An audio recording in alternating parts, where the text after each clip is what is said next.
everybody. We are back. I have my food. We are ready to get back into the game. Hold on. There we go. Alrighty. Act 5. I'm assuming this is probably the last act. As agreed, you and the others gather in the village chief's house to hold a meeting. Leave the village chief's house, okay.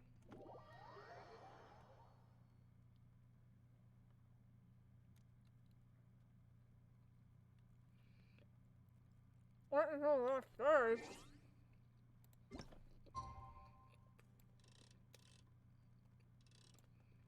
Does that work?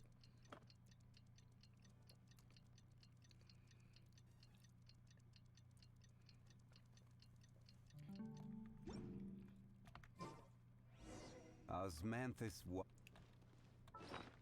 God damn it. Talk to Candace. Candace! We're here! Has everyone arrived? Everyone is already waiting inside. Well, what are we waiting for? Let's join them! Please, wait a moment. Before attending the meeting, I hope you can promise me one thing. What do you need? Promise me that you won't commit to anything too reckless. What do you think? Okay.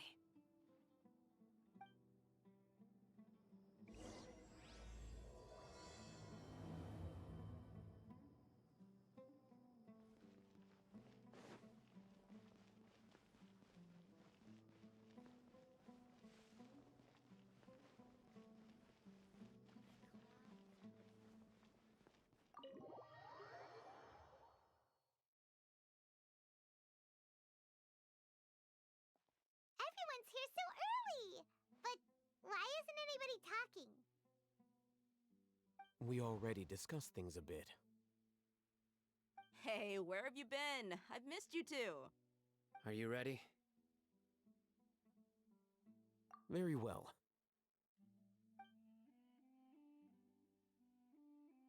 Are you sure this is gonna work? I gotta admit, it's bold. Color me impressed. It's worth a try. The point of discussion is to arrive at a solution. Let's cut the small talk and move to the next point. You're making Paimon nervous.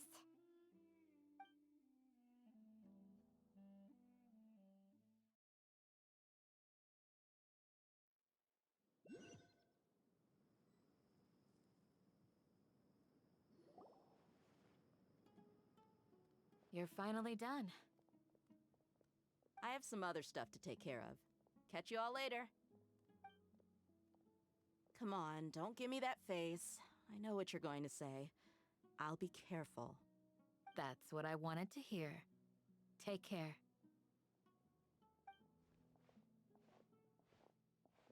Well, traveler, Paimon, judging from your expressions, the meeting must have been quite productive. You can tell? I'm not that good at scheming a strategy, but I can sense people's emotions. And based on your reaction, things must have gone quite well. Paimon's a little worried. Hopefully nothing will go wrong. To be honest, I feel the same. But you're already some of the most capable people I know, so you have my trust. Candace gave us a compliment! Your deeds speak for themselves. Candace, we stayed behind to tell you that, although you won't be coming with us, we'll be sure to remember your words. I'm very glad to hear that. I've said the same thing to everyone here today as I said to you when you arrived. Your safety is the most important thing. Only when you're safe can the plan be successful. So please, Take care. You're welcome. And thank you for taking my advice. Good luck. With everything. I'll be here in the village praying for you.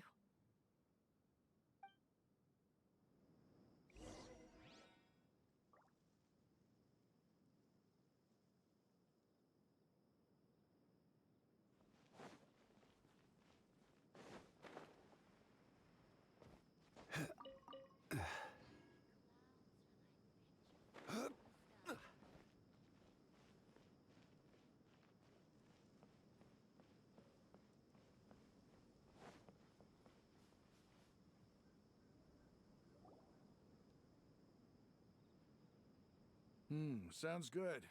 I'll go make some preparations. Okay. I'll hit them! Have you finished saying your goodbyes? Yeah! Also, Candace told everyone to be careful. Yes, she did. But I think my point also bears repeating. Our plan is not child's play. We won't be able to achieve anything if we're simply careful. We must go beyond that and fully commit ourselves to it. I hope this is clear to you. Huh? Shouldn't you be saying something more cheerful to boost our morale right now? Didn't we already do that during the meeting? You can never have enough words of encouragement. In that case, Candace can cuddle you to your heart's content while I continue to remind you of the seriousness of our situation. We all have our jobs to do after all. It's like how some people can be put in charge of logistics while others will fight on the front lines. Speaking of the front lines, you don't look anything like a soldier. Of course. Compared to the mercenaries, I'm merely a feeble scholar. But the advantage of not being a mercenary is that I get to stay in a safer place and offer my strategic insight. Just think about that mercenary who lost his mind. Mercenary groups are facing constant danger every single day. Well, being a scholar is also a high-risk occupation, and you are a scholar!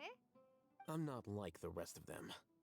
Even among members of the same species, some will exhibit far more potential than others. This guy. Paimon still remembers when those mercenaries in Port Ormos called you a lunatic. All intellectuals are lunatics in the eyes of fools. I'll take that as a compliment. That reminds me. Do you remember the record we saw in the King Deshret ruins? It mentioned forbidden knowledge. You have a good memory. Forbidden knowledge has the power to drive people insane, but this fact has never been shared with the public. Even I, who has worked in the academia for some time, was never once informed of this. I think those mad scholars and mercenaries we encountered may have all fallen victim to the corrupting qualities of forbidden knowledge. But the academia has always held a different view. They have always believed that symptoms of madness are a side effect of human contact with divine knowledge as mere mortals. Come to think of it, perhaps the academia has also never understood the true nature of forbidden knowledge, and thus always approached the issue from the wrong direction. The Withering, Elazar, and the Sandstorms. Don't you think what is happening right now across Sumeru is rather similar to the forbidden knowledge pollution that occurred in the desert thousands of years ago? I want to add that during that like when we saw the memories of that priest, the thing that the guy was describing about what happened to the place of forbidden knowledge, or what happened to the place after receiving forbidden knowledge, it sounded exactly like what is happening now to Sumeru, Withering Elazar and the Sandstorms. It's all the same. But Paimon thought that Irminsul's disease is what caused the withering in the sandstorms. At least, that's what Tainari told us. Wait a second. Could it be that? Ah, you've connected the dots. The cause of Irminsul's illness may precisely be the pollution from forbidden knowledge. that's the case, what should we do? This is huge! Wait. Why do you think Lesser Lord Kusanali would have a solution to this situation? You mean, it's related to the scene you saw when you passed out in the Avidia Forest? That whole, the world forget me thing? In that case, it's imperative that we rescue Lesser Lord Kusanali. Only by working with her to save Irminsul can we completely resolve the problems Sumeru currently faces. To make sure we're still on track, I would like to check on the state of some of our preparatory work. Where are we going? To an Eremite base.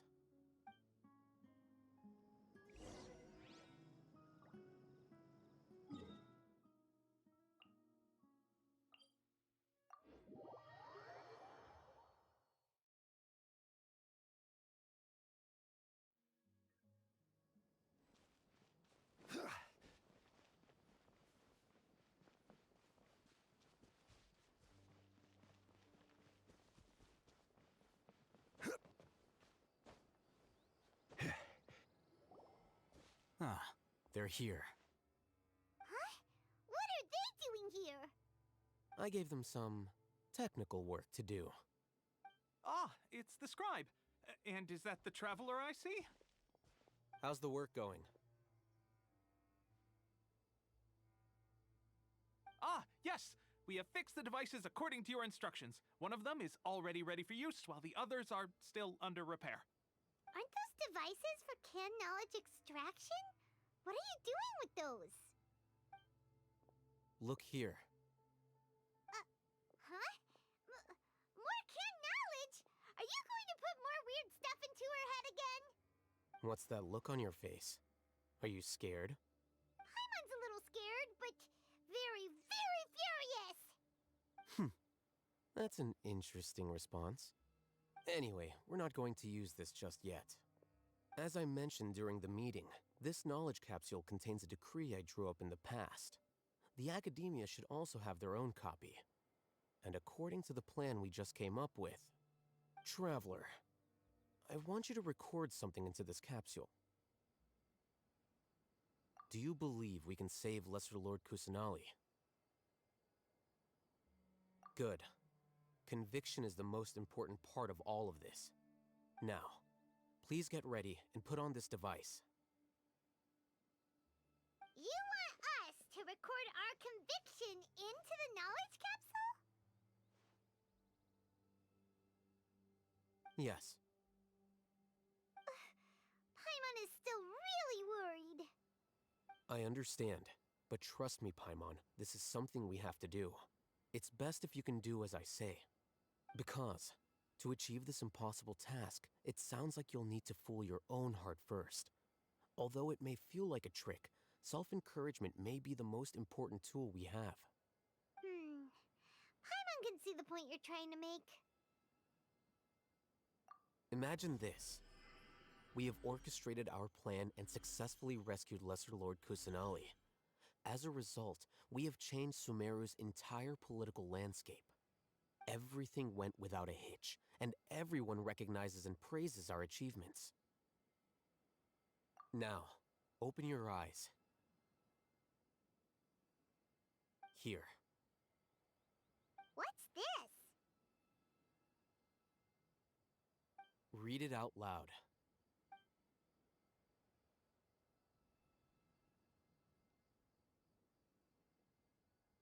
It's done. Is your head okay? Does anything hurt? It's just a recording. There should be no negative effects. But what was the point of doing this? Paimon doesn't get it. And that's perfectly fine. In any case, these capsules aren't meant to be used by you. Huh? What do you mean? Have you forgotten? Our plan needs to account for those who have long relied on the Akasha.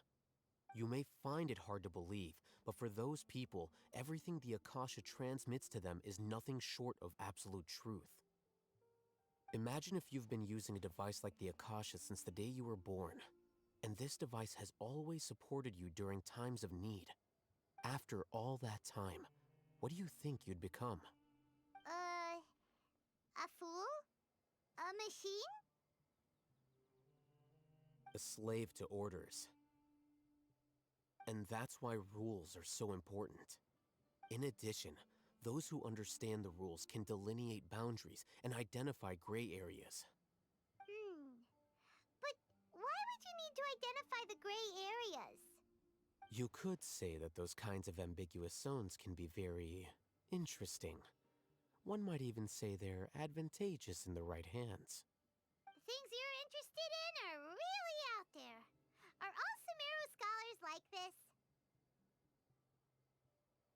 Anyway, that's enough chit-chat. I'm going to take those two to work on some small projects. You can head to Caravan Rebot and start preparing for the next step. Small projects? We're going to tinker with the Akasha terminal and make a few modifications.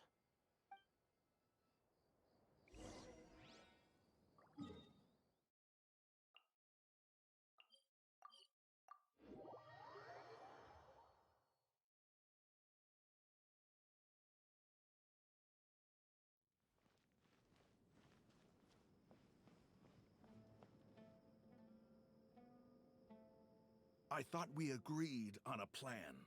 How can you go back on your word?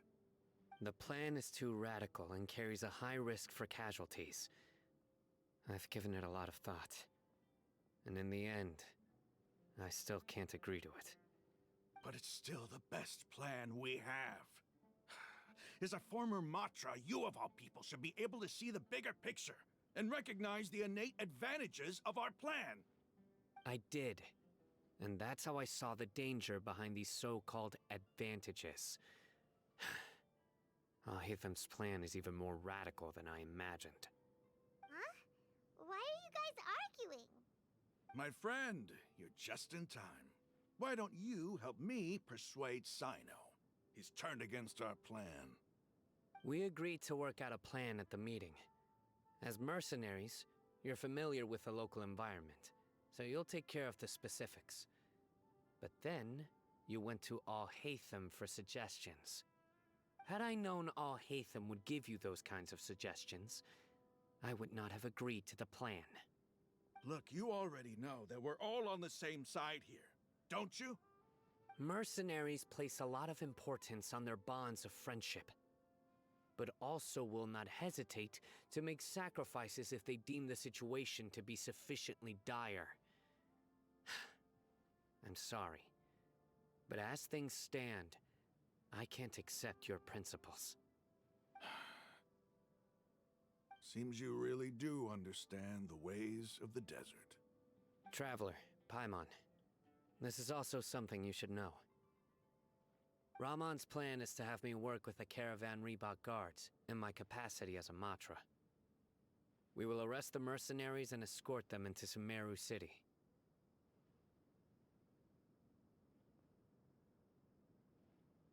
Wait, how can we work with the guards? We can't get through that wall easily, remember? Caravan Rebot would never let so many unregistered members of the Eremites enter Sumeru City. My plan will clear us of any possible suspicion, and also let us enter the city as a big group. There is no better way. That also sounds like something Alhaitham told you. Am I right? Doesn't Alhaitham know how dangerous this plan is? Of course he does. He told me, there is no perfect plan, but this can get the job done. He also said that with the help of Sino and the Traveler, our chance of success would increase significantly. I never blindly trust anyone, and I've always had a good eye for people. I think he made a number of valid points. It's my own choice to trust you. If I make the arrests alone, I can control myself and prevent you from getting hurt. But I can't guarantee that kind of discipline from the guards. To make the whole thing more convincing, you'll need to resist to some degree. Casualties are inevitable once push comes to shove. I'm okay with the deaths of enemies, But now that we're allies, I'm against the meaningless loss of our own. I can't believe a Matra would actually care about us.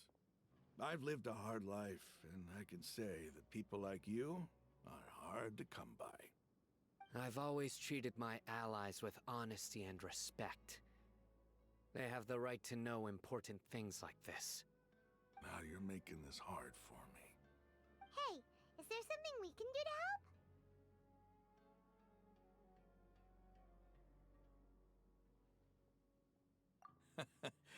I knew you would say that. We can help fight some of the mercenaries, which should reduce the number of times you'll have to struggle directly with the guards. That should help at least a little bit.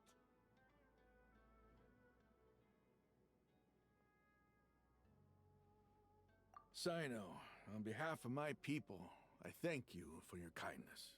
But this is a mission we cannot turn our backs on. We strongly value the lives of our friends, but the goal we are about to achieve is even more important.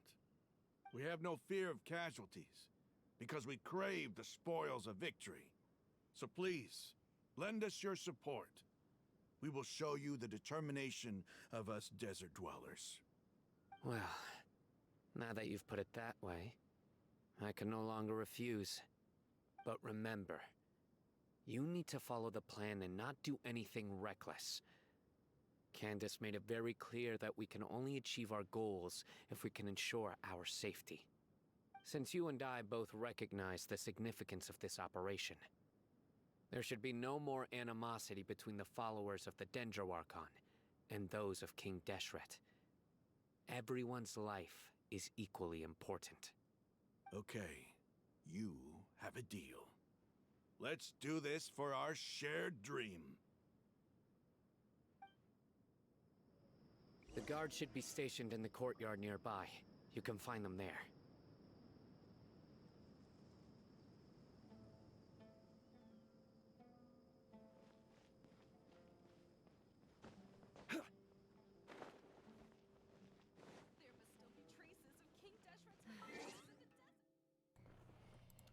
I feel like a fight's about to happen. Either that or a cinematic. I have no idea.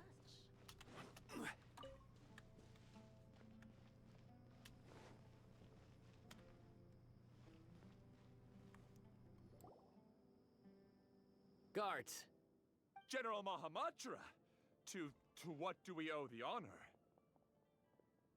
Keep your voice down. This is a secret operation. I'm going to arrest a large criminal gang near this location. According to the Academia's Guide and Regulations on Secret Operations, I have the right to ask for the cooperation of Caravan Rebot. Ah, of course, of course.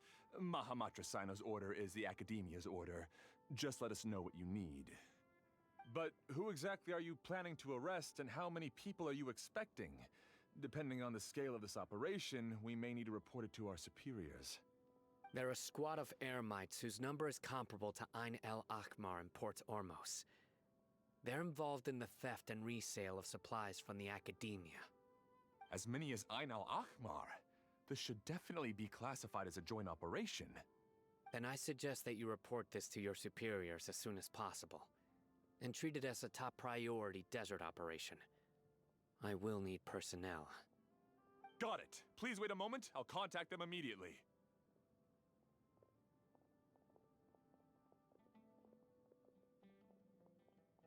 Because this is work. Because I trust you. Paimon can't believe you're still in the mood to chat. This whole thing has Paimon scared stiff. Aren't you even a little worried? What if these guards already know that you have betrayed the Academia and are no longer their General Mahamatra? Even if that guard doesn't know, their superiors might, right? We discussed this, remember? The Caravan Rebot operation is of great importance. But don't worry, the guards there shouldn't know that Sino has stepped down. How can you be so sure? First, the other Matras still don't know why Sino has left, which proves that the academia has been covering up the matter. Second, this is a crucial moment for the academia's God creation plan. If something were to happen to the General Mahamatra, it's bound to attract a lot of unwanted attention. No matter how you look at it, they don't seem interested in sharing the news of Sino's departure. A reasonable inference. I agree. Which brings us to our next issue. I'm sure some of you have been wondering if the prediction function of the Akasha will affect our operation. The Akasha is still in operation, so I must remain on high alert. Actually, considering the power of the Akasha, it's quite strange that it hasn't already tried to interfere with my actions. I've given that a lot of thought. For now, I don't think you'll need to worry. If you remember, when you first came to Aru Village, all your actions and routes were predicted by the Akasha. It even gave that information to those who kidnapped the village keepers. But things like that never happened again after we met up with the Traveler. That's true. But why? Look at it from a different angle. Why do you think the Akasha will predict your actions? Because my personal data has been entered into the Akasha. That's true, but the key to this question is, how well can the Akasha make predictions about a person? Haven't you ever thought about it? Just how can it do this in the first place? Because the Akasha controls the entirety of Sumeru. The academia firmly believes that all human actions can be explained through logic. By sorting and analyzing entered data, the Akasha can derive behavioral logic and predict the actions of those who fit an existing logic model. However, at the risk of sounding like an advocate for fallacies, can everyone truly be considered logical at all times? Emotions are part of our behavioral logic, but can you guarantee that every experience of the same joy or pain would be equally intense? How can our feelings and opinions be predictable down to the letter in every single instance? Sino, in the past, you've always worked alone. In the absence of another person who could sway you or your thoughts, the Akasha could produce predictions that were similar to your real-life behavioral principles. Decisive and principled, you were used to solving problems alone. That's why the Akasha could figure you out. But now, you've joined a team. And I believe the Akasha hasn't yet figured out the full composition of it. Our thoughts and logic have intermingled and weaved themselves together to become a complicated, chaotic mess. Any one of us could potentially disagree with another. The Akasha lacks data on these interactions, and it's impossible for it to predict your actions in the future based on your decisions in the past. After all, there's probably a limit to just how much we can be modeled or controlled by data. So, in my opinion, you're probably safe for now. Makes sense to me. I agree. The Akasha is not alive, and I don't think we can be completely controlled by something without a mind of its own. Is that so? I guess there are things that even the Akasha cannot calculate, and people will not be forever trapped by the past. Paimon's so glad that this is settled. Next time, pay attention during our meetings. Will do. Just remember to stay vigilant. Footsteps! General Mahamatra, we were not expecting your presence here. I'm the security officer of the Great Red Sand District. My name is Luxembarbo. This is my assistant, the Traveler. She will be working with me. The construct next to her is for her work. Beep! Construct, beep! What a great honor to meet you. Your golden hair is as bright as the sun. And, is this the latest technology from the Academia? Have you made a decision regarding the matter I mentioned to your subordinate? It seems to be a dire situation, so of course you will have our full cooperation. To be perfectly honest, I've always longed to go on a mission with someone as well known as yourself. There's no need for flattery. Yes, sir. Take your most elite platoon and follow me to the eastern side of the district. We will carry out the operation there. Understood. Map. Hurry, bring the map!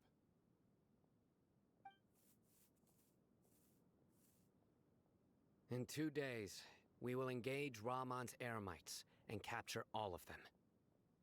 Any questions about the time or location? None at all, sir. Good. See you then. Yes, sir.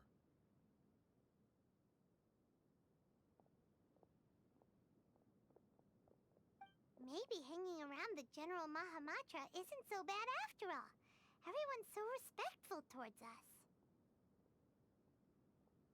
This is all due to the absolute authority of the Academia. And now, we're going to strike back against that massive pillar of power. Get ready. We will move out in 2 days.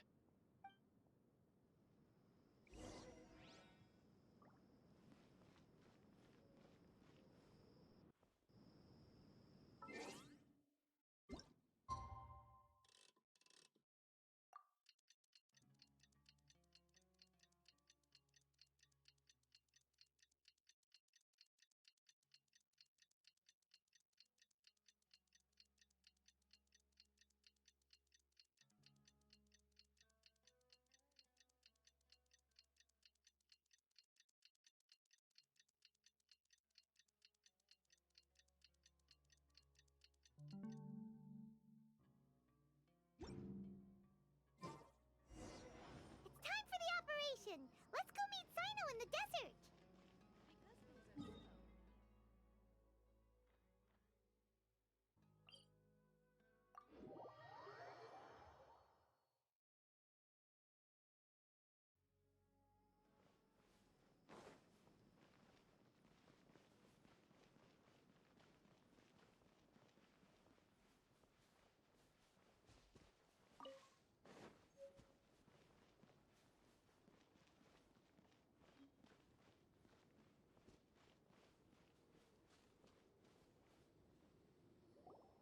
Look!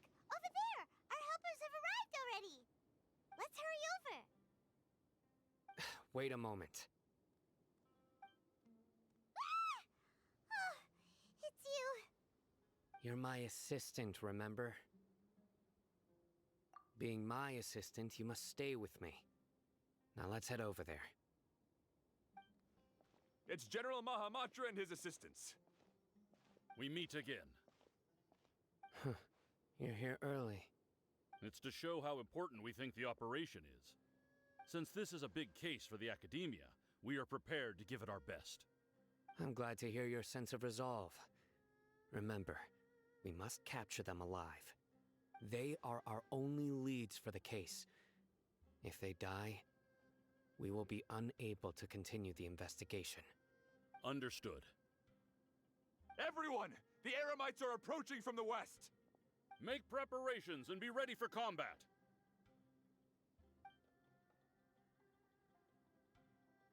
Halt! Oh? What a warm welcome! What do you want? Judging from those shiny weapons in your hands, it seems like you're not interested in a deal. Rahman, the Academia has caught wind of your smuggling and illicit sales. If you value your life, I advise you to surrender. Who are you supposed to be? A Matra from the Academia? I can't believe you came all this way just to catch us. I'm not here to talk. Oh. Nobody's given me this much time of day since I became a mercenary. Brothers! For that slight, let's wash our blades with their blood. Let's show them we Eremites are not to be messed with.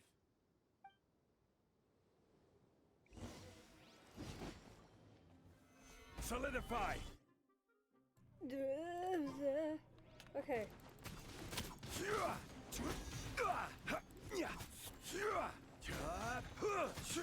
So we actually have like people helping us. It's a new thing. Compel! I hope my attacks don't actually hurt them.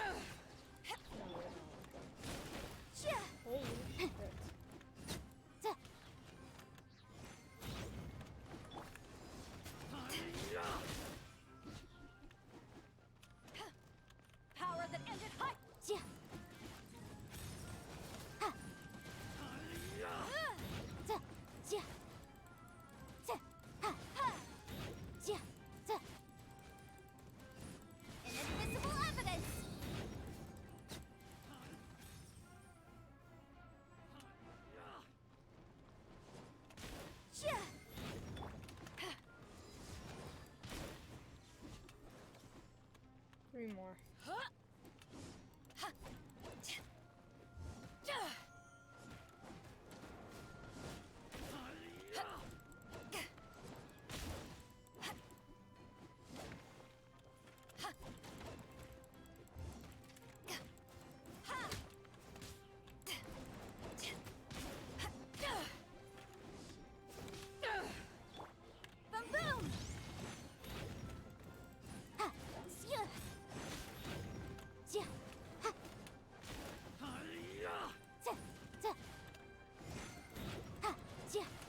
Motion to compel.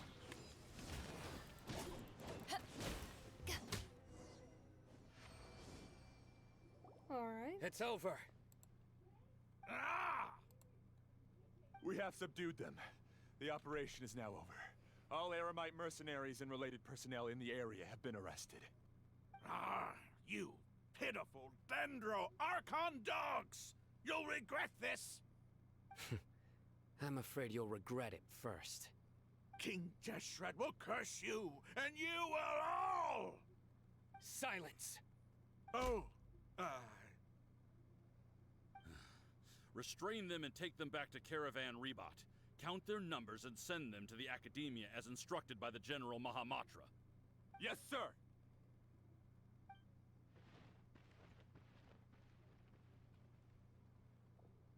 Mahamatra Sino, I will now take my leave.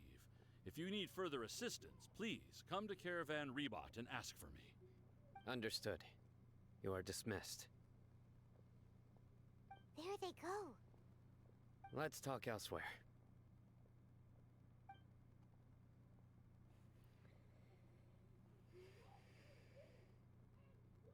This part of the plan went really well.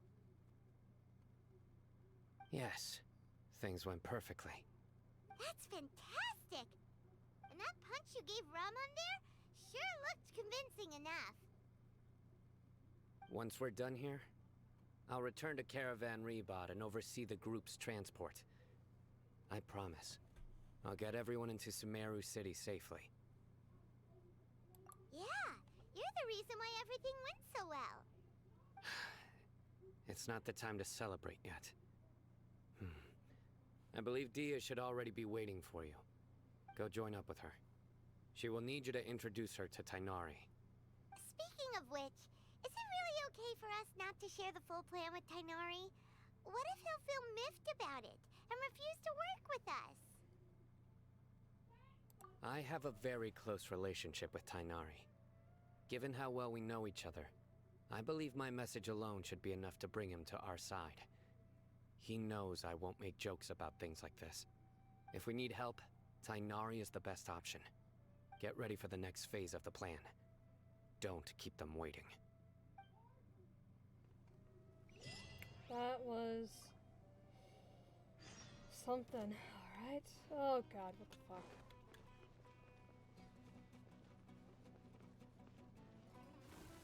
Oh my god! I just want to continue with the fucking quest!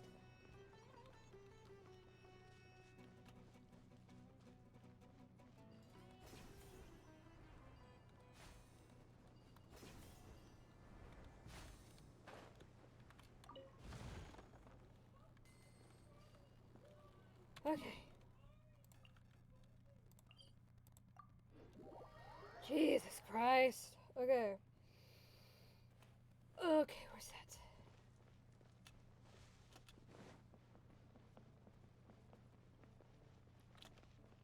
Time for some more dialogue. Dia! We're here! It's about time. Didn't you say our part of the plan is the most important of all? And here you come rolling in late. In the time it took you to get here, I already did 5 laps around the place, downed 7 drinks, and even did some clothes shopping. Sorry. We didn't mean to keep you waiting. I just wanted to fix your attitude and rub it in a little. After all, you took your sweet time getting here, and we've got important stuff to take care of. I just like seeing that serious look on your face. All right, I'll stop. All joking aside, I'm glad you're here. Let's get moving and take care of this as soon as possible. But where should we start? Our responsibility is to get a status update on the Fatui Harbinger known as the Doctor. We need to make sure he won't get in our way when we rescue Lesser Lord Kusanali. Dealing with an institution that controls all of Sumeru is already hard enough. If the Doctor were to crash the party, it would be next to impossible for us to achieve our goals. Yeah, we sure don't want him showing up. Ooh, he really gives Paimon the creeps. Right? Hearing his name just reminds me of those stuffy old geezers in the academia. I'd rather not have to deal with someone like that. According to the plan, we should first go to Pardis DI and ask for Forest Watcher Tainari. If all Hatham and Sino's sources are solid, then we can be sure that Tainari still has the Academia's trust. So, we'll find Tainari and convince him to get us the latest intel on the Doctor. Then, depending on what we learn, we'll make any necessary adjustments to our plan. The sages have placed spies everywhere on the other side of the wall. I'll follow you as a bodyguard. You should be honored. I don't offer my services to just anyone you know. But Paimon thought mercenaries would do anything for Mora. That's certainly true. But when multiple employers are vying for your services, you should always go with the best offer.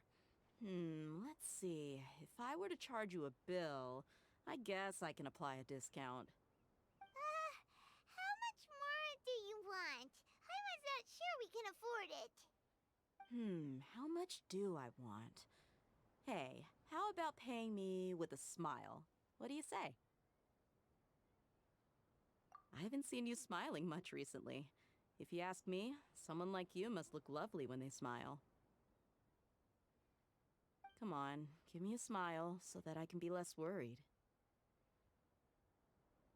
Looking good! I hope this pretty smile will become our lucky charm. There are many kinds of smiles, but only a truly joyous one can bring blessings to others. Let's consider this smile a down payment for our future victory. Let's go. It's time to pay a visit to Pardis DI.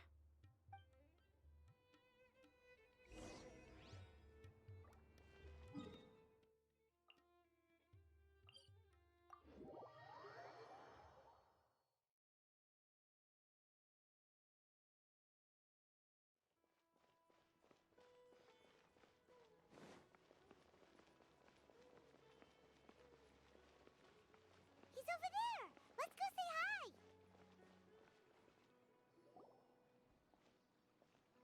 Tainari! Traveler, Paimon. And you are? Hey there. This is our friend Dia. She's an Aramite mercenary. A mercenary? You must have some big news for me. It's something really important. Please help us out. All right. Then follow me.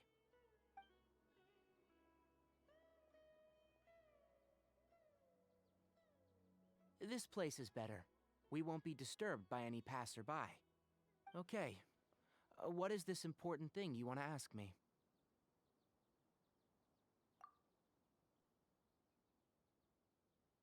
The Doctor. He's that strange-looking Fatui Harbinger with the mask. Paimon thinks he has blue hair. Yes, I know him. Actually, he left Pardis DI just a little while ago. He left already? Yeah, he came looking for me. Can I ask what it was about? Sorry to ask you like this after having just met, but your answer is very important to us. For now, all we can share with you is that your friend Sino is working with us. Sino, you say?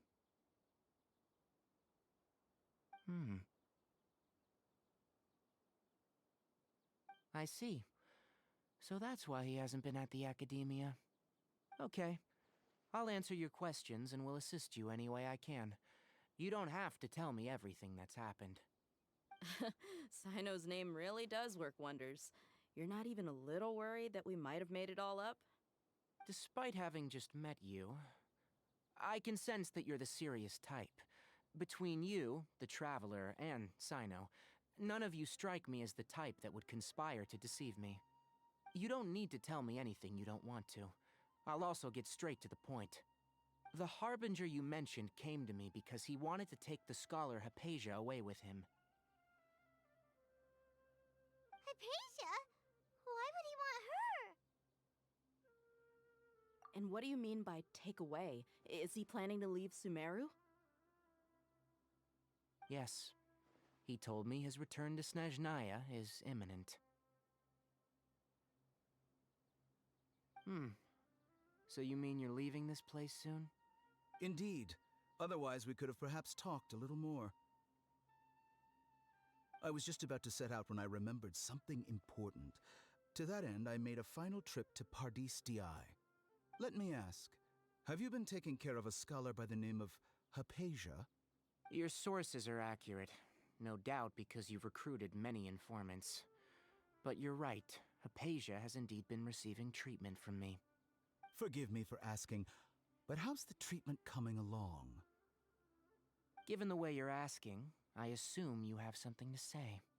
Since you asked, I'll be frank. I would like to take Hypatia to Snezhnaya. It's incredibly difficult to transfer a patient. As a scholar yourself, shouldn't you at least be aware of this? Oh? I can't believe your utter lack of faith in me, to the point of even questioning my general level of knowledge. How unbefitting. Well, you're the only one who's ever made such a request. I have my ways of keeping her safe during the journey.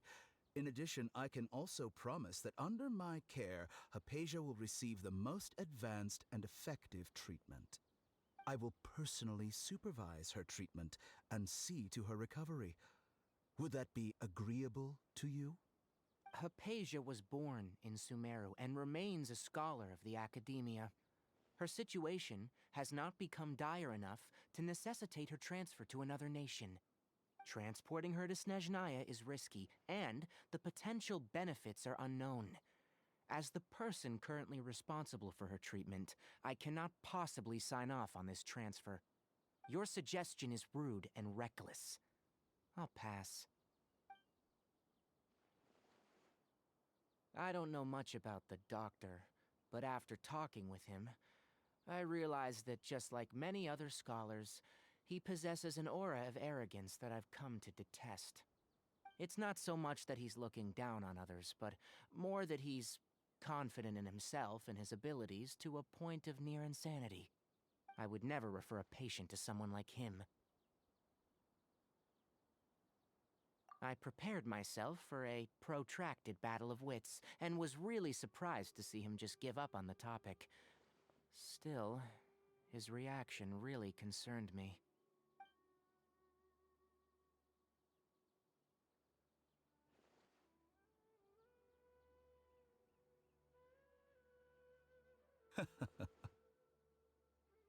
I see. Of course, your opinion makes perfect sense. You're still young, but already quite stubborn. I must say, you are not like what I had expected. Under normal circumstances, I wouldn't just let you off the hook like this. But unfortunately, I'm in a hurry today, what with Her Most Noble Majesty the Tsaritsa calling for our return. Luckily, there is still some time left for me to take care of everything before I leave. It's just as the Academia said. You're a responsible and gifted scholar. Sadly, even with all of that, you're still lacking a bit of shrewdness. And that's also why people like you can never realize that sooner or later, everyone must pay the price for what they've learned.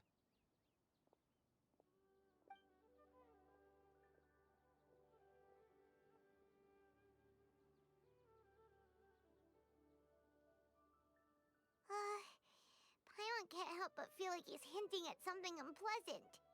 He asked a question, yet didn't care for my answer. Perhaps I'm nothing but a talking rock in his eyes. He never came off as malicious, but an utter lack of compassion permeated throughout our conversation. From his tone, I can sense that he's always looked down on others. I can barely believe it myself. But if that's true, the situation will be in our favor. I don't think I missed any details. Frankly speaking, I don't want you to do anything too risky. Now that you know a little more, it should be easier for you to stay safe.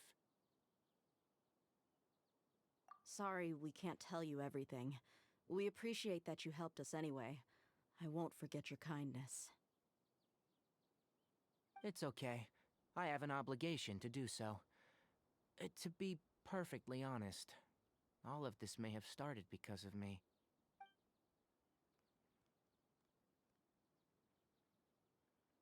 Recently, my master wrote several letters to me, asking me to return to the Academia and assist him with his research. Hasn't he already asked you several times before?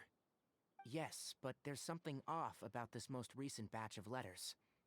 The handwriting and the tone are both familiar, but some details have been omitted. My master will occasionally leave a few dots on the back of the letter.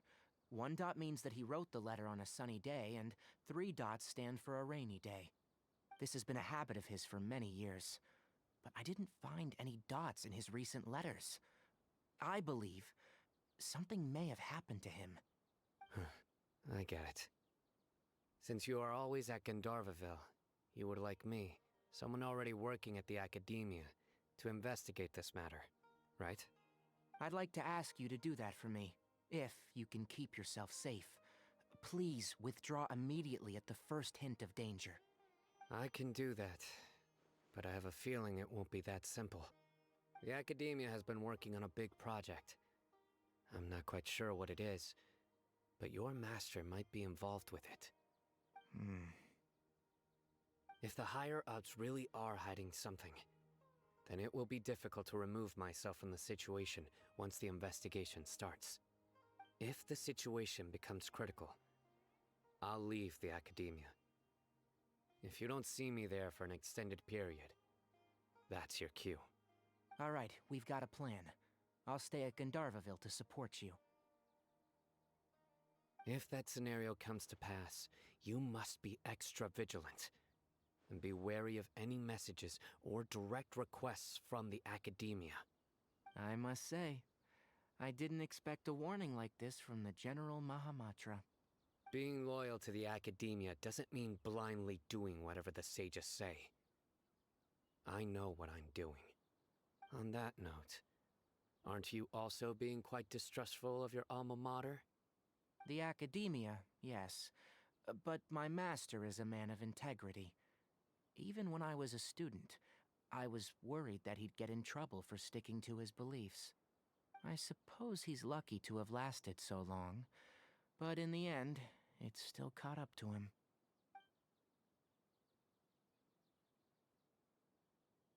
I see. So you noticed something was up with the Academia from the very beginning. This may well be how Sino became involved in all of this. In which case, I must keep my promise and help you however I can. Also, if you run into Sino again, please help me pass on a message to him. Trust your own senses and experiences. I think this may be something he needs to hear right now. Okay, we'll find a chance to tell him. Thanks. Right. Now let's go hunt down this Harbinger.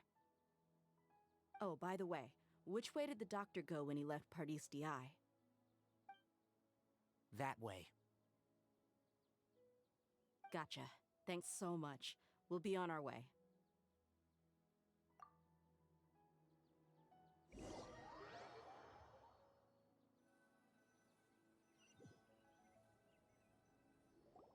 According to Tainari, the doctor is leaving Sumeru soon.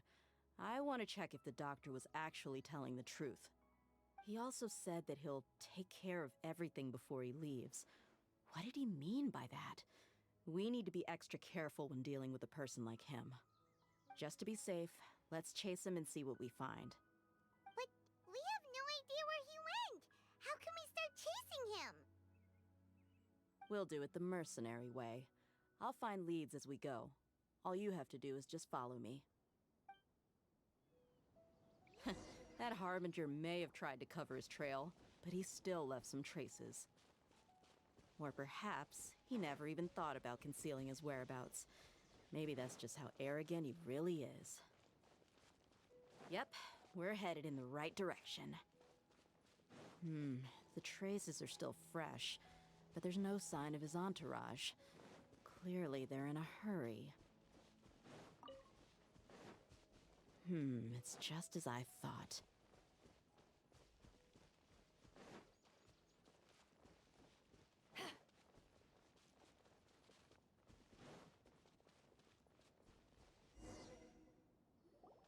We can stop here. I think I know where the doctor went. To the south of here is Port Ormos, which seems to be where they're headed. Port Ormos? They're going to leave by boat? That's right. Let's go to the port and have a look for ourselves.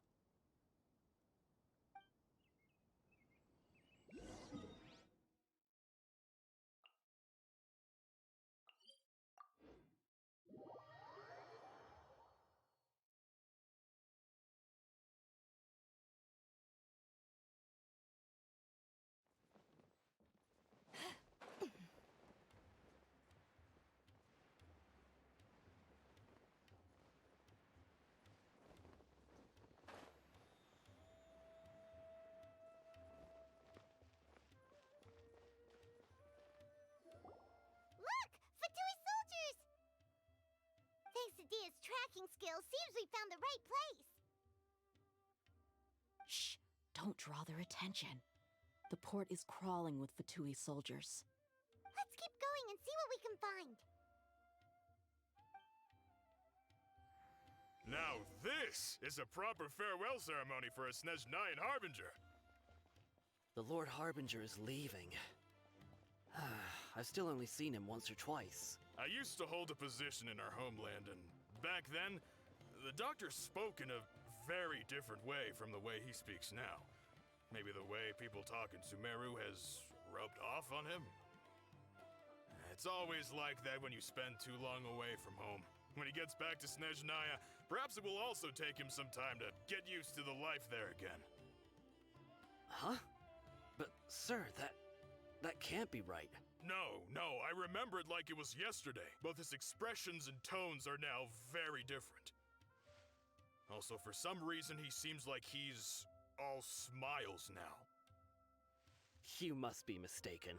Nobody's supposed to look happy when they're on a business trip.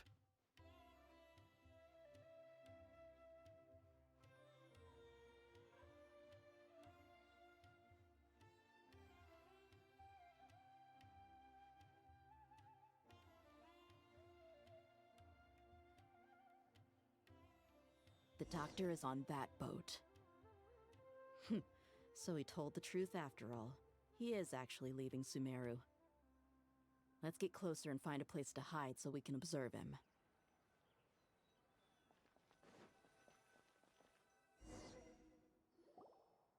This place will do. We can hide here while we keep an eye on the boat.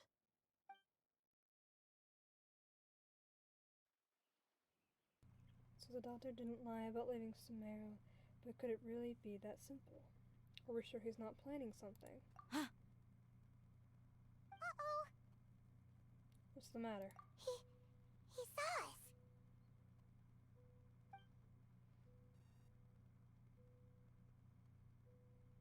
Huh? Is he waving at us? It's time to say goodbye. Wait, is he the only person on the boat? You mean there's nobody with him? And where are all the soldiers we saw in the port just now? An They ambush. were all here just a few minutes ago, but now they vanished. So this was a trap. There's nobody around us. Wait, don't tell me that. Luckily, there is still some time left for me to take care of everything before I leave. What the fuck? Oh no. What? They might be after Hypatia. Let's get back to Party's DI. Huh? What do you mean? What's connected to her consciousness is about that ear? I'm afraid that she's seen something that she wasn't supposed to see. If I were the Fatui, I would also try to take her away. And if I couldn't... Oh no! Are you saying they're going to kill her? Let's go! Oh my god. Holy shit.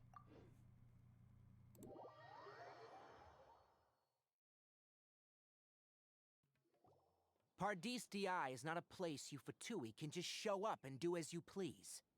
I believe we've already made ourselves quite clear. Our superior gave us permission to search for and collect medicinal herbs in Pardis Di for research purposes. But you've been in Sumeru for some time already.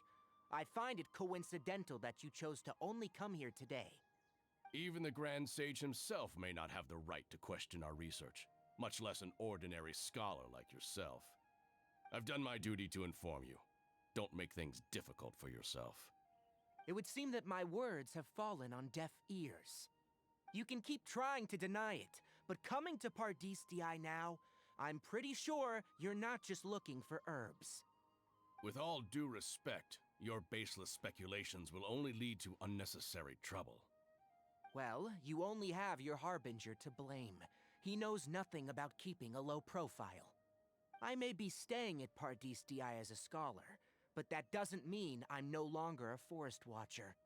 It is still my duty to protect the peace and safety of the scholars who have contributed so much to Sumeru.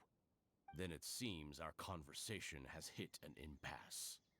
No one will lay a hand on you, Hypatia. Not on my watch.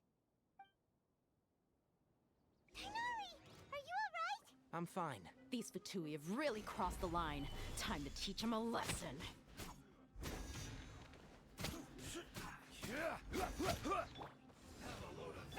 Boom! Ha! I will have order.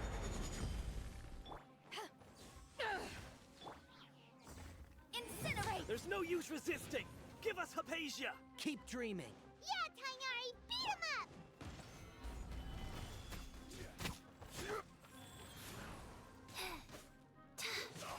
Motion to compel. Replica flame. Detoxifying! I will end you. Back at ya! Let's end this quickly! Boom boom! Yeah. Ha.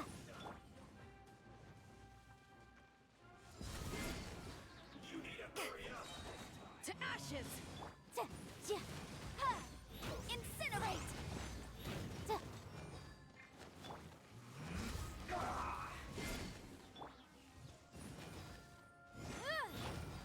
Order guide you. Stabilize. Motion to compel. Ha. Yeah. Ha. Ha.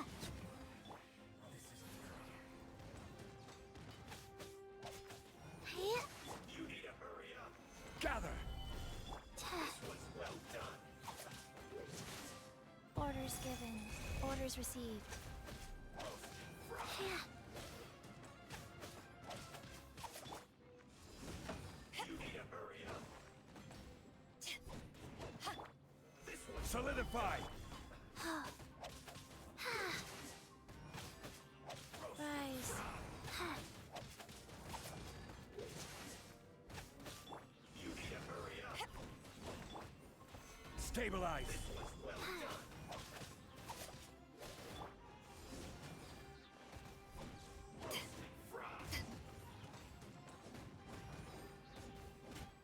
You need to hurry up! This was well done. The doctor's orders are absolute. Yeah?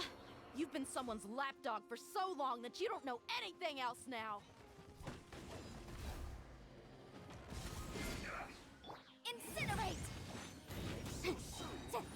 Inadmissible evidence! I will end you.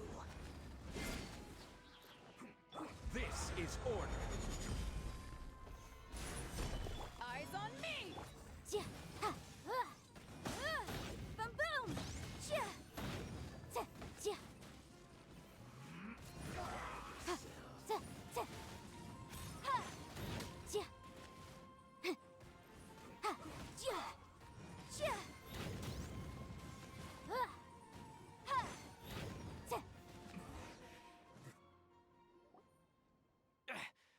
We're not getting anywhere. Traveler, Paimon, please go to Hypatia. We need to make sure they don't try to sneak around and attack from behind. Got it.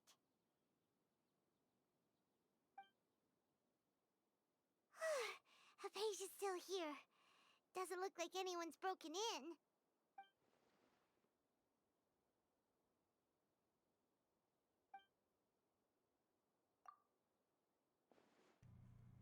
She appears unharmed, but why is she so still? She's just sleeping. Well, how is she? Everything's fine. She's sound asleep. Oh, that's good.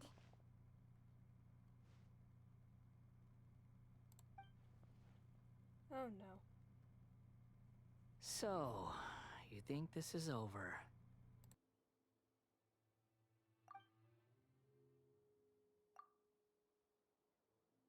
That voice. The balladeer. What? The balladeer is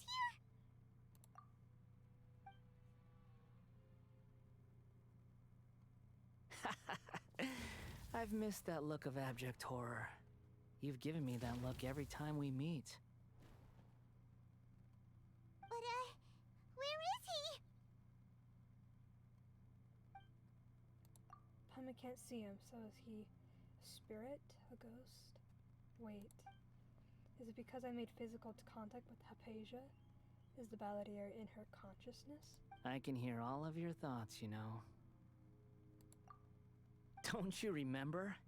I already saw you the first time you came to Party's DI and made contact with Hypatia.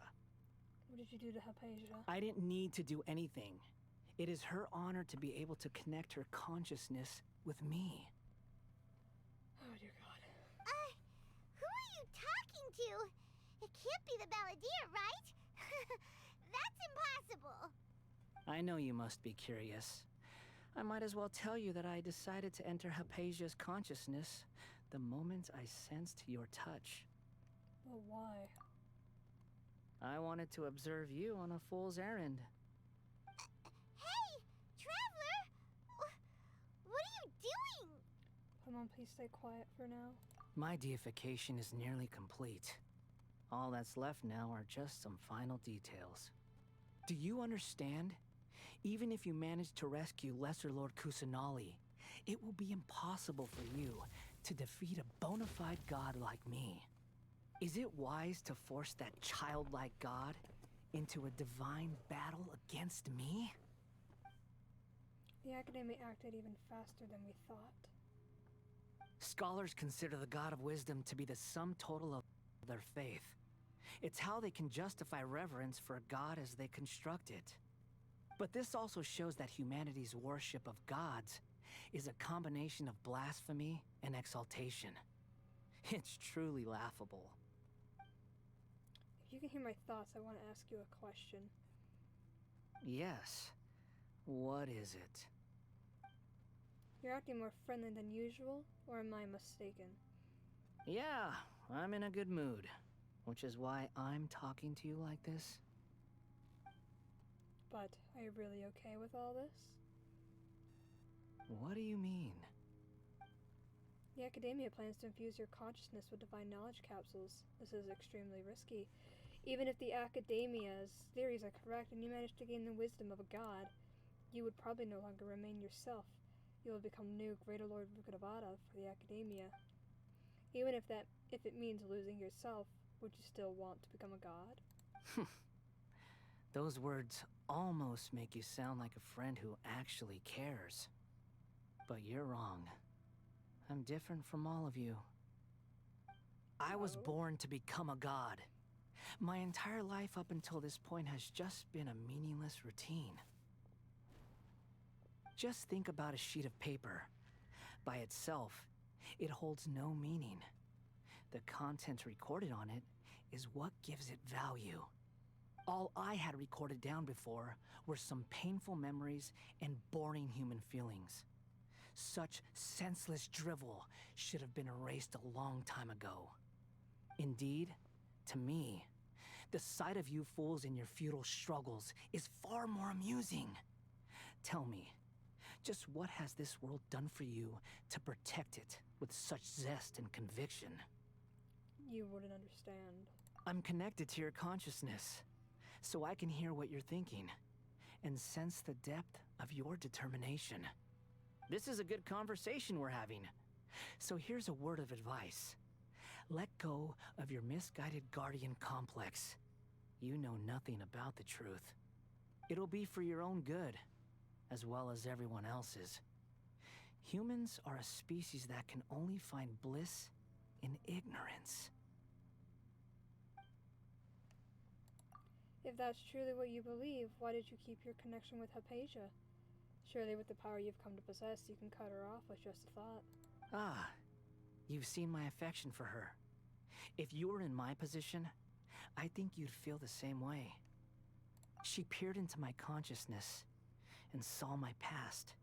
Someone like that is qualified to become my first follower. All gods need followers. So Hypatia has been chosen. Her appearance heralds my imminent arrival at the throne of divinity, while her worship shall become my glory. Is that so? You're doubting me again? No matter. Soon, you'll know what kind of authority you're challenging.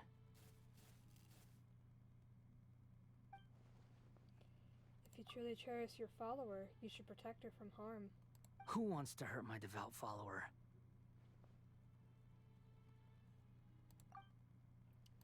It seems that the doctor does not wish for her to stay in Sumeru and continue receiving treatment here.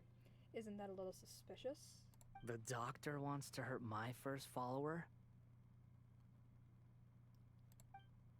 Doesn't that make you mad?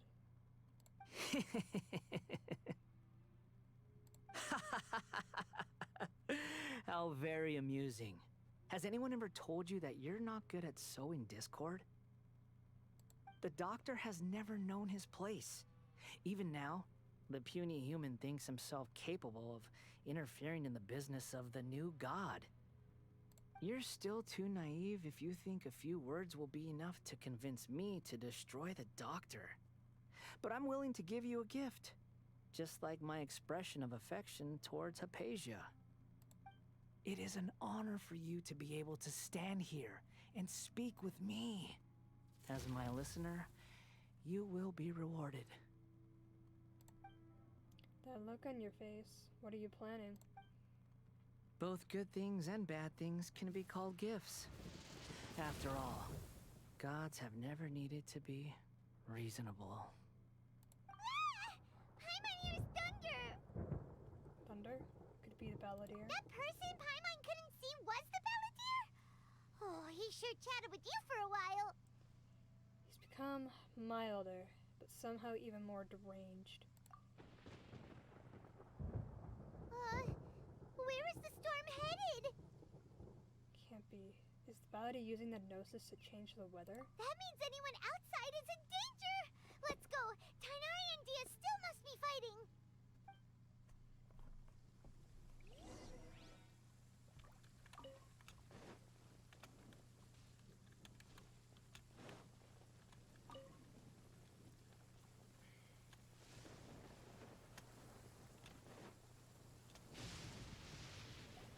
Oh! Have the Fatui retreated? Tanai and Dia are over there. Hey! What happened to you? He's hurt. I'm fine. Ow! Don't move. I've seen Eremites get struck by lightning before. You need to rest. Oh dear God. Struck by lightning? We were fighting, and just as things started looking grim, the weather suddenly became extremely strange. Lightning started attacking everyone, almost as if it were alive. Luckily, there were only two of us, and both of us were nimble enough to dodge most of the strikes. There were a lot of Fatui, though, and they were being torn to shreds by the bolts of lightning. With that, all the Fatui soldiers were forced to retreat. Why are you sorry?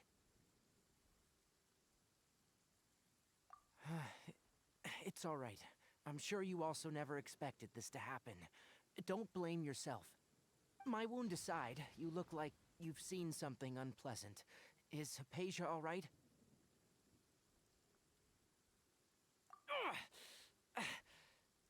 Hey, didn't I tell you not to move?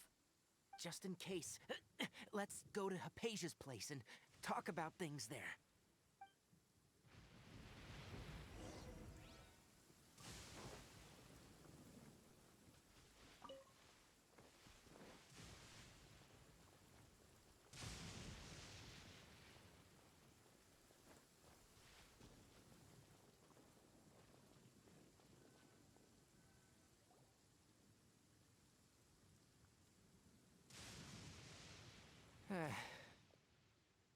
Thank goodness, she's fine. Hey,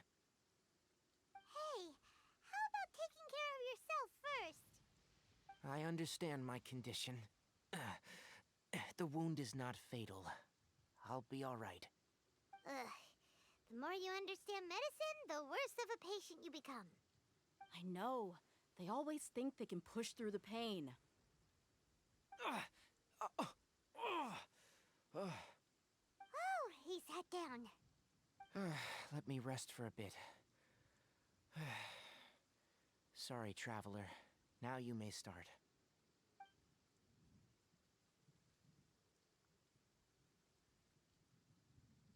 So that's what you were talking to the balladeer about? Oh, Paimon can't believe what he's thinking. The Academia's God creation plan. How ridiculous. That sounds, ambitious, I guess? Anyway, this is all way beyond me. As long as I can enjoy every day with a drink in my hand, tasty food in my stomach, and a good night's rest, that's enough. I'll only work when I have to. I must be the least ambitious person who's ever set foot in Party CI. Don't say that. I haven't even thanked you for your help back there. Don't mention it. Well, if nothing else, all this proves that the doctor really did have some urgent matter to attend to, and left Sumeru in a hurry.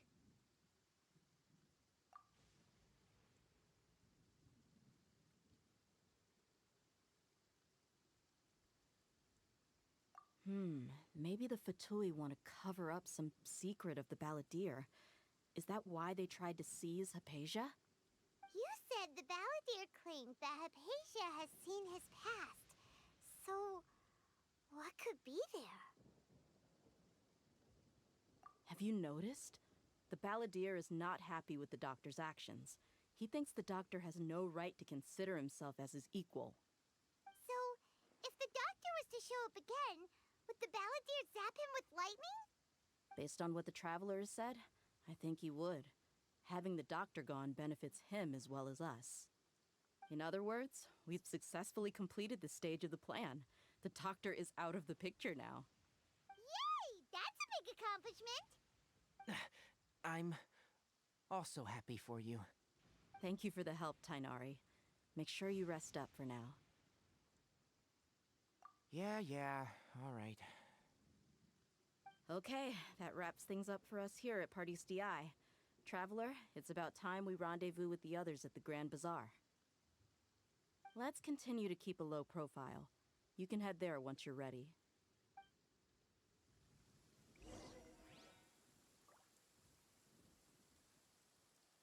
You can just focus on your plan. Leave Hypatia to me. My wound is not going to get in the way. Okay. Guess I'll sit still for a little while longer.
All right, everyone is here. How did everything go? Any luck with your missions? Let's report back one by one. I'll start first. We've made the necessary modifications to the Akasha terminal. In addition, the props required are also ready. I'll go next. The Traveler and I went to Party's DI. The situation was a bit complicated, but we found Tainari. Unfortunately, he was wounded during a fight. Who was behind it? Well, that's the tough part. What should I say, Traveler? The Fatui or the Balladeer? After some back and forth, we confirmed that the doctor has left Sumeru by boat. He has something urgent to attend to back in Snezhnaya. So, we've successfully removed the doctor from the picture. Also, Tainari's already resting, so he'll be okay. Good. Oh, Tainari also asked us to tell you this message. Trust your own senses and experiences. All right. I'll remember that. Everything also went smoothly on my side. The Eremites should have arrived at their destination by now. To avoid alerting the quarry, they will stay there for now. I can't believe you actually got so many Eremites into Sumeru City. It's all thanks to Rahman and his brave team, as well as their bold strategy. It appears to have been very effective. I'm glad to hear it. Well, is that everything? Okay, this meeting is adjourned. Huh? Wait, you mean that's it? Well, what else is there to discuss? Shouldn't you end with some words of encouragement? You know, to fire us up now? Personally, I'd rather we all go home and get some rest. I'll hate them, Ugh. Oh, and if you wanted someone to say something to that effect, then I must reiterate that I'm here to strategize and not to lead. So you should find someone more suitable to do that. But I thought all of you Academia big shots were great speakers. Then I should remind you that I'm the scribe. I know that. So what? A scribe is responsible for recording meetings, not speaking. Fine, whatever.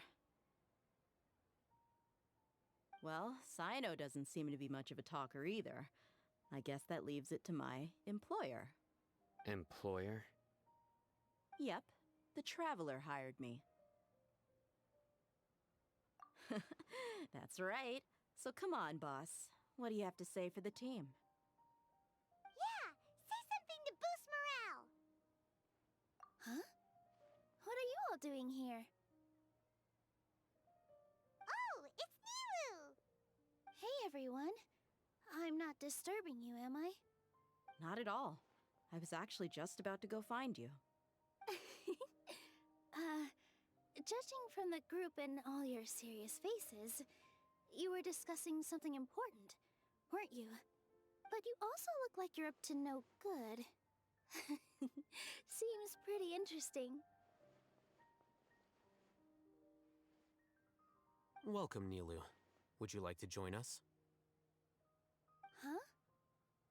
Join you? You mean, you also want to discuss something important with me? Yes, something very important. Nilu, are there any breaks in your performance schedule in the upcoming days? Huh? Wait, you're seriously inviting me?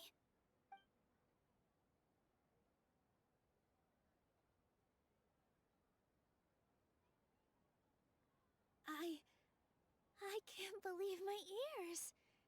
You are truly the bravest and most passionate people of Sumeru, well, that I've ever met. Oh, right. The Traveler and Paimon are not from Sumeru, but you are awesome as well. That's right!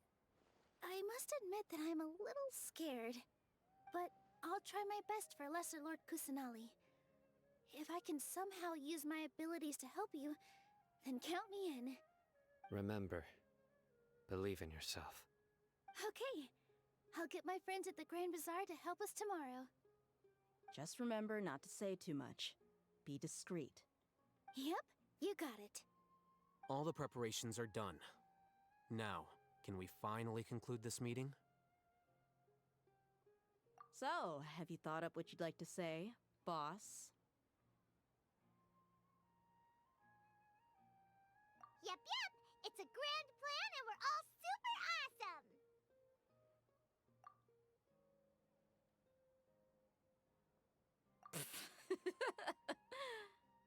Well said.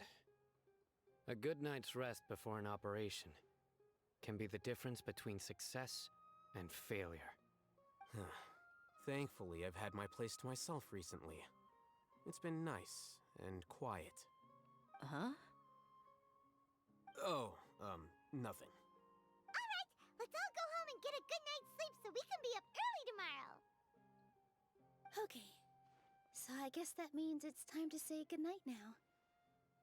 Yep! Good night, everyone!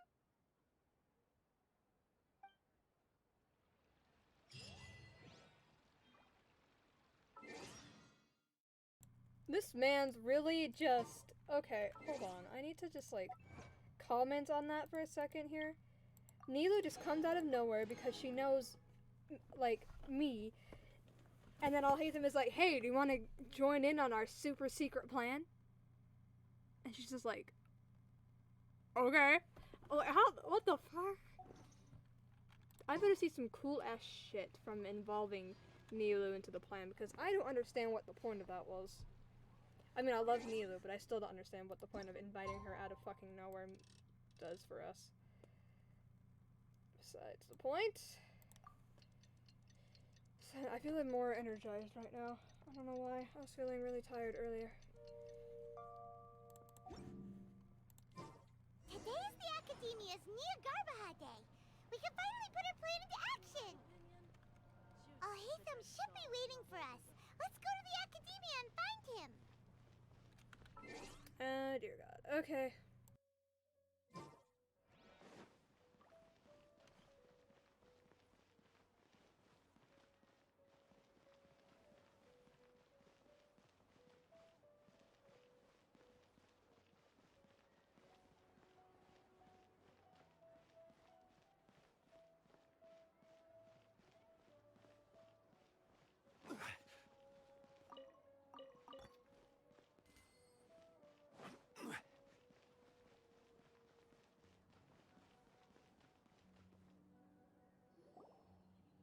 Hello, you two. Sleep well? Not really. Paimon got too nervous thinking about today and didn't fall asleep until the sun was almost up. What about you, Alhaitham? Naturally, I slept just fine. After all, a good rest should be considered part of the plan, since energy is an important resource. You just want to show off how calm you are! It's crucial to dissipate any tension before we execute our plan. The only thing you're doing is being annoying! Anyway, do you need me to go over the game plan again? Our target is Grand Sage Azar's office. Everyone in the Academia knows that's where the Grand Sage's console is. Only they can operate it. Many restricted commands and operations are executed via that console. I'm sure that console has a way to free Lesser Lord Kusanali.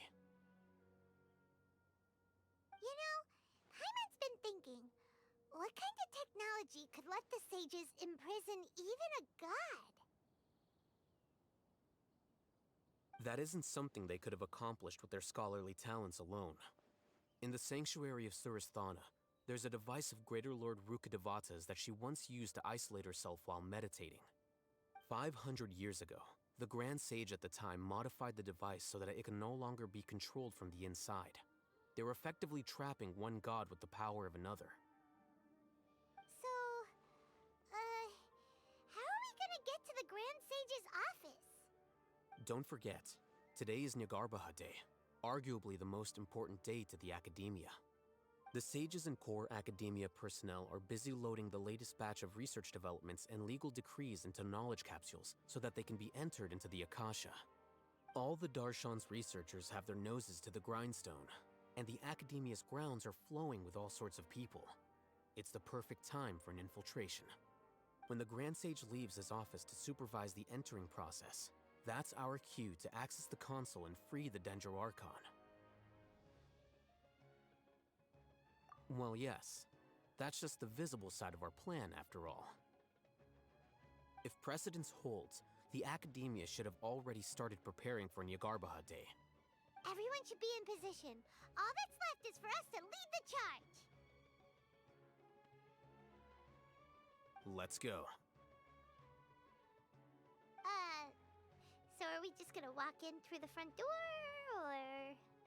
Yes. Were you expecting a stealthier approach? Paimon can't think of a good comeback. Alright, it's all on Alhaitham if things go south.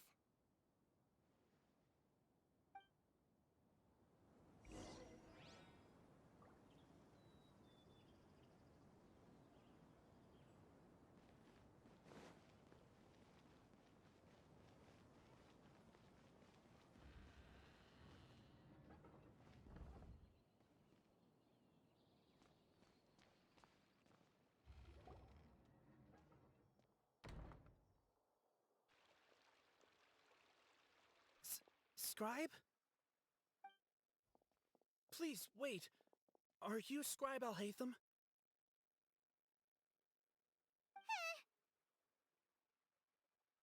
That's me. Is something the matter? I'm in a hurry. No. I was just surprised to see you here. I had heard that the sages were looking for you not long ago, but I didn't know what for.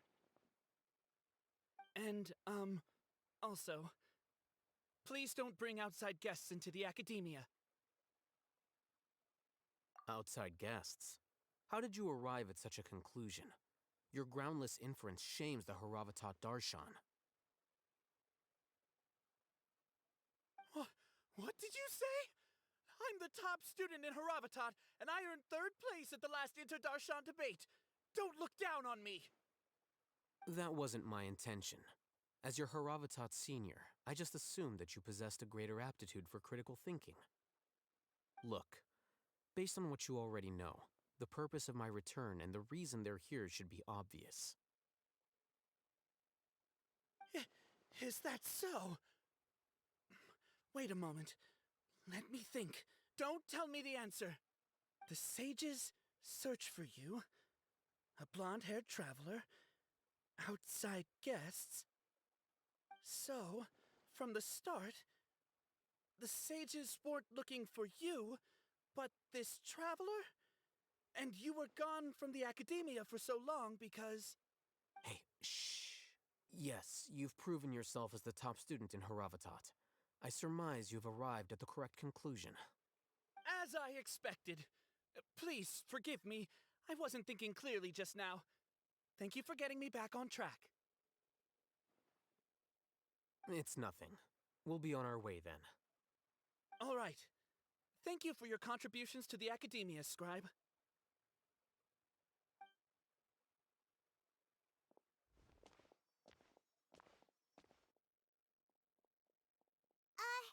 What the heck just happened now? What did he just guess? I'm afraid I don't know either. You have no idea? Mm-hmm. He convinced himself of whatever truth he came up with. That is the so-called pride of a scholar.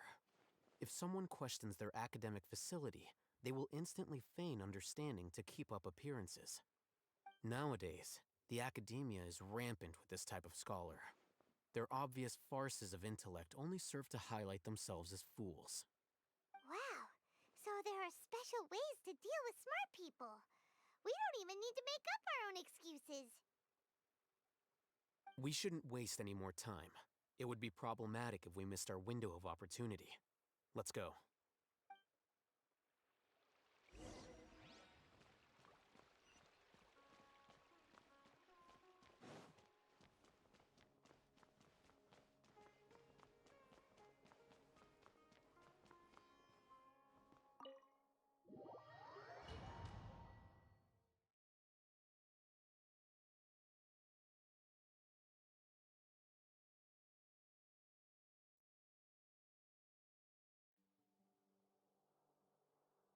this the Academia's library? Indeed. Known as the House of Dana, it is quite possibly the most extensive special collections library in Teyvat. There are a lot of students going through here. Is it really okay just to waltz right in? The Academia marches to a fast beat, especially since it's Nagarbaha Day. They're all occupied with their own matters. Just act natural. Now, hurry along.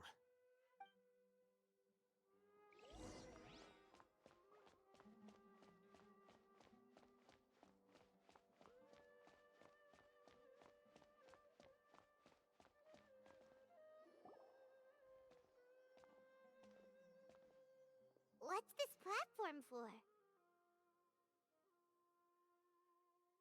It's a lift that Academia personnel use to access higher floors. Are we gonna take it then? The Grand Sage's office is up there somewhere. No, not right now. We can't guarantee that we won't run into the Grand Sage. Let's step back and observe for now.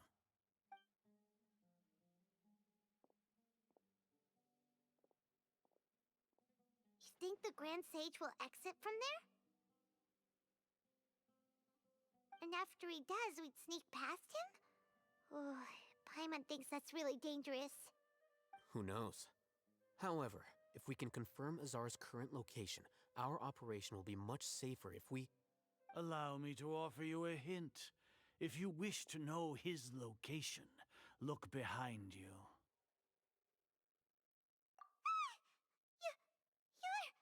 What's Grand Sage Azar doing here?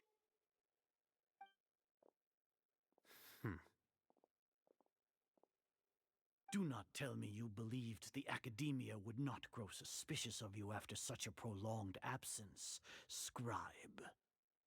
An eyewitness had informed me of your whereabouts, so I came to personally welcome you. Grand Sage, I didn't expect you to care so much about me. I'm truly flattered. I'm sure, but compared to you, I am far more interested in these two unexpected guests. You are the Traveler and Paimon, correct? It's a pity that only now have I been afforded the opportunity to formally meet two of Sumeru's most esteemed guests. I do apologize for my lack of decorum. Excellent. You immediately initiated discussion instead of attempting to prepare some perfunctory excuse. You clearly understand the situation at hand, and have no intention of making a reckless stand. The foot traffic here renders this place unsuitable for discussion. Please, follow me to my office.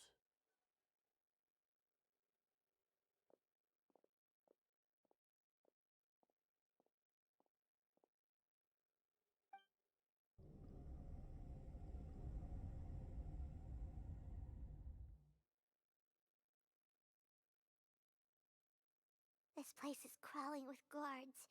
There's no way out for us. All right then, Traveler. What did you wish to discuss with me? Today is Nagarbaha Day, so I still have many responsibilities to attend to. There is little time for idle chit-chat before I detain you all. You seem to know quite a bit about our endeavors. If that is so, then you should be praising our great work, rather than using your trivial misgivings in a futile attempt to sway me. Trivial? Then tell me, what do the Fatui want from me? Worthless. Those are all completely worthless. Benefits, divine power. These materialistic words do nothing but debase our great work. Creating a god. Yes, we are using human wisdom to create a god. If humanity cannot attain omniscience and omnipotence, then we shall create a god to reveal them. This is the pinnacle of human wisdom. We shall regain a god's guidance at long last. No longer will we flounder in the interminable void of consciousness and knowledge. Even Irmin's soul will be freed from its plight. For our nation of scholars, this is the ultimate aspiration. No cost is too great to realize it. You will never understand the rapture of having a god be born within your very hands. With your degree of knowledge, you cannot even comprehend such an emotion. Gods exist on a plane that far eclipses humanity's. Lesser Lord Kusanali, what can she even do? Care for the people? Fend off sandstorms? Fabricate silly fairy tales? These are but child's play for the academia. Does that make us equal to the gods? We are a people favored by Greater Lord Rukadevata. Though I may have personally not seen it, our forefathers bore witness to true wisdom. The ascension of the Lesser Lord has brought nothing but bewilderment to the scholars. They all ask, is that truly what true wisdom is supposed to look like? With that in mind, it is better to keep her isolated in the sanctuary of Surasthana, so our academy will not become embroiled in turmoil. What a pathetic justification! Do you really think that only the super smart or powerful should be able to call themselves gods? As per your judgment, Grand Sage, they are indeed dangerous individuals. Not only are they acting against the academia, but their ideologies have the potential to lead scholars astray. Looks like there really was merit in my assignment. Hatham? Are you talking about us? Anyway, I've brought them to the academia as ordered, but it took some time and trouble. Oh, that reminds me. Here's the investigation report you had requested. It's a summary of my time spent with the Traveler, an array of information about her ready for your perusal. Oh, Hatham! So you're still on the academia side! We finally started to trust you!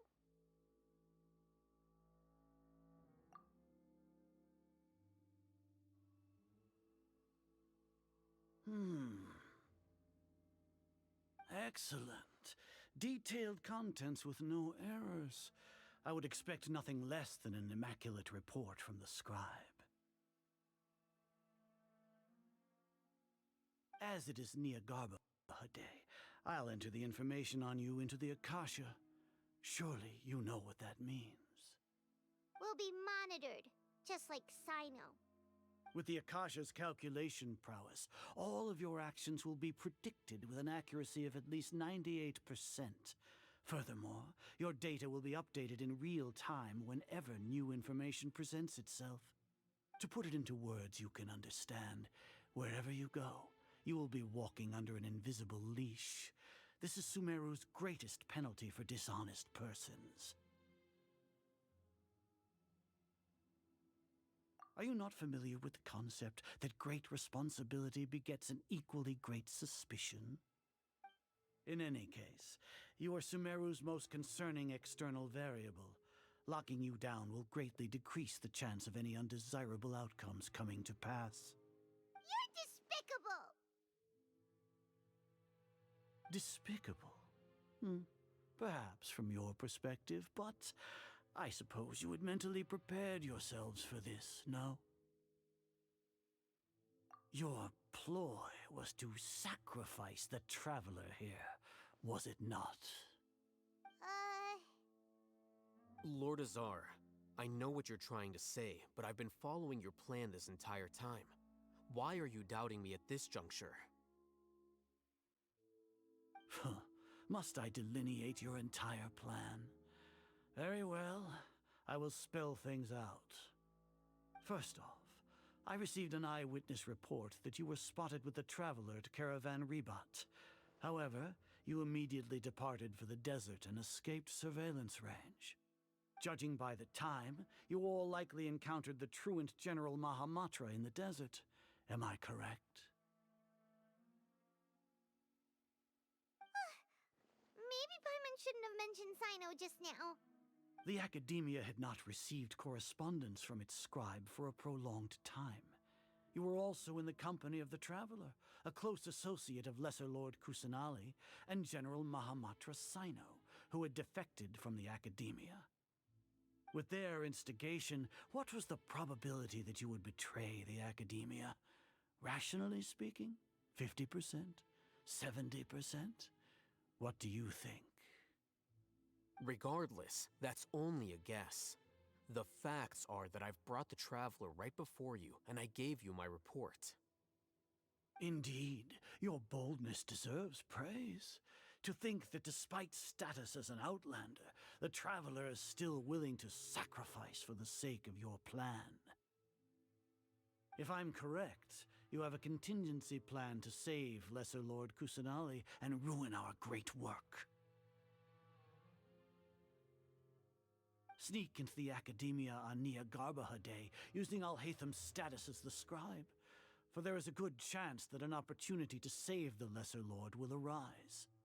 Should your intentions be discovered, Alhaitham will turn traitor and sacrifice the Traveler, thus proving his innocence. He can then stay inside the Academia and continue searching for a way to proceed forward.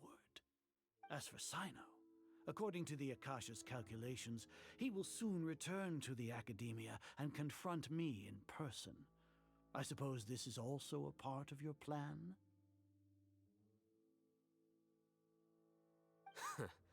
You'll see me as a traitor regardless of what I say, no?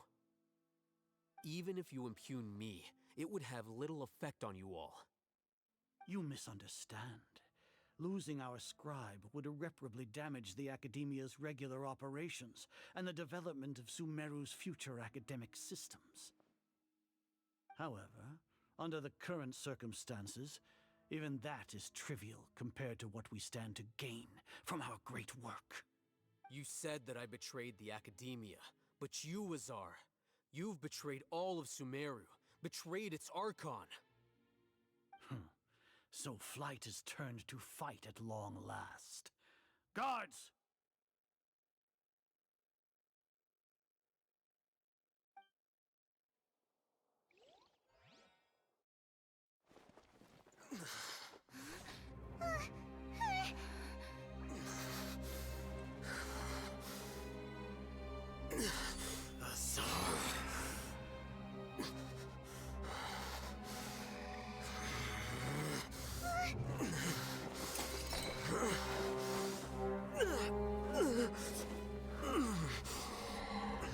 Well, what do we have here?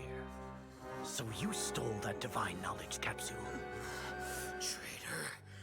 You traitor! Even the most rational scholar will yearn for the power of a god in a moment of desperation. Aren't you doing the exact same thing as me, Alhaitham? Unfortunately for you, no god will lend you their power.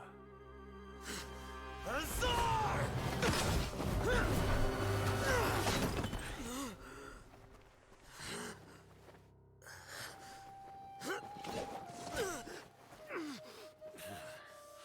He has gone completely insane.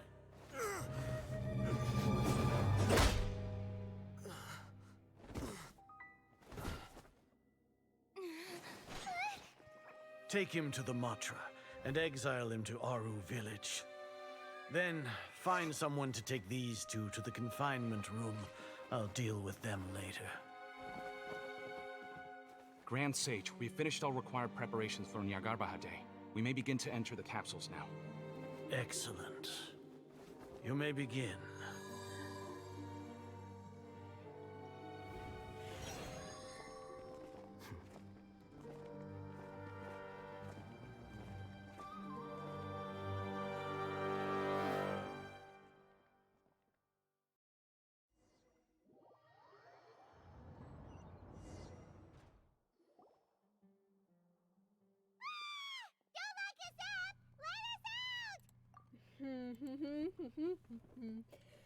He planted a knowledge capsule there.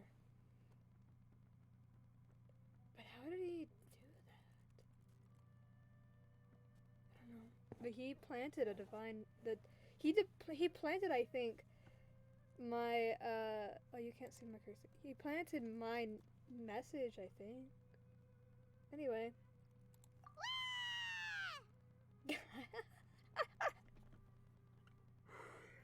I don't think the guards can hear us anymore. Oh, yeah. Paimon got a bit carried away there. How was Paimon's acting just now? Great, huh? Not bad, but worse than mine. Everything's going according to plan so far. We made it into confinement, and Alhaitham's probably done with his part too. That was part of the plan? I thought him betraying us was, like, not disclosed to us. Okay, anyway. We can relax for the time being. We even managed to trick Grand Sage Azar. Alhaitham sure knows how to cook up a plan. What are we doing next? Paimon has trouble remembering things when she's worked up. Right. Paimon thinks it went something like this. Apart from that, we still have yet another goal in the first stage of our operation, which is to send the Traveler to the confinement room. What? Why do we want to get her locked up on purpose? She's always been the person the sages are most afraid of, as well as the greatest obstacle to the successful implementation of their plan. They are very aware of the risk she poses to them.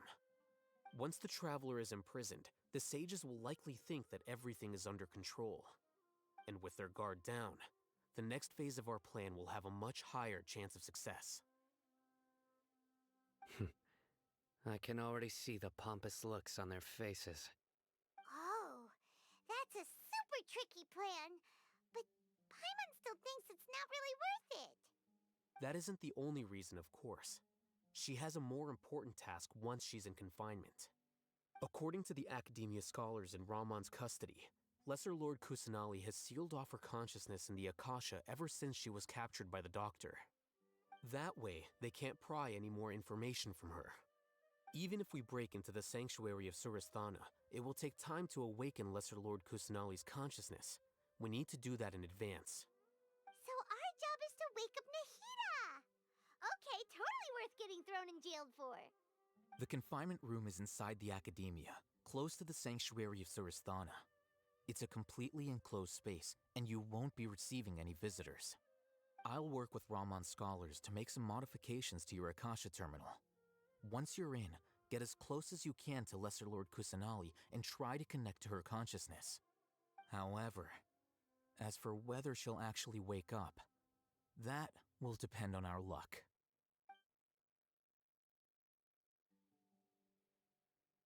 Oh, no wonder you've been wearing your Akasha terminal today. It's the one that Alhaitham modified. Paimon thought they'd take our Akasha terminals when they locked us up in here. Were they being careless? Alright, so what now?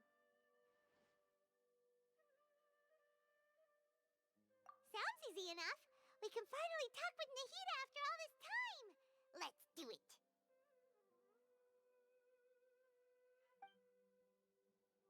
There's a light flashing on your Akasha terminal. It's almost like... the faster it blinks, the better the signal!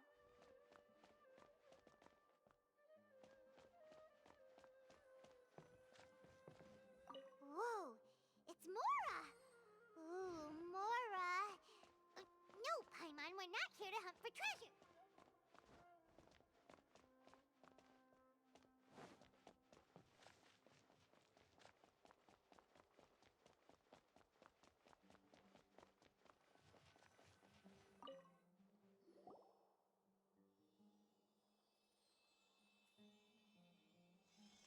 Huh? Is this the right spot? Are you getting anything? Please work.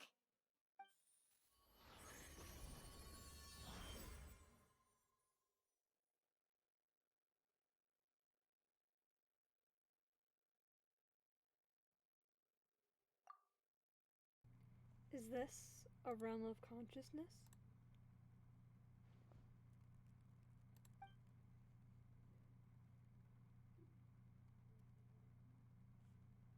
Nahita's not moving.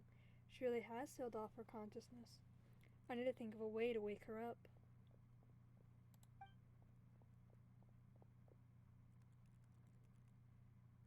What is this? It looks like some sort of barrier. Is Nahita using this barrier to isolate her consciousness from the outside world? Nahita!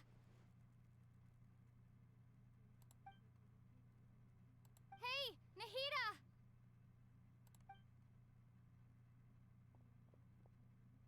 Dang it, she isn't reacting. Seems like she can't sense me.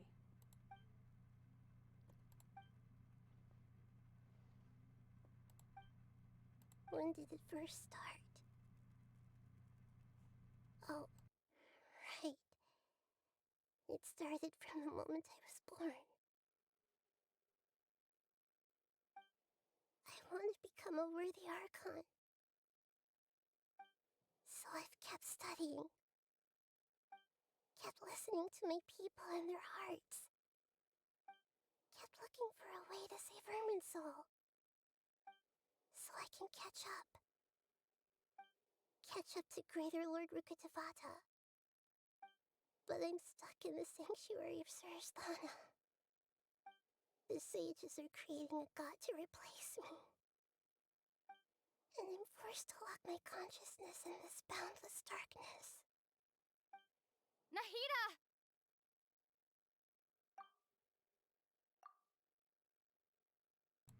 What now?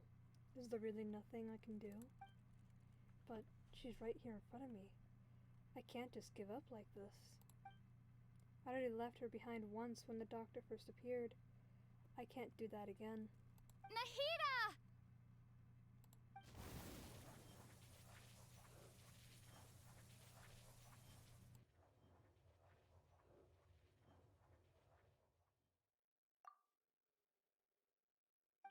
It's so quiet here. Now that I think of it, I don't think I've ever actually listened to my own inner voice. Do Archons have them? Should Archons have them? Have I been doing the right thing? Am I really not needed?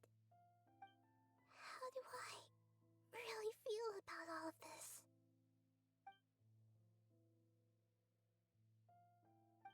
It's so quiet here. Since you're the god of wisdom, you've known the answers to all these questions since the very beginning, haven't you? Who are you? Whose voice is that? It sounds familiar. You're right, though.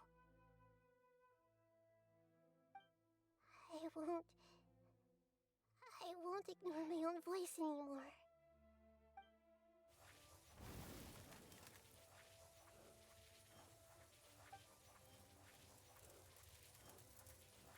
Nahita!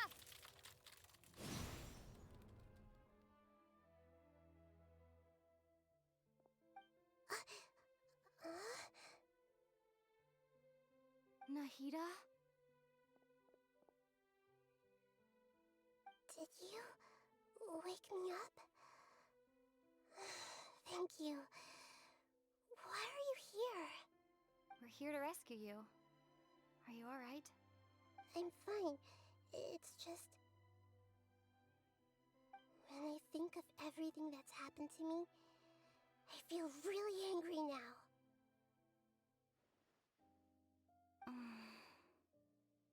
You should have been angry ages ago.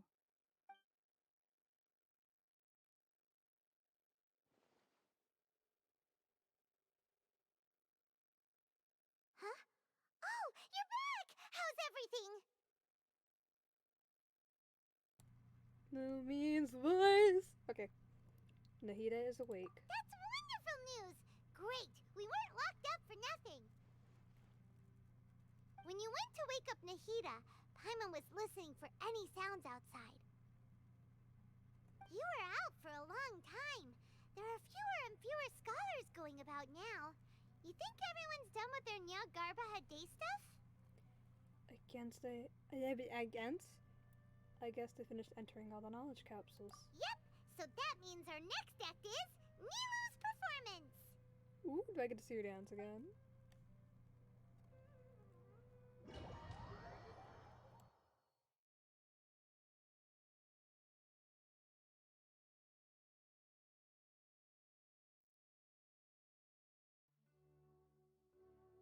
Nilu, are you sure about this? You're taking such a great risk for them. I'm sure, and I'm going. You know that I don't like to pass up any opportunity to dance, and this one is especially important. All right. You seem to have a lot of trust in them, so I won't say more on the subject. But if anything happens, the few of us here may not be able to help you. Don't worry. They've been through worse. Everything's going to be fine. All right. You know, if you really do get arrested, we'll do everything we can to get you back. Be careful, even if it's only for our sakes. Thanks, Mr. Zubair. You're so very kind.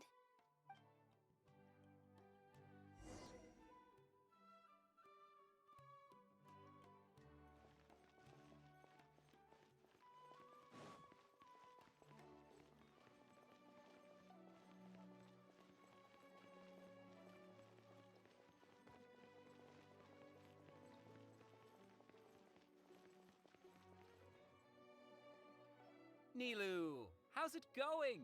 Nervous? Definitely more than usual. But it's because I'm worried I won't dance well enough. It's okay. Just focus on your performance. We'll take care of everything else. You sure know how to talk. Taking all the credit, even though we came here together to help out. Well, thank you both. I'll have to treat you to a meal after all this ends. I really, really appreciate all of your help. Ooh, that sounds great. Ha! How can we say no to that? All right, let's get back to business. Nilu, we'll be here to keep people from going to the academia so they don't interrupt your performance. I was planning on telling them something like, the Academia's been conducting a weird experiment, and some of their test subjects escaped. It's really dangerous there, so stay away. Oh, you couldn't think of anything better? Oh well, I guess it does sound like something the Academia would do. I think it sounds great. I'm counting on you guys. Don't worry, it'll be a piece of cake.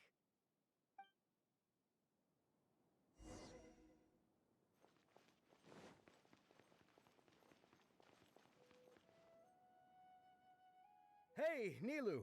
Sorry, it's great to see you, but I'm really busy right now. Our Bait People Away with Yalda Candies plan is working beautifully. Do you want some candy? We have more than we can give out. Vihar, thank you so much for doing all of this. And even dressed up as the Knight of Flowers, no less. I'll pass on the candy, though.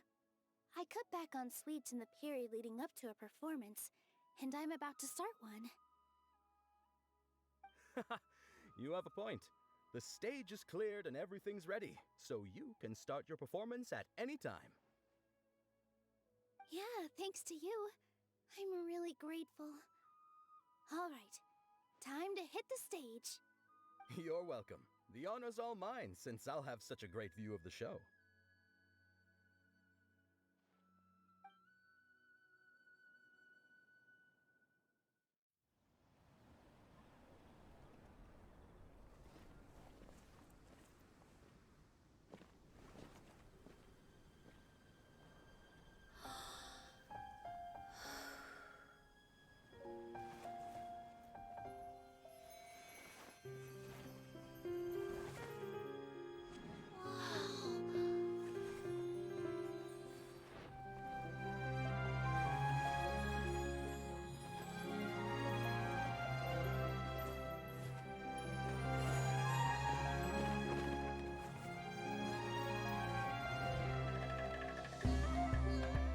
I've never seen a performance like this.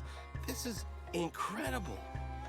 Yeah, but I heard that public performances like these have been banned. I can't believe she's doing this here.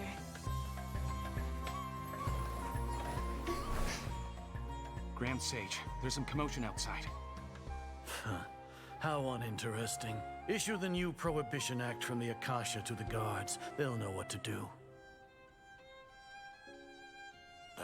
Do you think we should, like, stop her? Let's just watch for a little bit longer.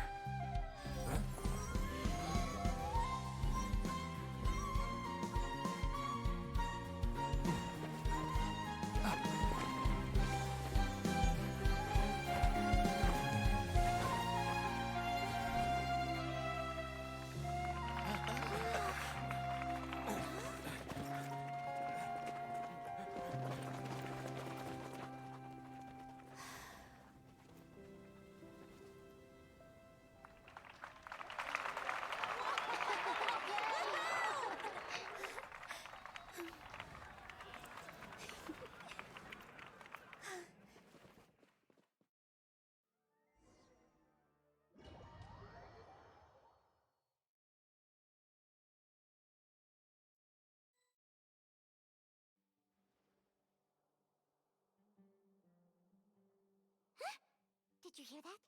It sounds like a lot of guards just ran by. Does this mean the plan has moved on to the next stage? Yep. It's great that everything seems to be going well. Come to think of it, when did Alhaitham replace the knowledge capsule that was about to be entered into the Akasha?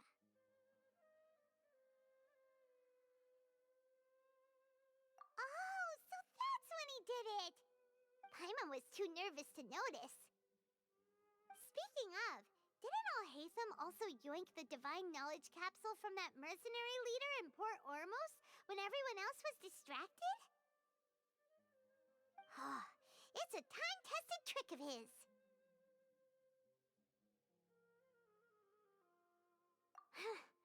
Why are we complimenting him? Yeah, he's smart and all, but he still makes Paimon's blood boil. Let's review our plan for this stage again. It's not like we have anything else to do right now anyway, and it'll help us feel more confident. Paimon remembers that Nilu's task was supposed to go a bit like this. Now that Lesser Lord Kusanali's consciousness has been forcefully sealed, the core figures of the Academia and their guards have started to wear their Akasha terminals again. With the Doctor's technological support, they think they have nothing to fear. How despicable of them to rely on such a person. But this is also our chance. I was originally asked to draft the knowledge capsule for the Artistic Performances Prohibition Act when I was still at the Academia. It should be on the Grand Sage's desk right now, and will be entered into the Akasha during the next Nyargarbaha Day. Are they really going to stop all artistic performances? That's horrible! I'll make an identical knowledge capsule, but this time, I'll smuggle some misleading information into it.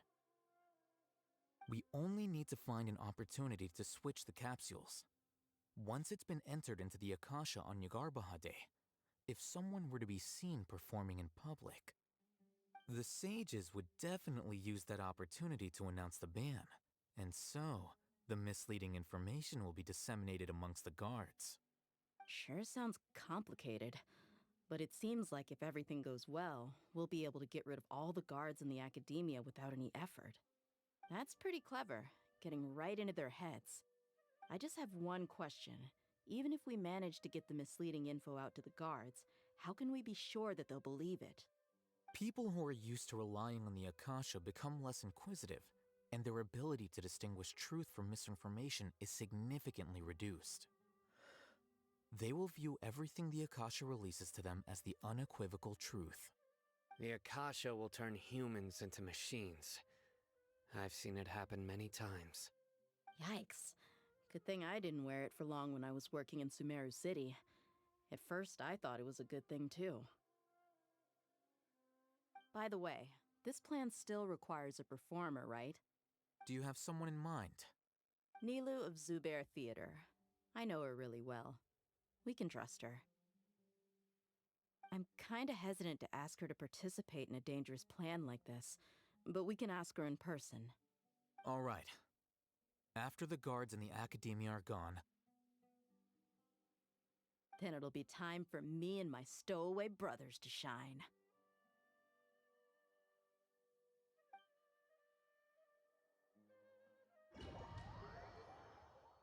So that explains why they invited Nielu out of nowhere.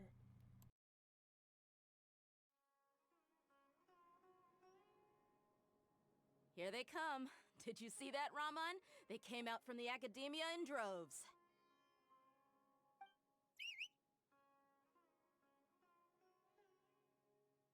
After laying low in the city for so long, this is the moment we've been waiting for. My brothers have already sprung into action. We couldn't do anything to them inside their coop, but outside the Academia, this is our hunting ground. With a lioness like you, the prey sure won't be able to run far.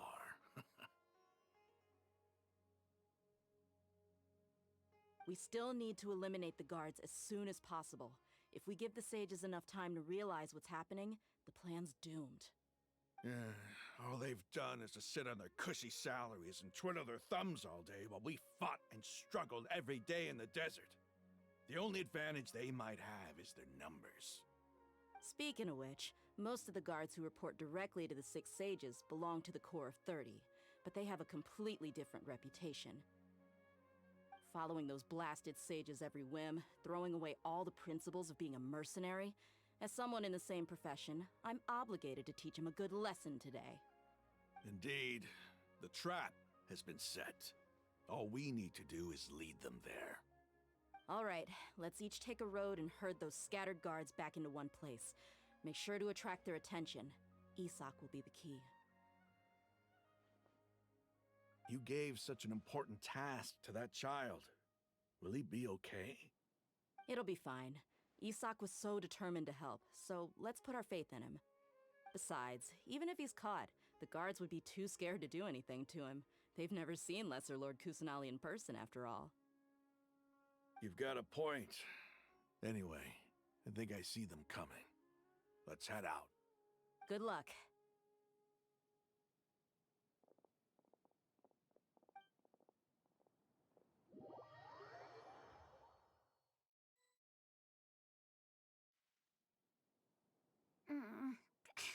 This outfit. Hey, do you remember what you need to do, Isak? When the guards get here, you'll pretend to be Lesser Lord Kusanali and run away from them. Oh, yeah, I remember. Of course I do. I'm just a little nervous. Relax. Don't think about getting caught. Even if that happens, we won't leave you behind. You only need to think about getting the guards' attention and leading them to the Grand Bazaar. Leave the rest to us. Okay, got it. I'm here to pay back Lesser Lord Kusanali for helping Grandpa. I won't get cold feet. Hey, they're here. I can see the Academia guards.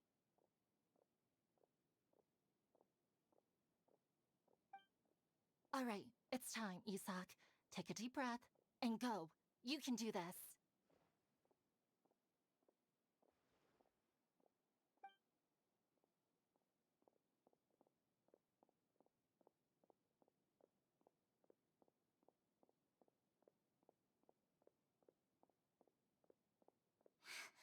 Why is there a guard over there?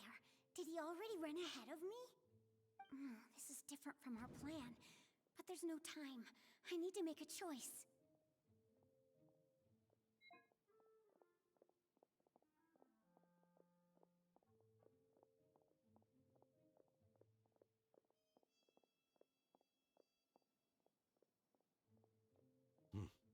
Let's have a look behind the house.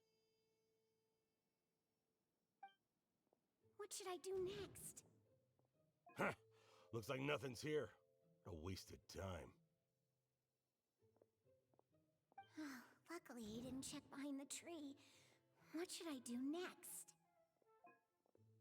The guard looks alert. What should I do next?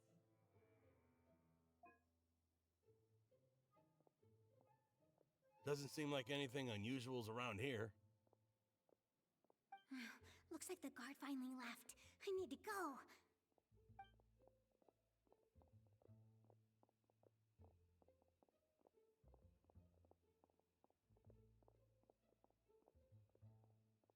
Hey! Lesser Lord Kusanali is over there! Stop! What? Lesser Lord Kusanali? How did I not notice that?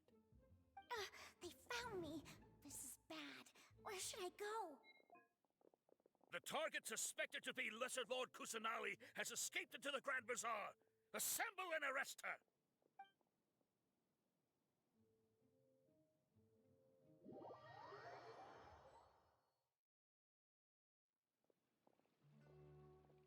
Where did she go?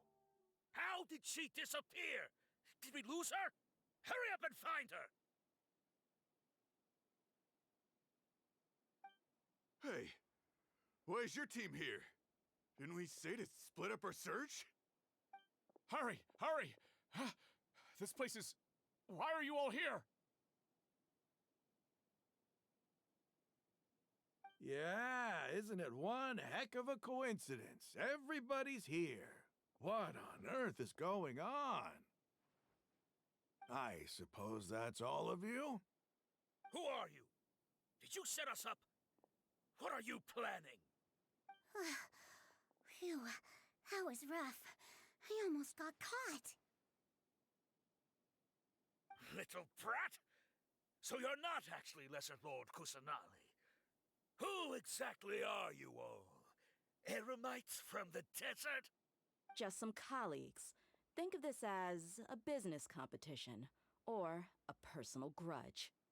After stepping into our traps, stop thinking of yourselves as hunters. Behave like the prey you are.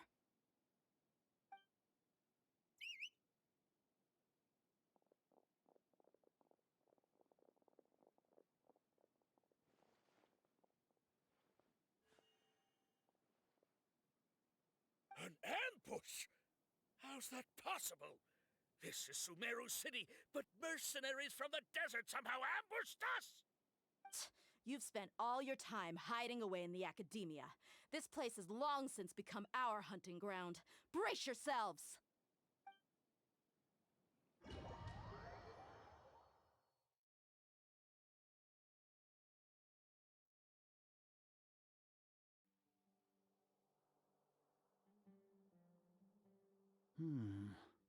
This is odd. The academia has quieted down after the conclusion of the Niagarbaha Day ceremonies, but it's much quieter than usual. Where are the guards? Why have I not seen a single one? Guards? Guards! Grand Sage, how may I be of assistance? I called for the guards. Why did you come? My apologies, Grand Sage. Right now, all Academia guards have entered the city to perform the ordered arrest. I thought you knew. Arrest? Who is there to arrest? I have an ominous feeling.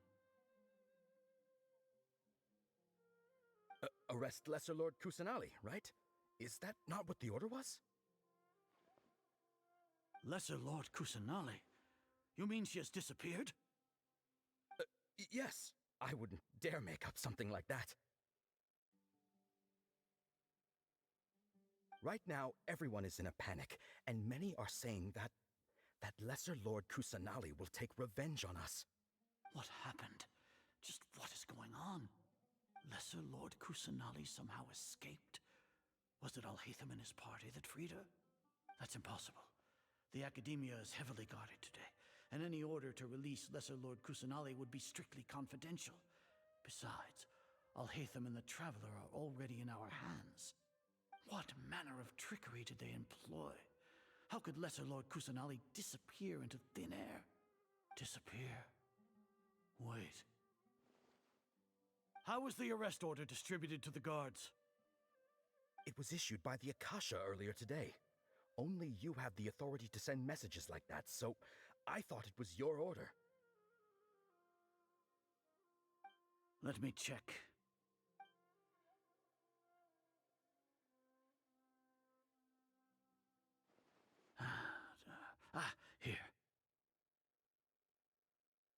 Lesser Lord Kusanali has escaped from the sanctuary of Suristhana.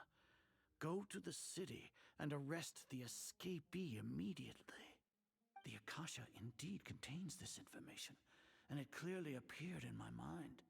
How did they bypass my permissions to issue this kind of message? Was it the report about the traveler that Alhaitham submitted? No. I specifically checked that knowledge capsule before entering it into the Akasha.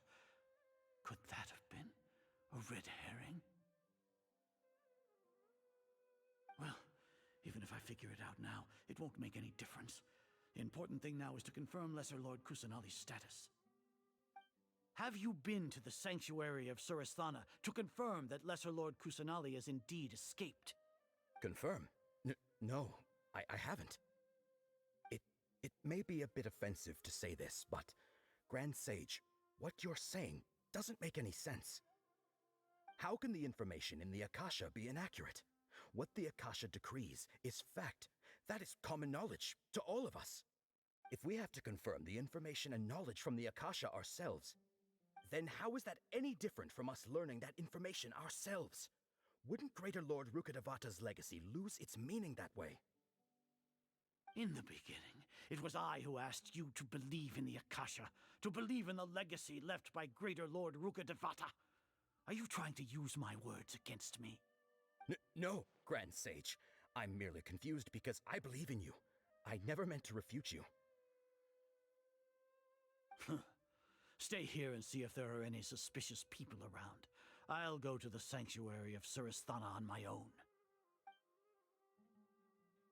Yes, Grand Sage.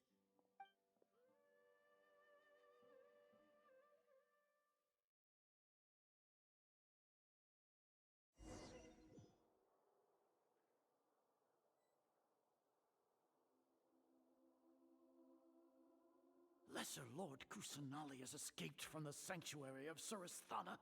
Go to the city and arrest the escapee immediately. How can that be? Stop thinking about it. Stop. It must be a trick of theirs. As long as I personally confirm it. Ah! Impossible. That's impossible. There must be something wrong with my eyes.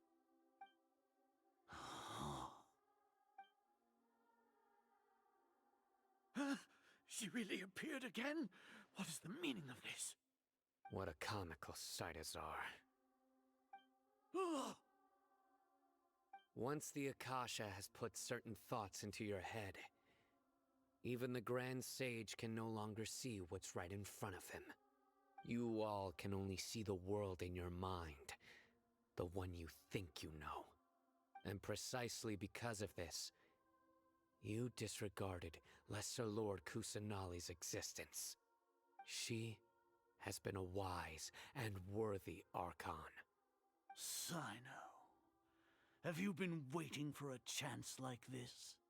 The Akasha predicted that you would return to the Academia to confront me, but I didn't expect it to turn out like this. I was careless. No, you were blinded. Your faults stem from your reliance on the Akasha. You're still the same as always. I truly did not expect a proud person like you to cooperate with Alhaitham and the Traveler. People change, Azar. Admit it. The Akasha can't predict my actions anymore. Then tell me, what have you found during your investigation? You want to buy time? This is the sanctuary of Suristhana. Under your own regulations, even Academia staff are forbidden to come here. No one will come to save you.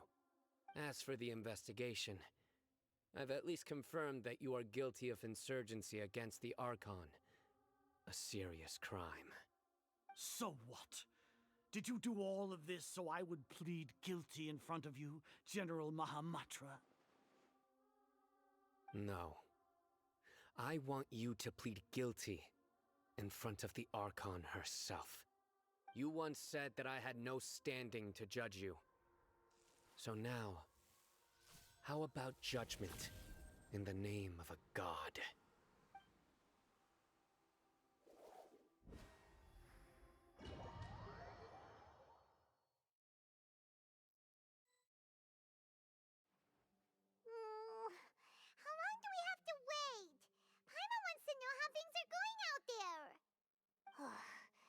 Paimon hasn't heard any sounds outside for a while. Hopefully something bad didn't happen. Yeah, but aren't you scared that we might be locked up in here for the rest of our lives?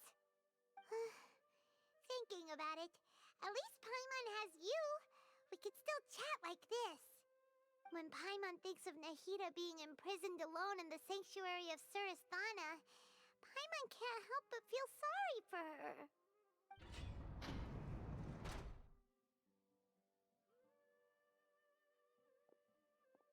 Here comes your savior. Dia! Paimon just knew you would come to rescue us! You two really owe me some big thanks. I had to search through who knows how many guards to find the key here. It felt even more tiring than whacking them. I'm exhausted. Thanks a lot. Need Paimon to rub your shoulders? No, that's, I'll pass. What are you afraid of? Oh, are you ticklish? Now isn't the time to talk about being ticklish. Things in the city and on Sino's side are both going well. The guards that stormed out of the academia are all taken care of. The Corps of 30 is in charge of the city's defenses, but we already talked to Asfand. They've been fed up with the sages bossing them around. As long as it doesn't break their employment contracts, they'll turn a blind eye. That's probably because you've been super great friends with them for a long time. So, how's Sino doing? The Grand Sage is in his custody. Even I know how terrible it is to fall into Sino's hands, so he probably does too. Sino forced him to release Lesser Lord Kusanali. He has no choice but to obey. So, hurry to the sanctuary of Surasthana. Assuming nothing weird happened, we should have already rescued our Archon. Honestly, I didn't expect our ragtag bunch to do this well. We just came together last minute to save the Archon, you know? Alright, you two better go.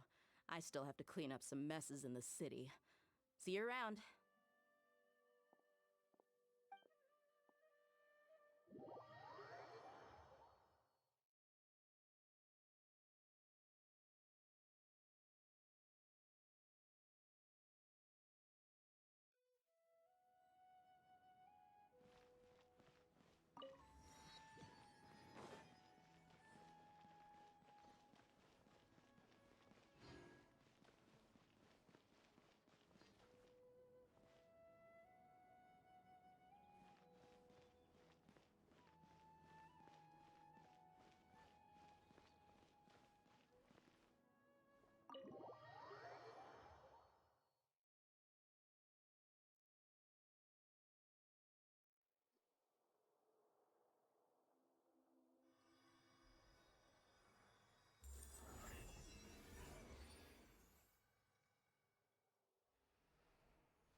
Nahida!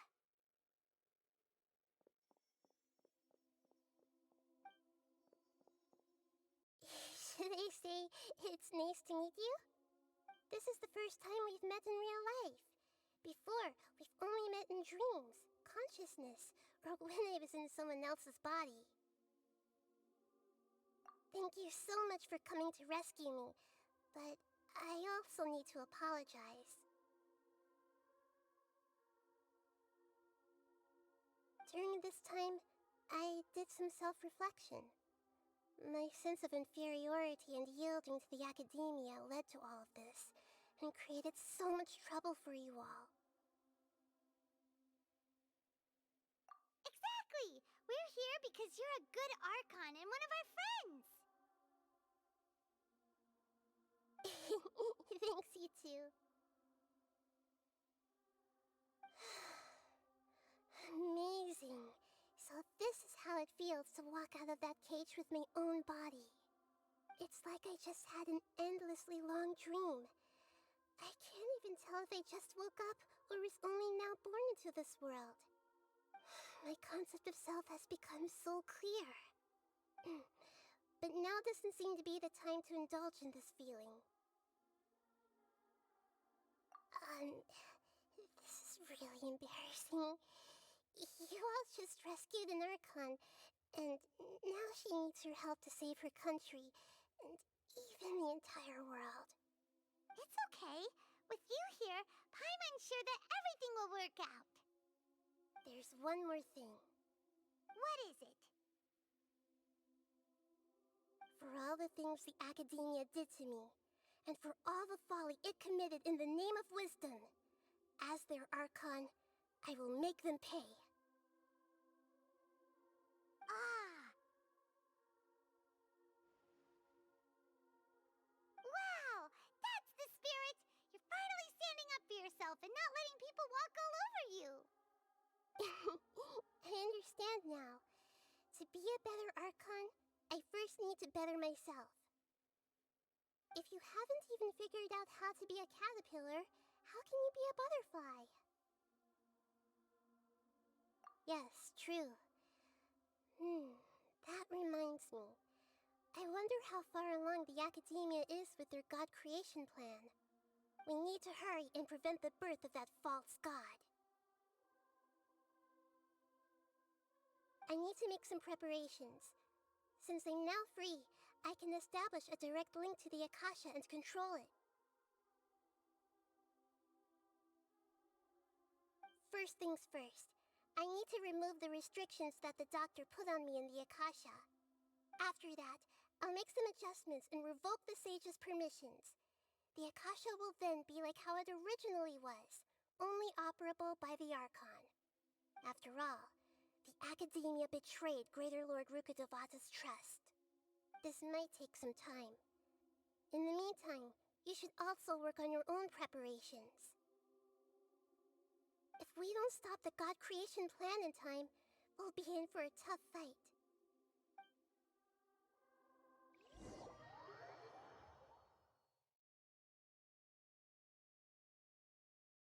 You might as well prepare for a fight.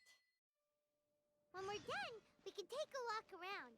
After all, we missed out on a lot of stuff when we were locked up.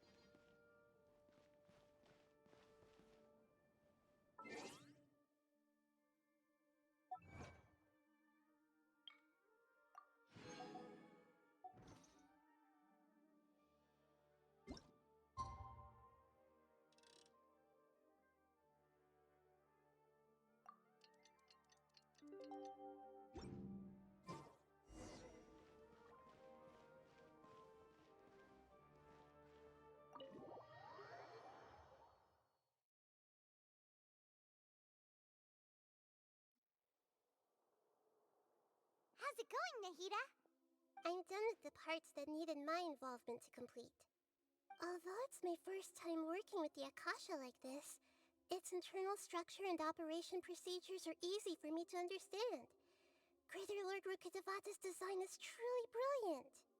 Oh, also, this is for you. Huh? What's this little floaty thingy?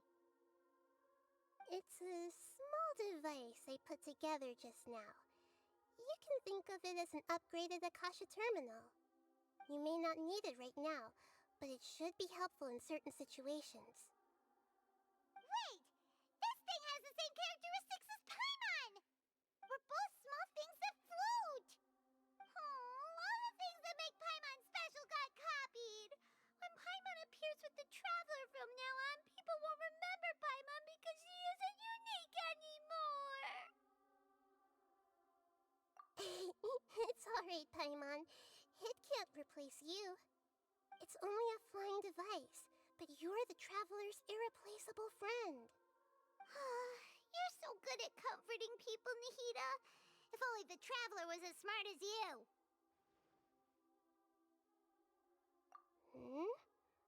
I was simply telling you what I feel to be the truth. I wasn't trying to comfort you. Nahida, you're natural at this. What you just said made Paimon even happier. By the way, there's something I need to confess. Even though I'm the Archon and in control of myself again, I'm not very good at fighting. You may have heard that an Archon's power is derived from their people's faith. However, I'm not as well loved as Greater Lord Rukkhadevata. If we get into a situation where combat is our only option, I'll have to count on you, and I'll do my best to provide support. I'm glad I can rely on you. So the God of Wisdom isn't good at fighting? That actually sounds about right. I've located where the false god is. Time is of the essence, so let's skip to it.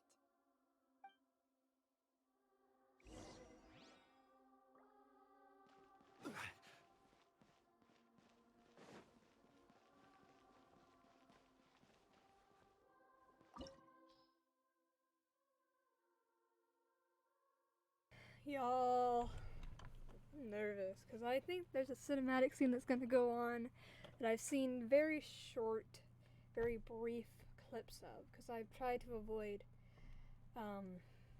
spoilers for myself. Y'all, I'm scared. Okay.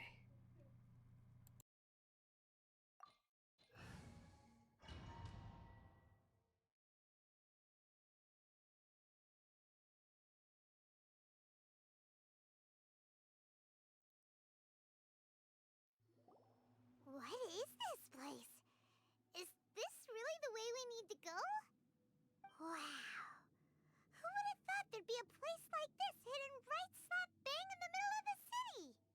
The sages wanted to realize their god creation plan without being discovered. The safest and most convenient way would be to build within the academia itself. That's true. They were already hiding one god, so why not two? Judging from the structure here, the project is a huge undertaking. The sages really saw the god creation plan as their ultimate goal. But this place doesn't look like it could have been constructed by the academia alone. The Fatui under the doctor sure didn't hold back. They provided a lot of technological support.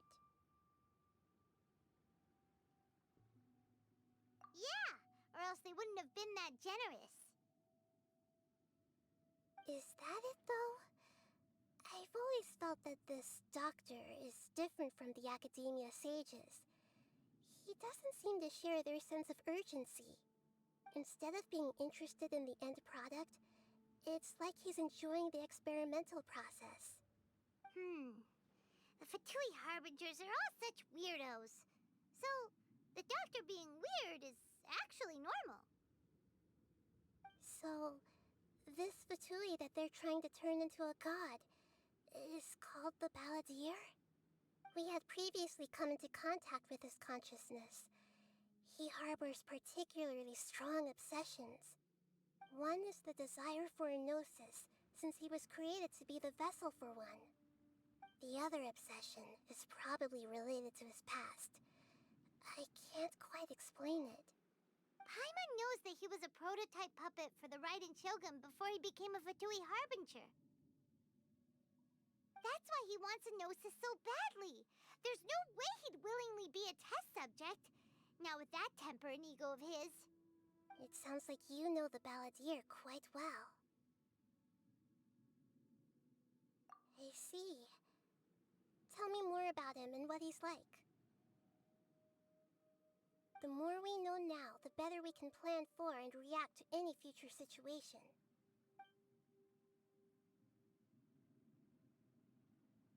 I see. How fascinating. Alright, time to go. Let's get through here and meet him in person.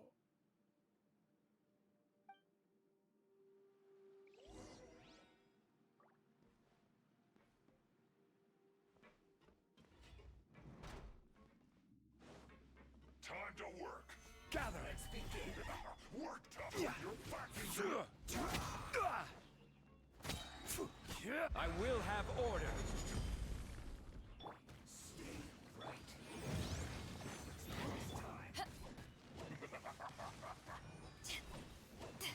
No slacking off. Incinerate! This should be fun. My work.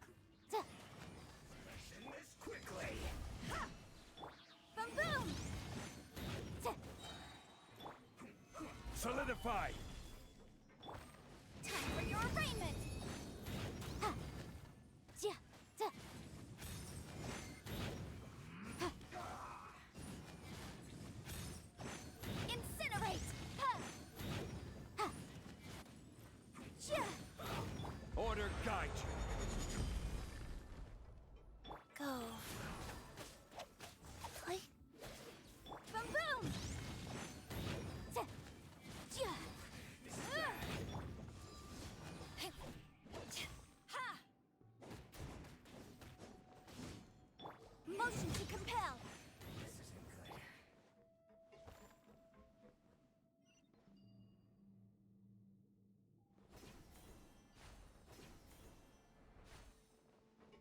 It looks like we can climb up these pipes.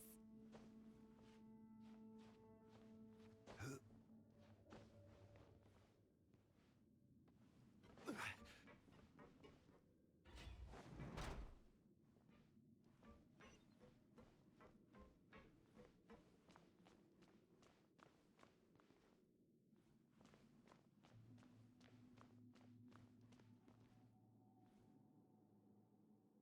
pattern on the ground seems all messed up. Let's go around and see if there's a way to fix it.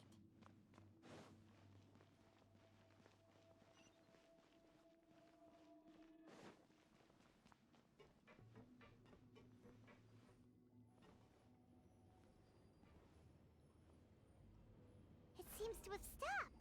Let's continue.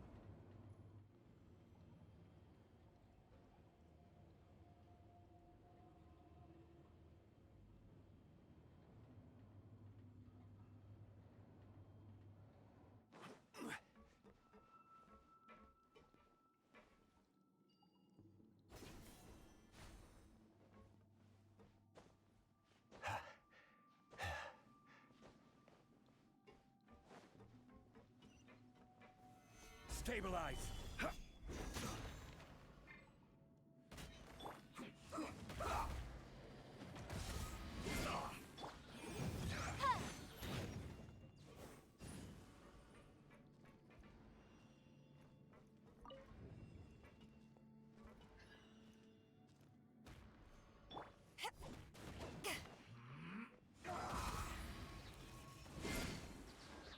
Incinerate!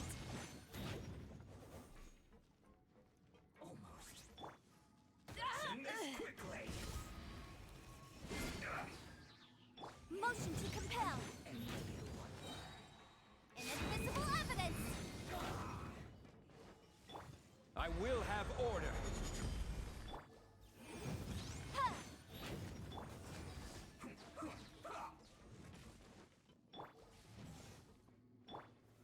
Gather! Incinerate! Send this quickly! Da! Ja! Ha! Sya! Ja! I guess this is it.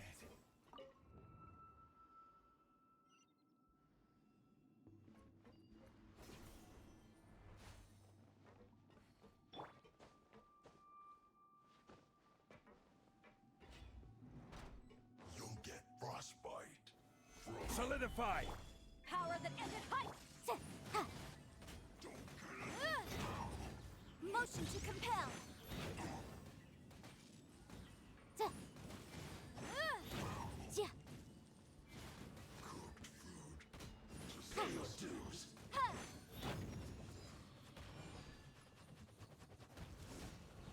Boom boom! Ja! Ha! Leaving so soon? Gather! Motion to compel. Order guide you! Life goes on. No escape. Boom boom! Ha! Da! Ha!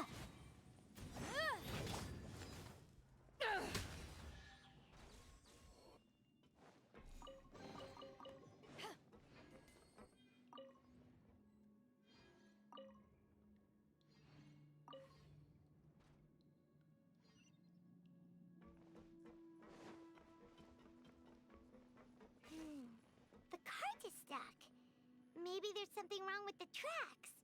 Let's try adjusting the direction of the device to clear the tracks.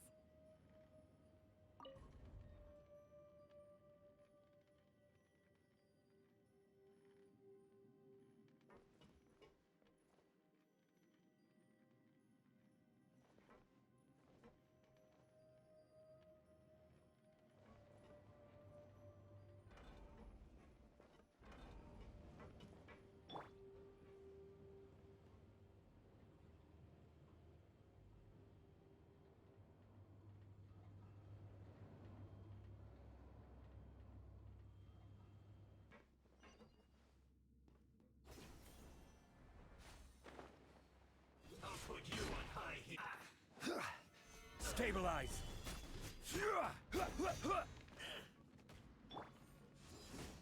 Incinerate!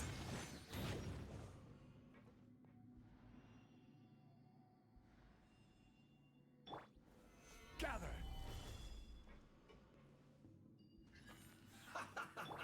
Detoxifying heat! Boom boom! Yeah! Opening box of Adepti tricks. This one's well Go. done.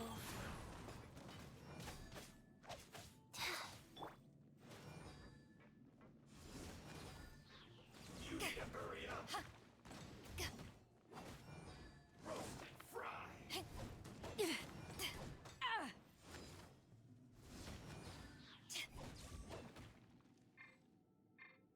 You need to hurry up.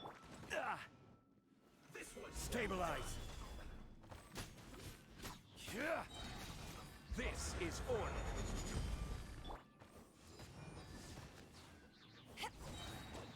Ha! To ashes! Rise. Fly.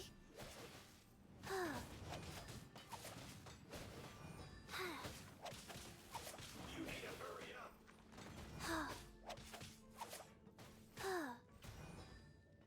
This one's well done. You need to hurry up. Roast and fry. Gather!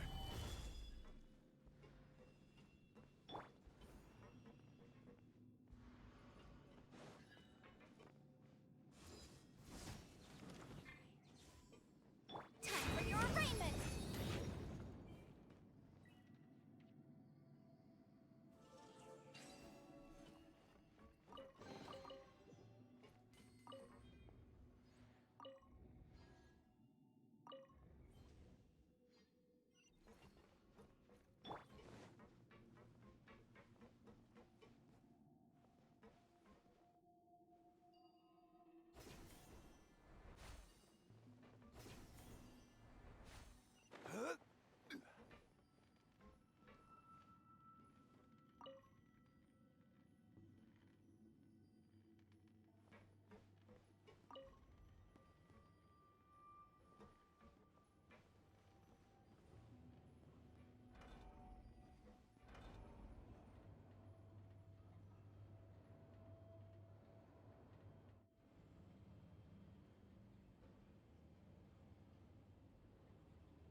Solidify! No more rounds. Trouble.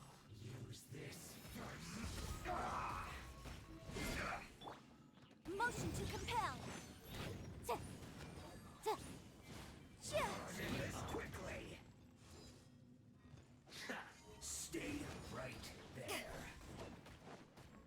That's a waste of I will have order. Boom boom! Yeah, yeah!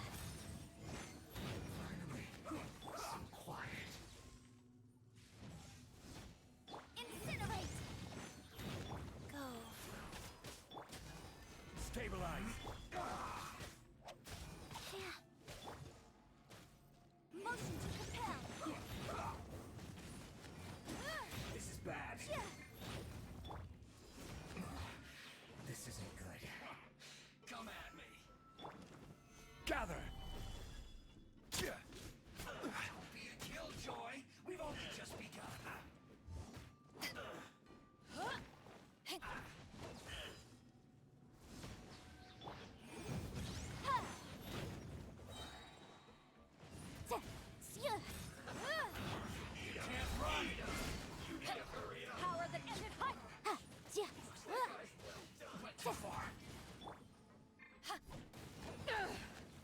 Wheel of life.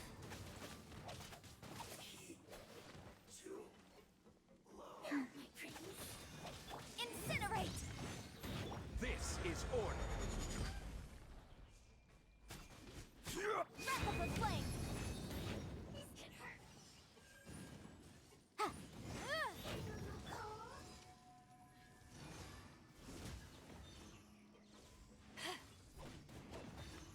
Boom boom!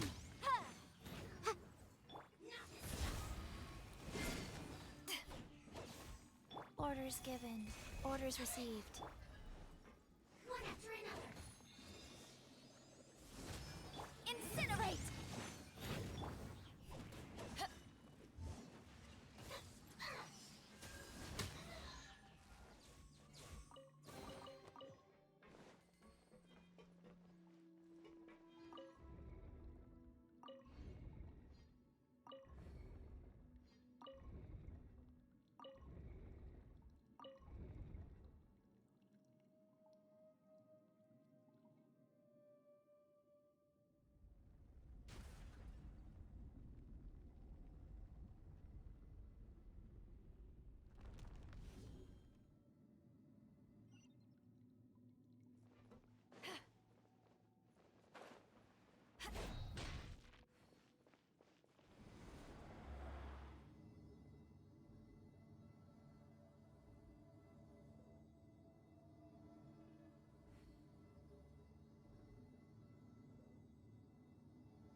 Looking at its operational status, we must prepare for the worst.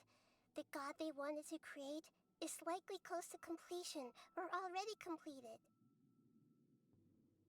Oh no, what should we do? Paimon can't imagine how hard it would be to fight against a Fatui Harbinger with a Gnosis. Are you nervous, Paimon? If you really want to know, of course Paimon's nervous. Aren't you too, Nahida? Yes, I am. This is probably the first time I faced with a calamity of this degree since my birth. I feel not just nervous, but curious as well. Curious? Curious about what? Curious about our fate. To me, everything we perceive in this world, everything we learn, and everything that happens to us is considered knowledge. And if it's a form of knowledge, then it can be understood. However, only fate is about that which has yet to occur, so it has always drawn my curiosity. So to me, fate is the ultimate knowledge. That's also why I love observing humans and all the things that happen to them. It all brings me great satisfaction. And now, at long last, I'm not just an observer anymore. I will personally experience my own fate with you by my side. Isn't this such a wonderfully exciting thing? Ah, so that's what you mean. Paimon thinks she understands what you're feeling. Agreed. Okay, let's continue on. I can sense his aura from here.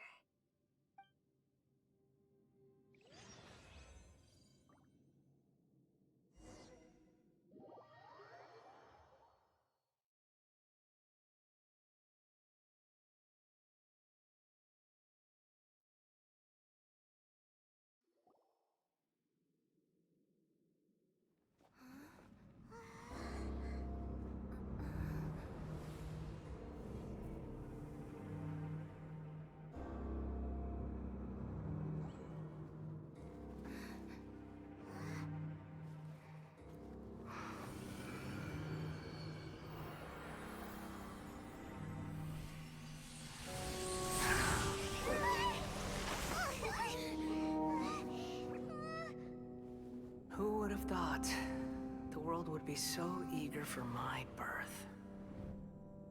I remember you, Booer, the god of wisdom, and standing beside you, the traveler. Is he all-knowing and powerful now like Greater Lord Rukkhadevata?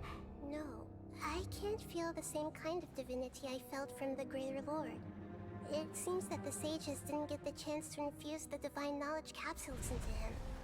But even still, he has undoubtedly become a true god now. So we're too late? The Balladeer has already become a god? The Balladeer. A long bygone title. When my spirit ascended to divinity, I felt as if I had existed for the same number of epochs as heaven and earth. Looking back, the existence of what once called itself Kunikazushi appears infinitely small and ugly.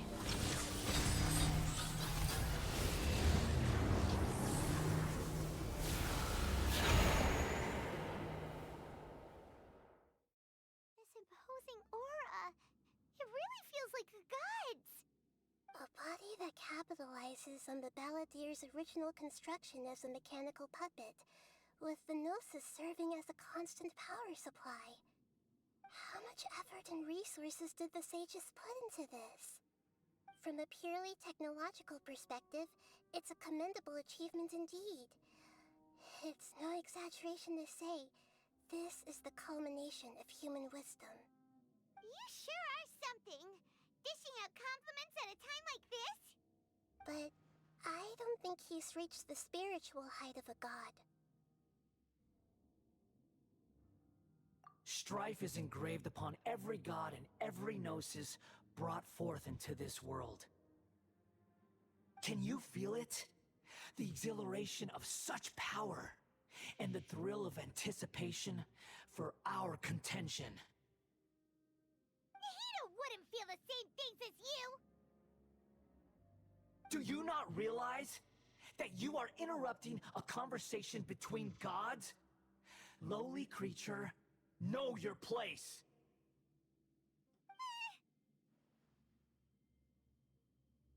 The strife engraved upon a gnosis. You're talking about the Archon War. Tevat's current peace was not easily won. I didn't personally participate in the Archon War, but the way I see it, all those losses were meaningless, driven by the demands of the laws. There's no point in bringing it up again. Is that so? Yet I am deeply disappointed that I was never allowed the fortuity to personally participate in the Archon War. This is a first. Encountering a god in this world who does not crave power.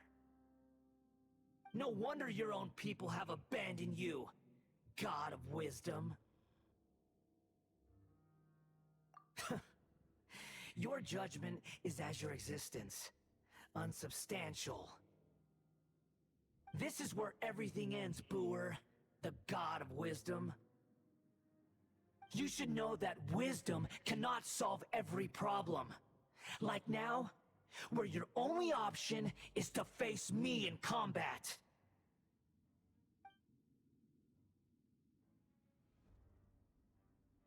Come! Let us reenact a scene of the Archon War. Come and inaugurate my birth as a god.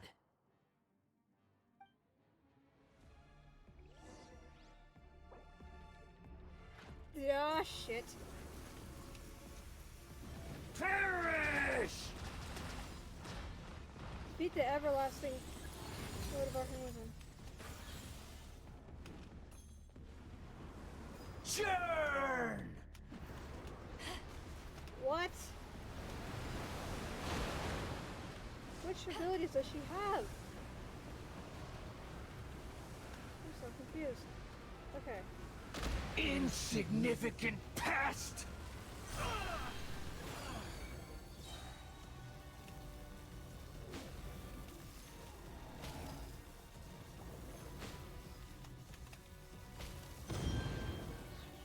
Ah, what the fuck? Not bad.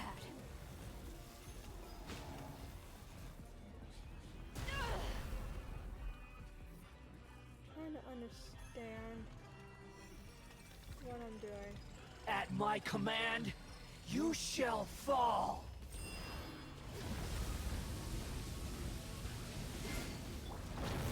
Stabilize. Feeble human. Oh, wait, I see now. Activate the other.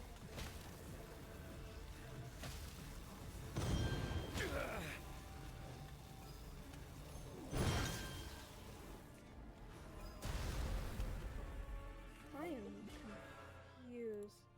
Hold on. Okay, that's what that is. Perish!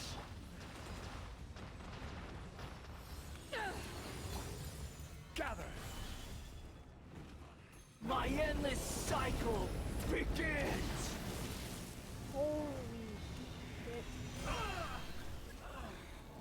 The other electromatrix to immobilize. How do I...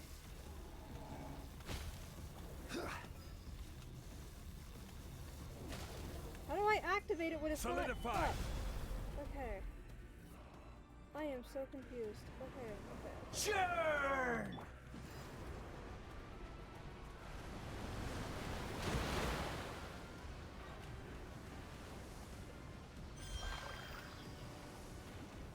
Okay, wait, so Feeble water human. gives me health.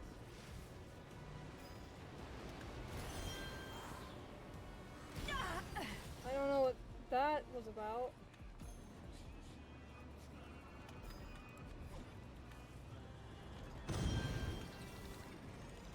At my command, you shall fall.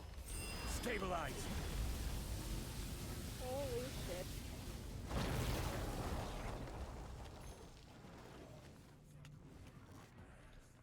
Insignificant pest! I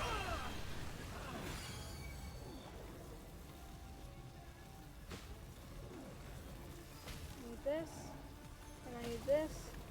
My body! It's...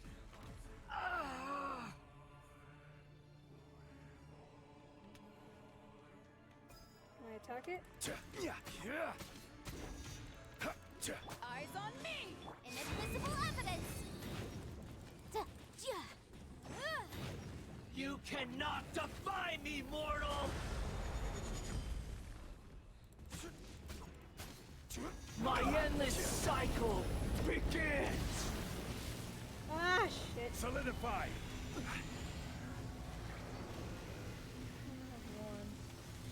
Zhongli is tearing me through this, I'll just say that now. Boom boom! Churn!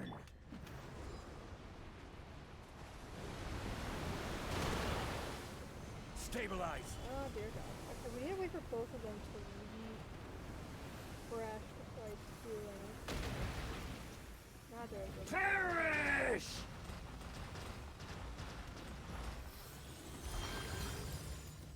Get some healing on us. Insignificant pest!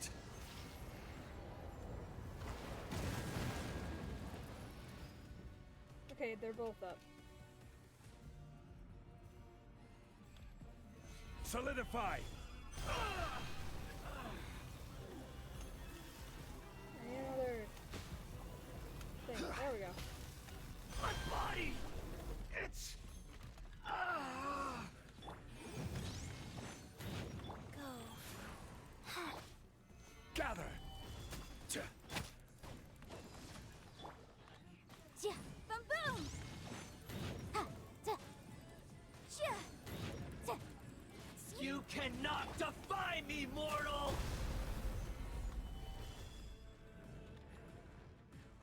You're still immortal yourself, bitch. At my command, you shall fall! Stabilize.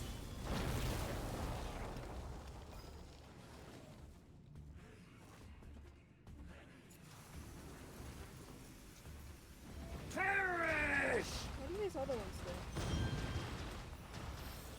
I haven't really figured that out. Insignificant pest!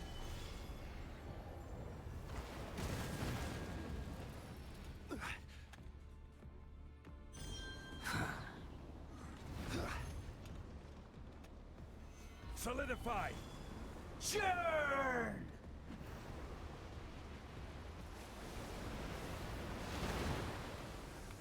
Alright. They've both been activated, but there's no other things to grab. My endless cycle begins! And now there is.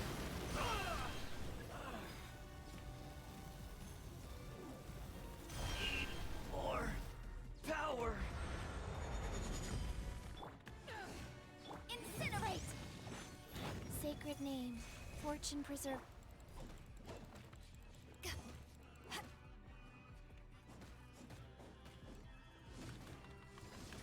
Boom boom! Ha! You cannot defy me, mortal!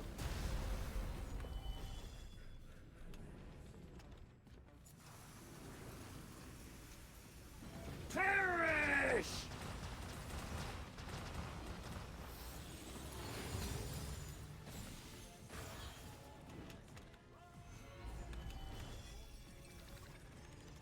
At my command, you shall fall!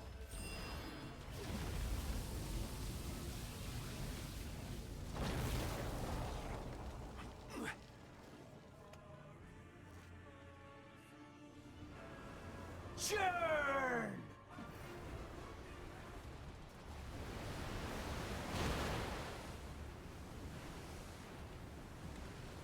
Solidify!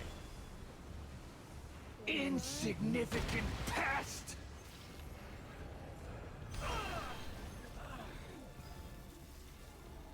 My body! It's...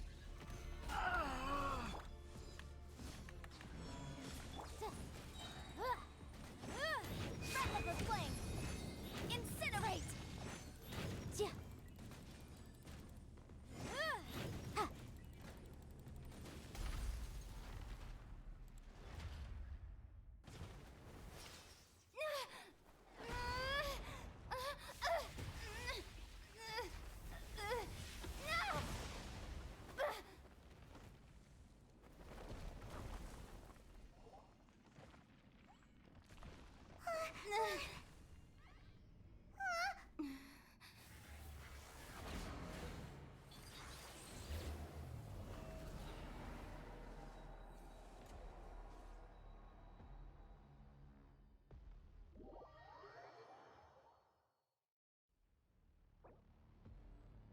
There's more?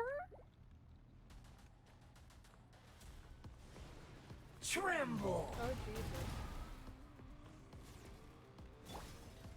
Solidify!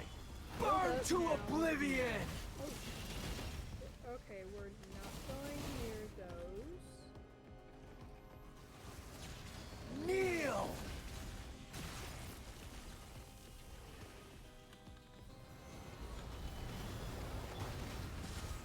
Whoa. Whoa, whoa, whoa, whoa, whoa, whoa, whoa. Whoa, whoa, stop. Stabilize! Take this! I actually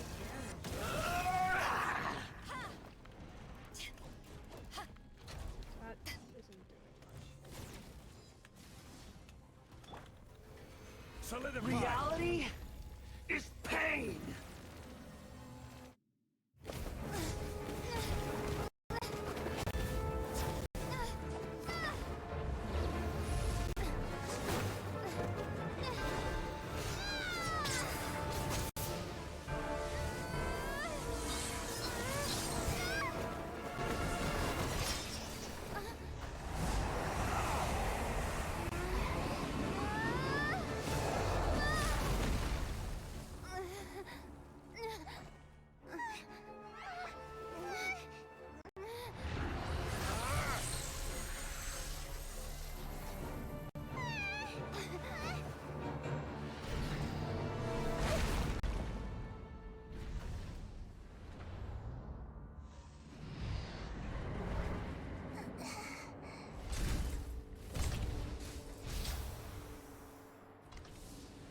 This is supposed to be a battle between gods, yet you choose to hide behind a mortal. And now, you're acting like you'd sacrifice yourself for a human. Are you having fun proving a false sense of heroism to yourself, Boor?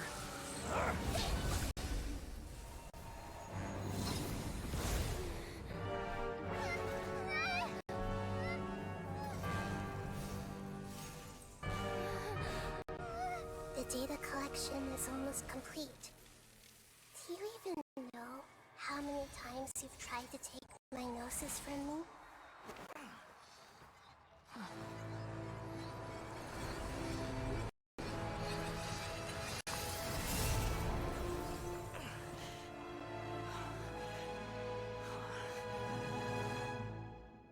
We just concluded the 168th loop. Did you know that in the effort to create you, the people of Sumeru were forced to live through the exact same number of Sub-Zerus festivals and Samsara cycles? The power of dreams. When did you use it on me?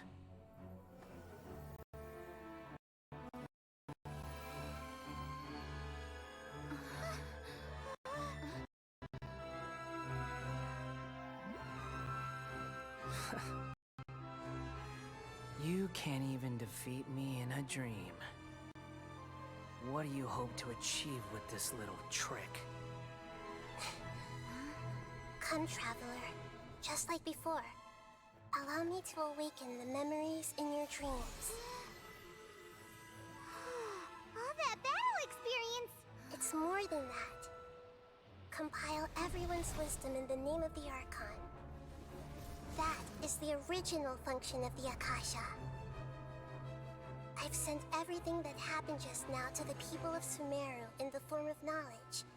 I've asked them to help you find a way to defeat the false god.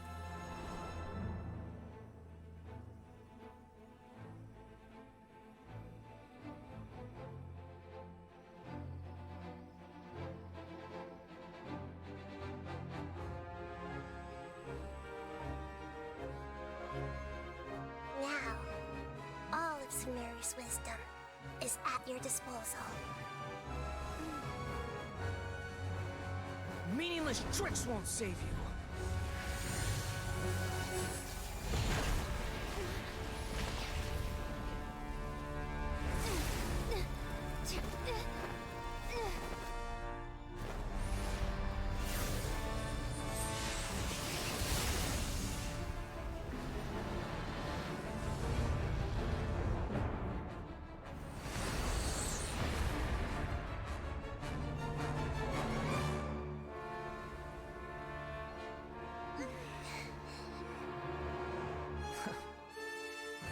Are you done with your tricks?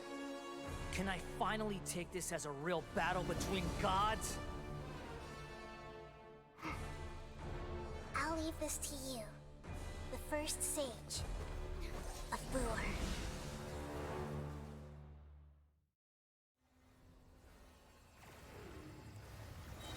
Holy! Oh shit, we're Nita. 1,000 eons, mine to dominate. Okay, now we're out. I don't know what her abilities do. I see everything. Burn to oblivion! Motion to compel.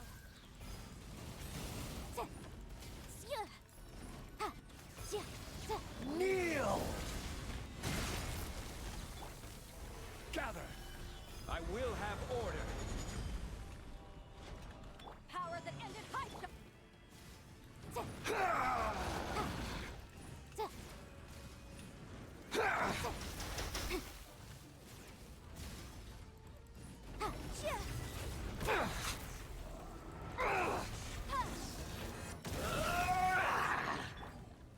Stabilize. What? Ooh, hold on a second. Reality is pain! Shit. Okay. Solidify. Why is it spreading?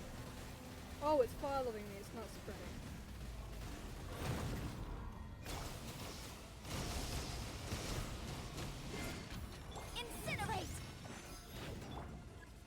Stabilize! Kneel!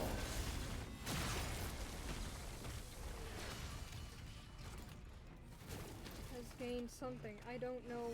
Good riddance, cruel world. And him coming by the. Motion to compel. Time for your arraignment. Rise!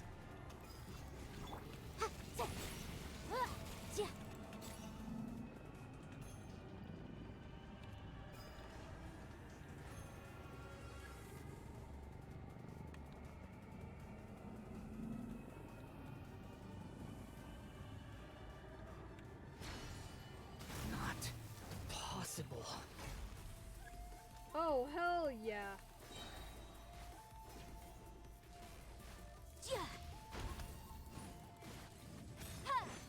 Eyes on me! Wheel of life. Orders given. Orders received. Make yourselves at home. Right. Invisible evidence.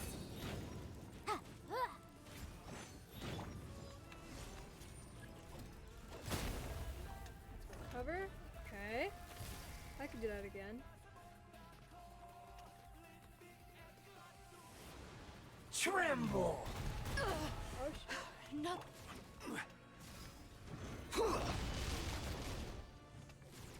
You can't touch. Order guide you. Reality is pain! Solidify!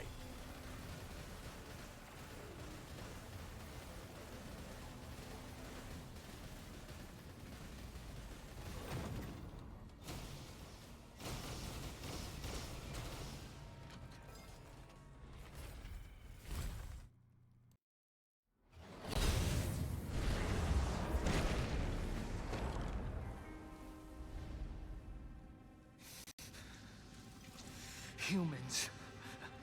Filthy humans.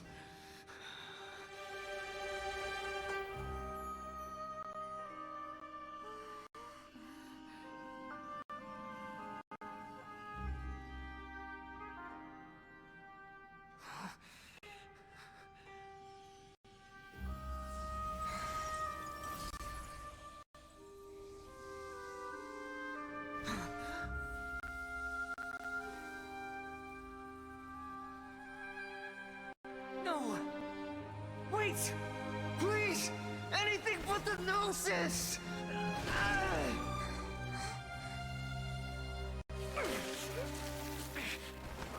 That's mine! Don't even try!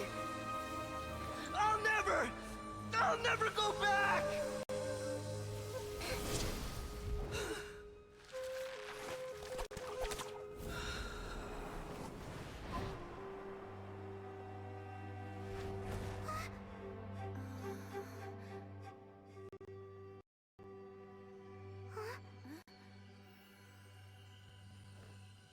We haven't yet found the answer to the most important mystery. Irminsul is still waiting to be saved. With the power of another Gnosis, we may now finally understand the last memory of Greater Lord Rukkhadevata.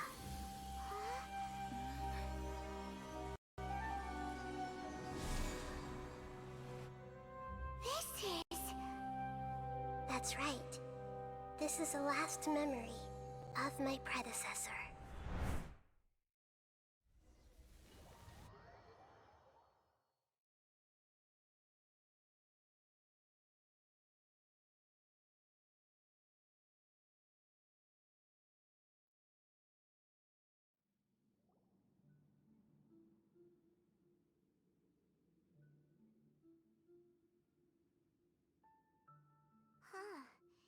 This sure seems very different from what Paimon imagined. Shouldn't Irminsul be in this realm of consciousness? Yes, that is our destination. But I didn't expect the remaining consciousness of Greater Lord Rukkhadevata to be as polluted as this.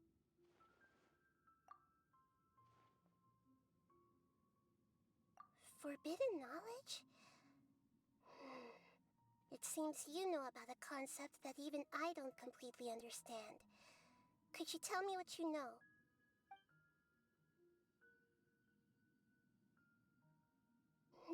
Your inference seems logical enough. Forbidden knowledge once polluted the desert thousands of years ago, but was successfully repelled thanks to King Deshret's self-sacrifice, and Greater Lord Rukkhadevata nearly exhausting her power. Then, a second instance of forbidden knowledge pollution occurred during the Conria Cataclysm 500 years ago. But I'm afraid it is much more serious this time, with Irminsul itself already in danger. So, if we're in the remaining consciousness of Greater Lord Rukkhadevata, and it's also been affected by forbidden knowledge pollution, then does that mean, in order to save us, Greater Lord Rukkhadevata? Yes. It's very possible that she sacrificed her life in the fight against forbidden knowledge. She didn't completely eradicate forbidden knowledge, but if it weren't for her actions, the pollution would have been far more rampant over these past 500 years. The way that everyone, including me, has forgotten everything about forbidden knowledge may very well be due to her restoration of Irminsul. Aww. Do you feel sad, Nahida? I'm just sharing her pain. The pollution of her consciousness here is severe. There is madness, chaos, and pain all around us. Did she fight to resist the forbidden knowledge pollution in such terrible conditions, all the way up to her last breath? She even used her last remnant of lucid consciousness to leave a clue for us to follow.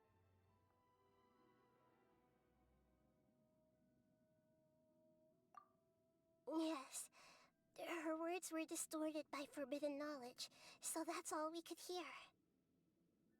But now, we have a chance to find the answer to this mystery. We can cross the polluted consciousness until we found the right path to meet with her lucid consciousness. And then, we'll let Greater Lord Rukkhadevata tell us the truth in person. Each of us need to be mindful of the state of our own consciousness while we are here. Even with the Gnosis' protection, we must always keep a clear mind. Otherwise, we could go mad at any moment. That's so scary. Don't worry, it should be easy enough for you to keep that mind of yours clear, Paimon. Let's go.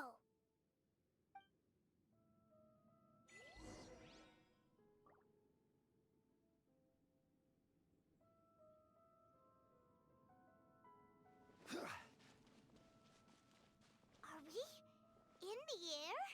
And why is there a huge boat? That's the boat of consciousness, which symbolizes reason here.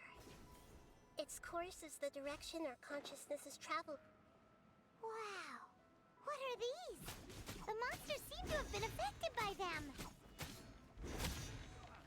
Gather! Back at ya!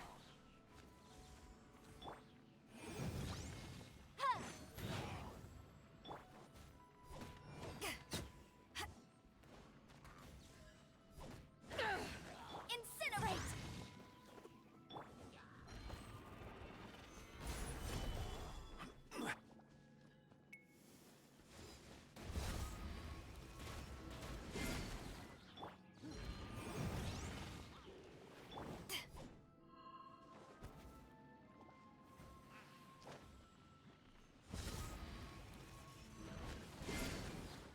Boom boom! I will have order. Rise.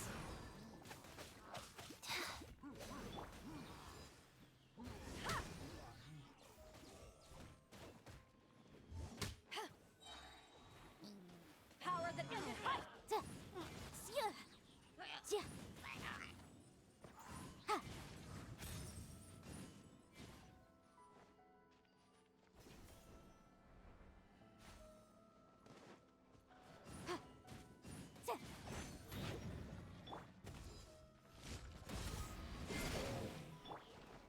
Time for your arraignment!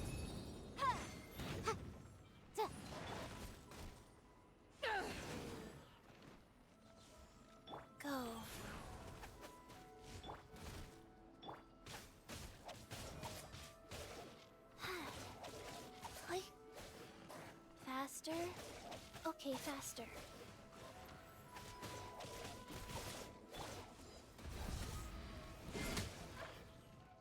Motion to compel.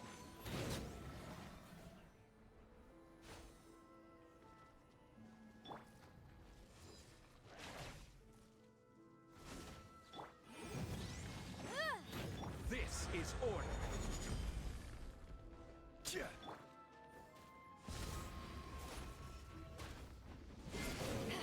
Boom boom!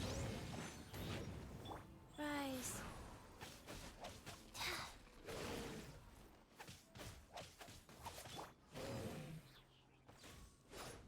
Back off! Yeah. Ha!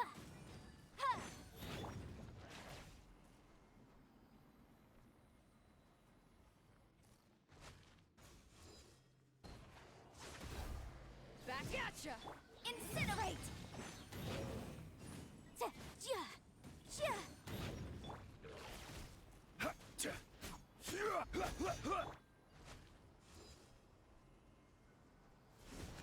Boom boom!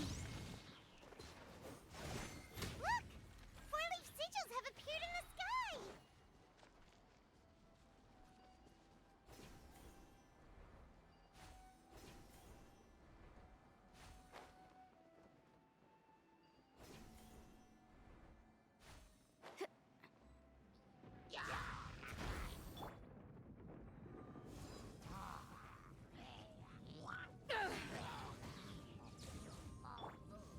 Stabilize.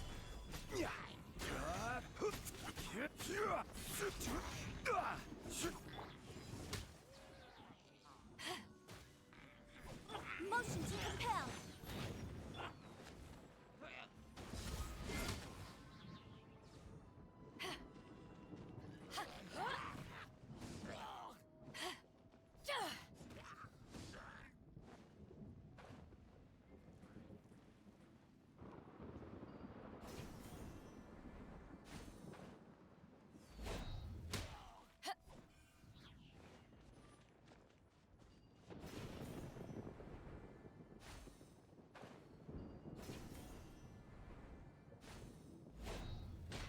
Boom boom! Ha!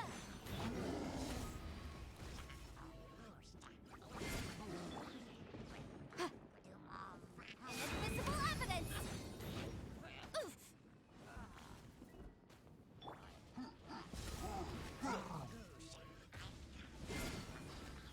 Incinerate! Yeah! Go.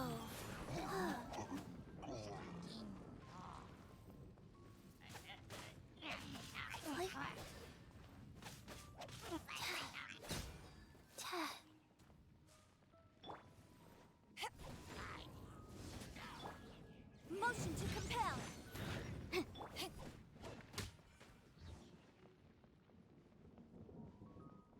Ha!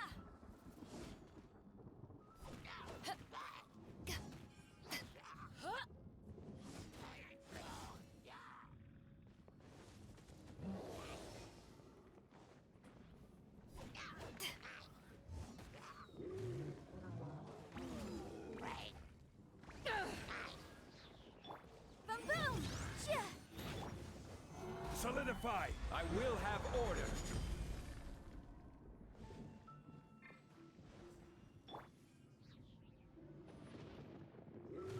Motion to compel. Yeah. Ha. Ha.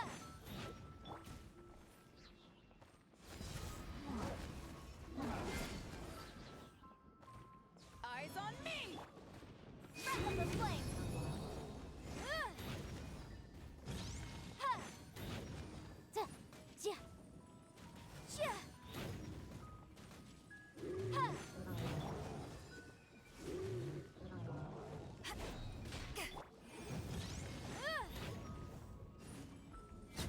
Yeah.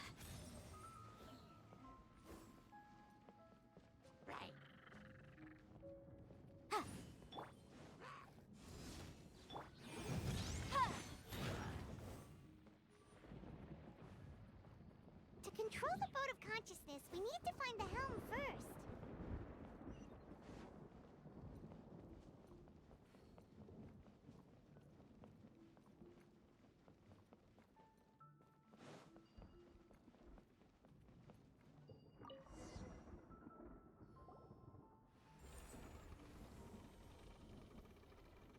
We changed direction. Are we still going the right way, Nahida? Mm-hmm.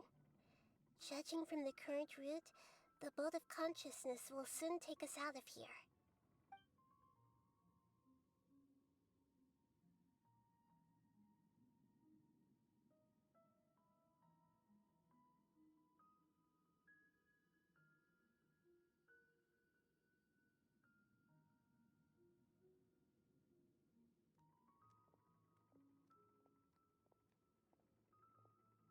We'll be arriving at our destination soon. How are you feeling? Are your minds still intact? Huh? But everything's been completely normal for Paimon. Hopefully there won't be any more interruptions. This time, we should be able to meet Greater Lord Rukkhadevata. Are you saying you've never met Greater Lord Rukkhadevata before? No. It seems that my birth and her death took place at the same time. Otherwise, I think she would have given me a little more guidance, and I could have done a better job. Hey, you've done a great job, Nahida. Let's get out of this creepy place and go meet her.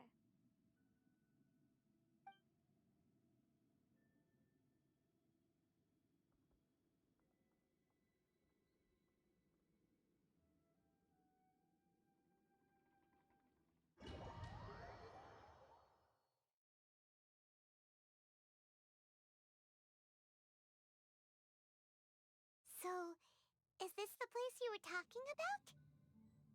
The base of Irminsul?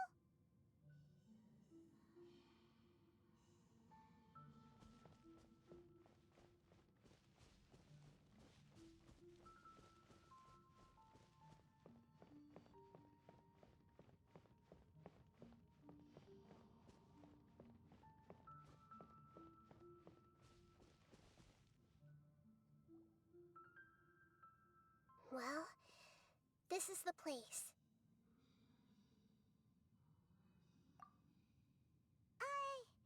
We're here to find Greater Lord Rukkhadevata, right? But the one standing over there is... Is that... me? She looks exactly like me. Are you Greater Lord Rukkhadevata? Yes, that's me. Are you surprised by my appearance? Irminsul and the surrounding lands have been reproduced here as they were years ago. But this is just a realm of consciousness. We are manifestations of the same nature. Hence why we would appear exactly the same. We're of the same nature? Why? Because you are me, and I am you. You are me in the new samsara. The new samsara? As Greater Lord Rukkhadevata, I'm the avatar of Irminsul. And you are the purest branch snapped from Irminsul. Imagine it this way. Even if a tree dies, its branches will eventually take root and grow, continuing the tree's life in another form. I'm merely the remaining consciousness of Greater Lord Rukkhadevata. The real me has presumably died a long time ago.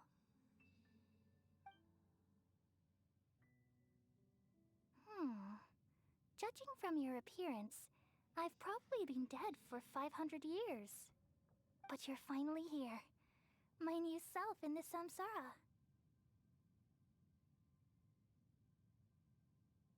If this is true, then am I going to be a great Archon like you someday? Though we share the same nature, our fates are bound to be different. All things have their own fate. When a branch grows into a mature tree, it won't be the same as the original tree. That's why fate is the ultimate knowledge, isn't it? That's a great insight. Yes, very good. It's also precisely why you won't become like me. Really? But perhaps you may become an even greater Archon than I.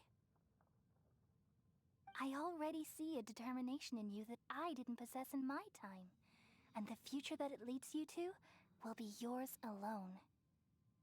Along with the blessings from your past experiences. Don't worry.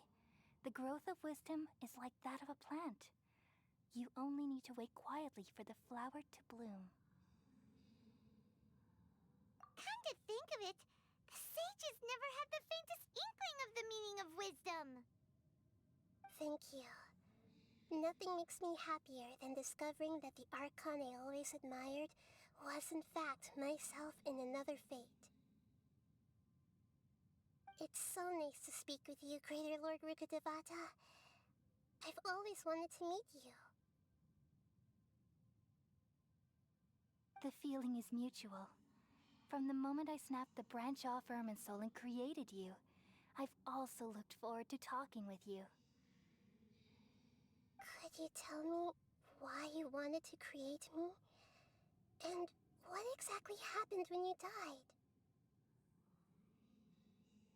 Ah, I see. You're here seeking answers, right? Everything that day, even the sky itself, changed into a color like this. At that time, the seven were all summoned to the nation of Conria. Except for me. I had a more important task to attend to. I had to protect Irminsul. The disaster occurred together with the pollution of forbidden knowledge. At that very moment, with my consciousness connected to Irminsul, I sensed something was wrong. The pain started to torment my mind. By the time I reached Irminsul, it was already displaying signs of corruption. Had I not repelled the pollution of forbidden knowledge with King Deshret thousands of years ago, I might have felt even more hopeless and lost. So what exactly is forbidden knowledge? It's a kind of knowledge that doesn't belong to this world, and a form of truth that can't be understood. It came from the very bottom of the abyss. Even I could never understand it. The world is constantly rejecting it, leading to all kinds of bad phenomena. If we allow forbidden knowledge to pollute Irminsul, I'm afraid the entirety of Teyvat could fall apart. So, there's knowledge that even the God of wisdom can't understand? At that time, I knew I couldn't repel the forbidden knowledge with my strength alone. Which is why I created a device that compiled human wisdom and named it the Akasha. It's truly the world's most amazing invention. Thank you. For a long time, I thought dreams were the fruit of human wisdom. Though it was selfish to do so, I borrowed people's dreams using the Akasha. Then I compiled their wisdom and all of my own power. Well, did it work? Thanks to the wisdom of the people of Sumeru, almost all the forbidden knowledge was cleared from Irminsul. But things didn't go as smoothly as I thought. I had a terrible headache, which gave me an uneasy feeling. And then I remembered that my consciousness was also connected with Irminsul.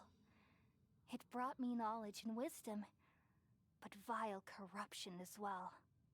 From the very beginning, my existence had been polluted by the forbidden knowledge. Oh no! How could that happen? I've experienced that pain in your consciousness. It must have been a horrible experience. Yes, but my feelings weren't important. The important thing was that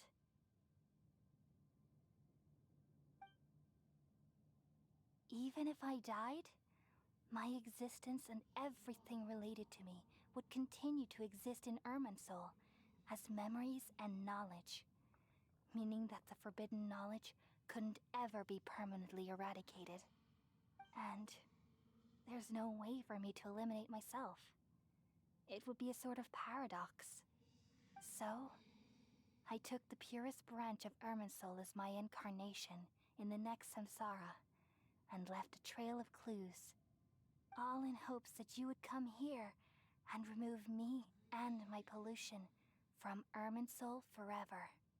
Wait, no, I can't.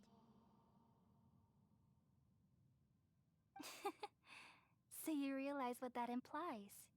You are very smart indeed. Irminsul has all the knowledge and memories of this world.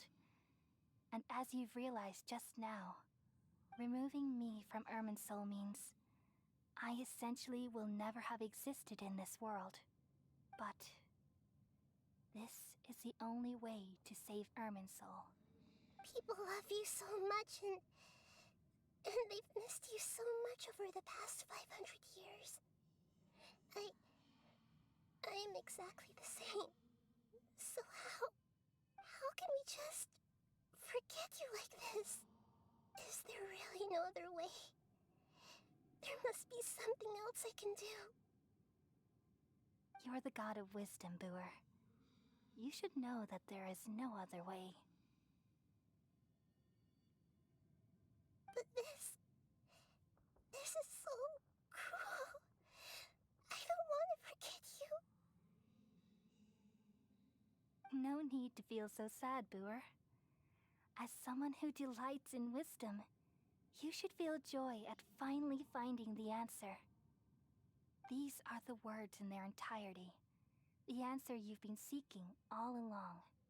Let the world completely forget me.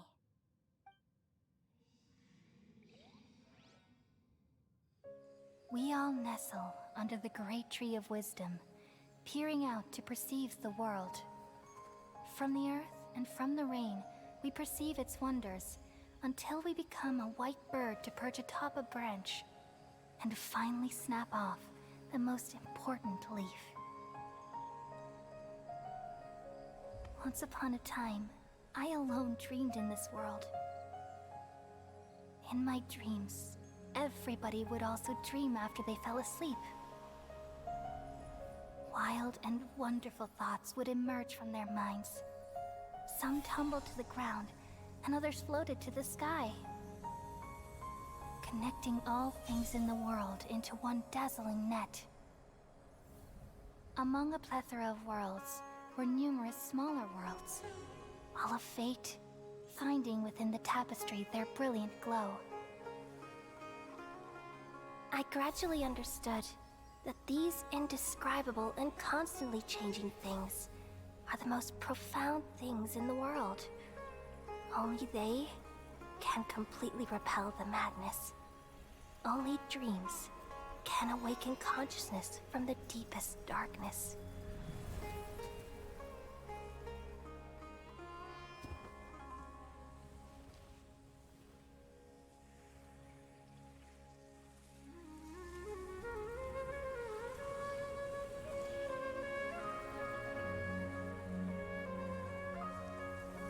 I'm the one who posed this question, yet also the one who sought a solution. Saving the world with the dreams of the people used to be my answer. And now, you've also found your own answer, and I shall return all the dreams to the people.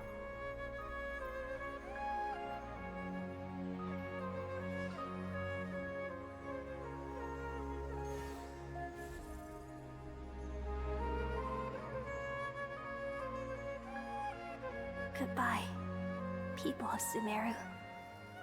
May you be blessed tonight with the sweetest of dreams.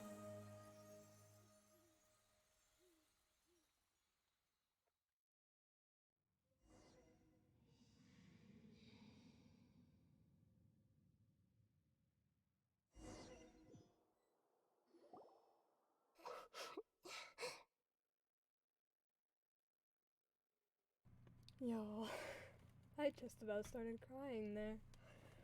Oh my god. Holy shit. Naida? I'm alright. I'm just a little confused. What are you confused about? We've just saved the world, right? So why am I crying? I don't know where this feeling inside of me is coming from, but I feel very sad. Do you still remember what happened just now? Just now, we used the power of two gnosis to successfully connect with the Irminsul consciousness from 500 years ago. Then, we removed the remaining pollution from Irminsul. I managed to remember because I'm not from this world. Yeah, what's wrong? Weren't you there just now? Paimon doesn't even remember. Has everybody really forgotten Greater Lord Rukadavada? Should I tell them the truth? Probably not. What's that sound? I feel super sleepy.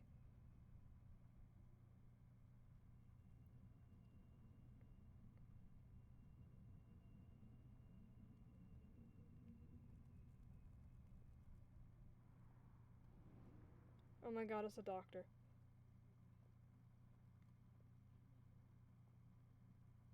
Huh? That sound. Traveler! Paimon!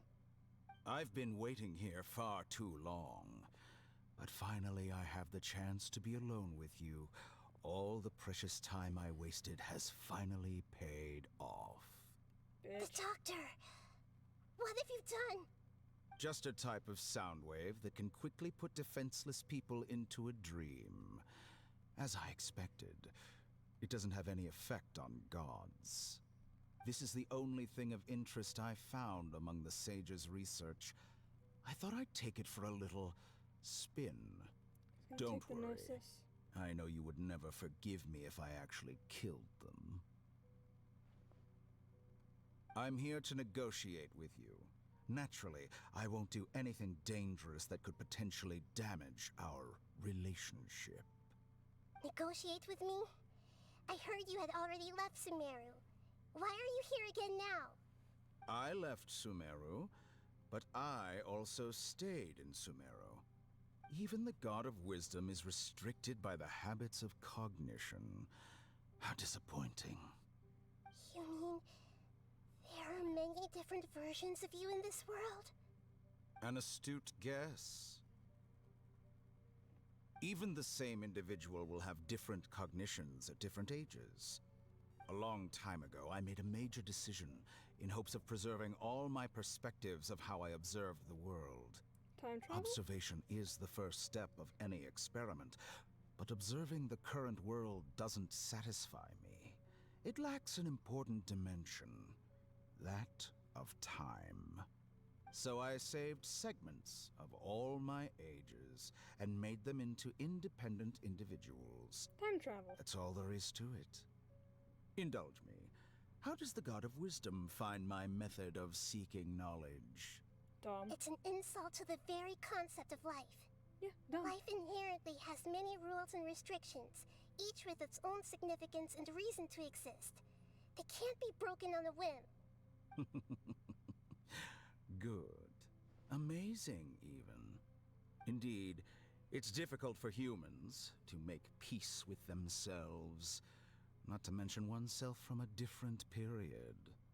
Since you were in the academia, why wait until now to show up? You could very well have stopped us and helped that fake god. Simple. Let me ask you this. Would any staff member ever help the subject in the middle of an experiment? It was my experiment. So why should I interfere with the results? The academia saw the plan to create a god as their ultimate goal, yet you only saw it as an ordinary experiment. You really are crazy. If the experiment succeeded, you would have had a new god on your hands. How would you have faced your own god then? Would you still take the same stance? Would you still hold the same view of yourself? I'm first and foremost a scholar. These results should be left to the judgment of the hypothetical me confronted with that outcome. But you're right. And that's exactly why I'm disappointed with the conclusion of this experiment. As an individual, you don't have any sense of belonging. You seem to have even fewer convictions than a typical scholar. Oh no, I certainly have my own convictions. They just don't fit your standards, that's all. All right, that's enough conversation for today. The experiment is over, and it's time to tidy up the equipment and reclaim any useful materials. For example, the Gnosis. Lesser Lord Kusanali, you're an intelligent Archon. I'm sure you understand the disparity in our combat abilities at this time. Besides, you have no way to use that Electro-Gnosis in battle. Didn't you say you were here to negotiate with me? Somehow, it's starting to seem like you intend to take it by force now. I'm merely stating a fact. After all, I'm also a scholar. Naturally, I hope to show proper respect and dignity to the God of Wisdom. Your hypocrisy is built on absolute confidence. I understand your scheme, but... what if I were to destroy the Gnosis now and awaken the heavenly principles? Awaken the heavenly principles? Do you think that's really possible? The heavenly principles have been silent for many years, but the Gnosis are symbols of their control over Teyvat and all the laws. Will the destruction of a Gnosis attract the attention of the heavenly principles? And if so, how do the Fatui plan to deal with the consequences? Do you dare to gamble such a possibility with me? Gamble? How surprising. I thought you would show evidence or use rigorous reasoning to prove your point. The word gamble is the last thing I expected to hear from the God of Wisdom. But this is a clever move. You must have seen through me when I first captured your consciousness. As a scholar, I respect all possibilities. This has always been my principle and is an essential trait as an experimenter. Indeed, I can't ignore this possibility.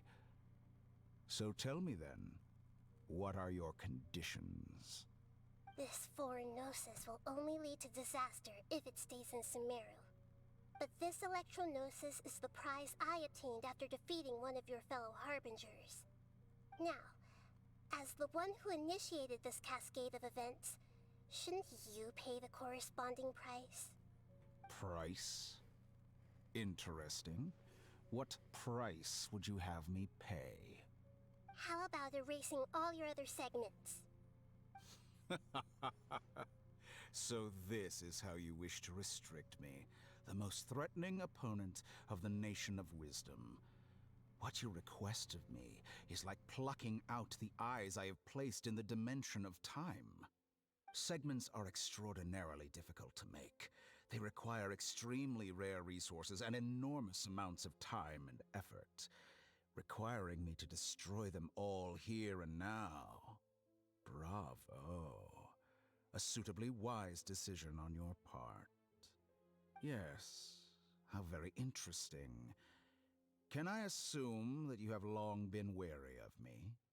Among all the versions of me, this segment you see now is the most selfish. If it weren't me, your idea wouldn't have worked. What did you see when you were imprisoned? You were observing me, and that's how you know I've long grown tired of their doubts and endless arguments. Like you said, it's difficult to make peace with yourself. Being as smart as you are, have you managed to do that? I see. If you think all those versions of me are worth a gnosis, then deal. You sure didn't hesitate much. Is the relationship between all the versions of you really that bad? I don't think there's any need to dwell on that. The surplus versions of me can be exchanged for a gnosis. Do you think anyone can offer themselves at a higher price?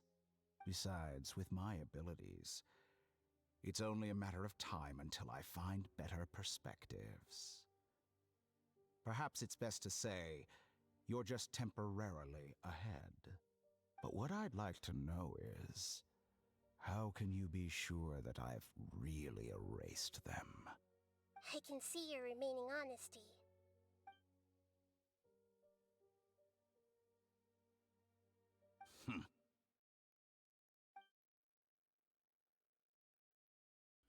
What a ridiculous decision! You can't be serious! How could I have been so short-sighted? You think this is the end? Wait, I'll have my revenge. You'll make this moment count. You will regret this. Well, have you confirmed that it's complete? Here, take it. The future of Sumeru City will be in my hands alone. I will shut down the Akasha and let curiosity and the thirst for knowledge drive the realm of academics once again. There won't be any further gaps for you to exploit. It truly pains me that my academic achievements have never been appreciated in my homeland. Of course, I have no interest in being rejected by this city for a third time. Another chess piece.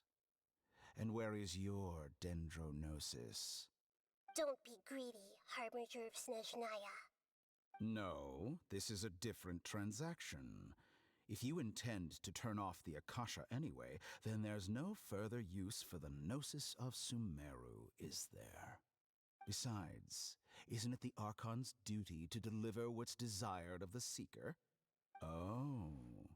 Judging from your expression, you don't seem to find the idea very agreeable. Then let's think of it this way. Since you're the god of wisdom, how about I exchange some knowledge with you?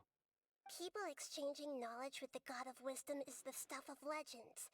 Yet here you wish to exchange knowledge for the god of wisdom's property. Arrogant as that is, it has piqued my interest.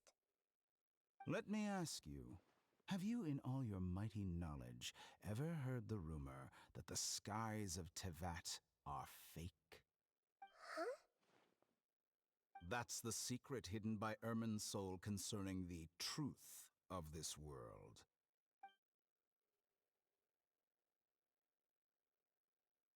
Once I finish telling you about this, it will be time for me to say goodbye. With negotiations, we've all gotten what we wanted. I'm very glad I got to meet you like this. Your arrogance may know no bounds, and convictions may mean nothing to you. But I'll still listen to what you have to say.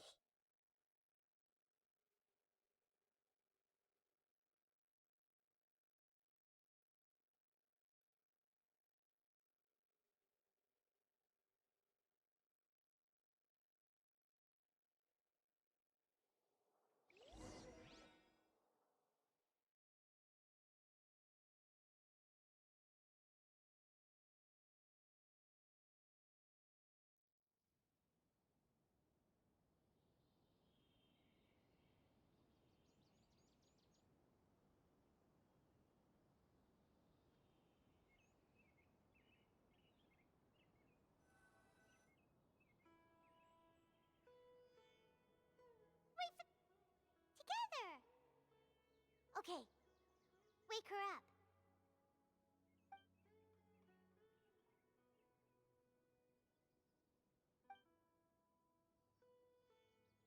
Are you awake? Kali says it's time for breakfast. Come on, get up! Oh. Good morning, Paimon. Good morning! How are you feeling today? Pretty good. Good to hear. It looks like we've recovered pretty well. Not even Tainari could stop us from going out now, right? That's right. On that day, we lost consciousness in battle. When we woke up, we found ourselves in Gardavaville, and Tainari and Kale were looking after us. I heard that it was Sino who brought us here. Tainari complained that Sino was always sending people to him, but he has taken great care of us. After completely exhausting ourselves, we had a good rest here. After a few days, we finally recovered enough to be able to go back out. From what Tainari and Kale have said, the Akasha has been turned off completely and the people of Sumeru will no longer rely on it. Such a big change will certainly affect people's lives, and it will definitely be a good thing. Come on, Traveler, let's go! So she traded her gnosis, so that she could learn the secret about the skies being fake? Uh-huh. What the fuck? The theory of the skies being fake in the game Good itself. morning. Looks like you're awake.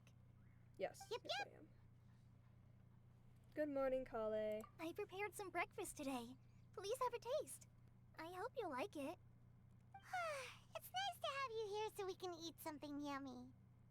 Well, now that I've recovered from Elazar, I'm feeling better than ever. I can even prepare 4 or 5 meals a day now. And Paimon bets they're all delicious. You enjoyed yummy breakfast with Kale, who's been waiting for you. Oh, by the way, someone brought a letter for you after you went to sleep last night. Paimon hasn't read it already? Nope. Paimon wanted to read the letter with you after you woke up. So Paimon didn't open it. Alright, let's read it now. Oh, it's from Nilu. Ahem. We're going to hold a feast at the Grand Bazaar and celebrate Cyano's reinstatement as the General Mahamatra. As heroes of Sumeru, please be sure to attend. I'll wait for you. The date of the banquet is written on the back. It's in 2 days. Oh, I've also heard that you've become heroes here as well. That's amazing. We're just doing our part. Sometimes I'm really envious of strong and confident people like you. But you're amazing too, Kale. Oh, you're embarrassing me. Anyway, let's go to the Grand Bazaar to have a look. Oh, before you leave, be sure to inform Master Tainari. She doesn't have Elazar anymore. We cured Elazar, which means Dunyarzad will live. Ah!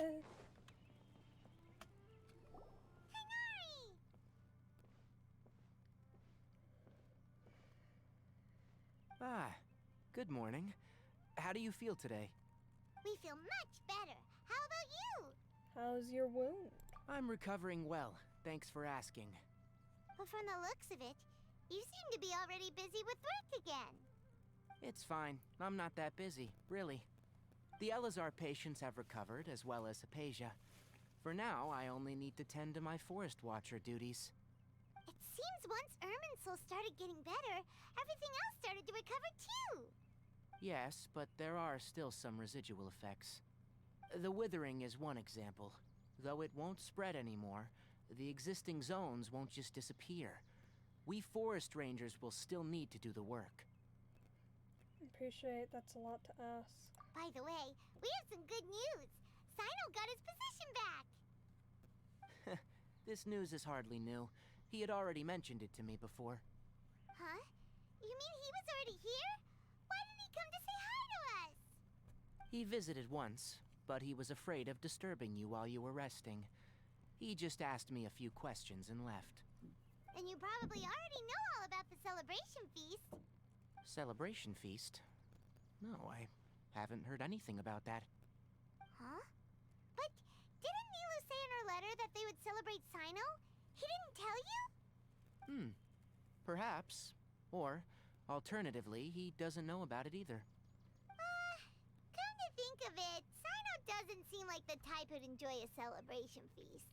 I guess Nilu's only planning on telling him once festivities are underway. You and Kale are both Cyno's close friends. Why don't you come to the feast with us? Kale has taken over some of my tasks these days. I don't think she'll have time for it. Not to mention me. Who cares? You see, some VIPs have come to the forest recently. What? Huh? VIPs? Very important Paimons? Well, technically speaking, they are former VIPs. The sages involved in recent incidents have begun their training in the Avidia Forest, and the people they had previously imprisoned have all been released. Huh? Is your master alright? Yes, he's a little weak, but he isn't injured and his condition is stable. Lesser Lord Kusanali, in her boundless mercy, has decided to spare Azar and the other wrongdoers.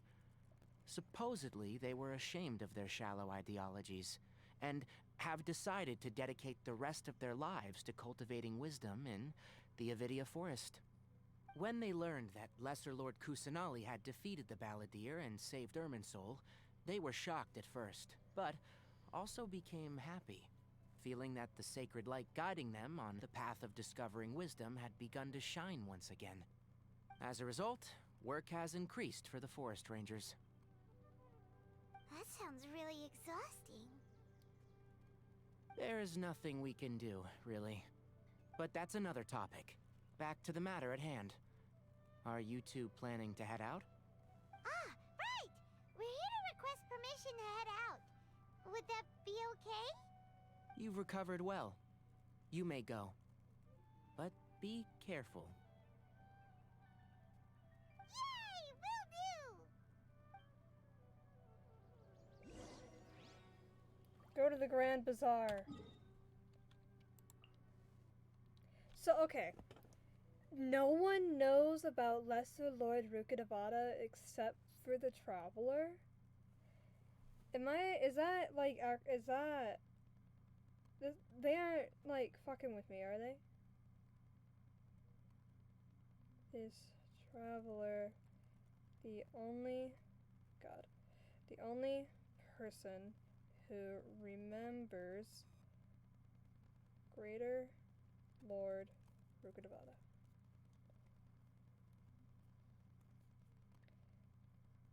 Only Traveler remembers. In fact, they'll be the only person who remembers Rukkhadevata out of everyone we know. After talking to Nahida a little more, it's obvious that the reason for this might be that the Traveler is a descender. The descenders are the beings who don't belong to Vat but came here from the sky. What?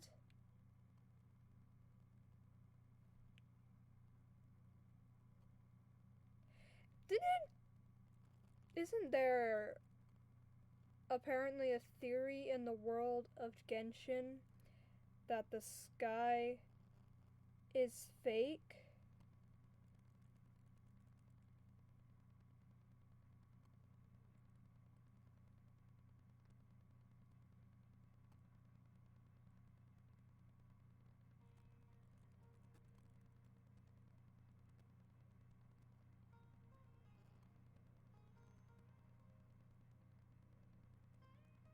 Oh, I should also add that apparently each of the gods' names is like a demon name.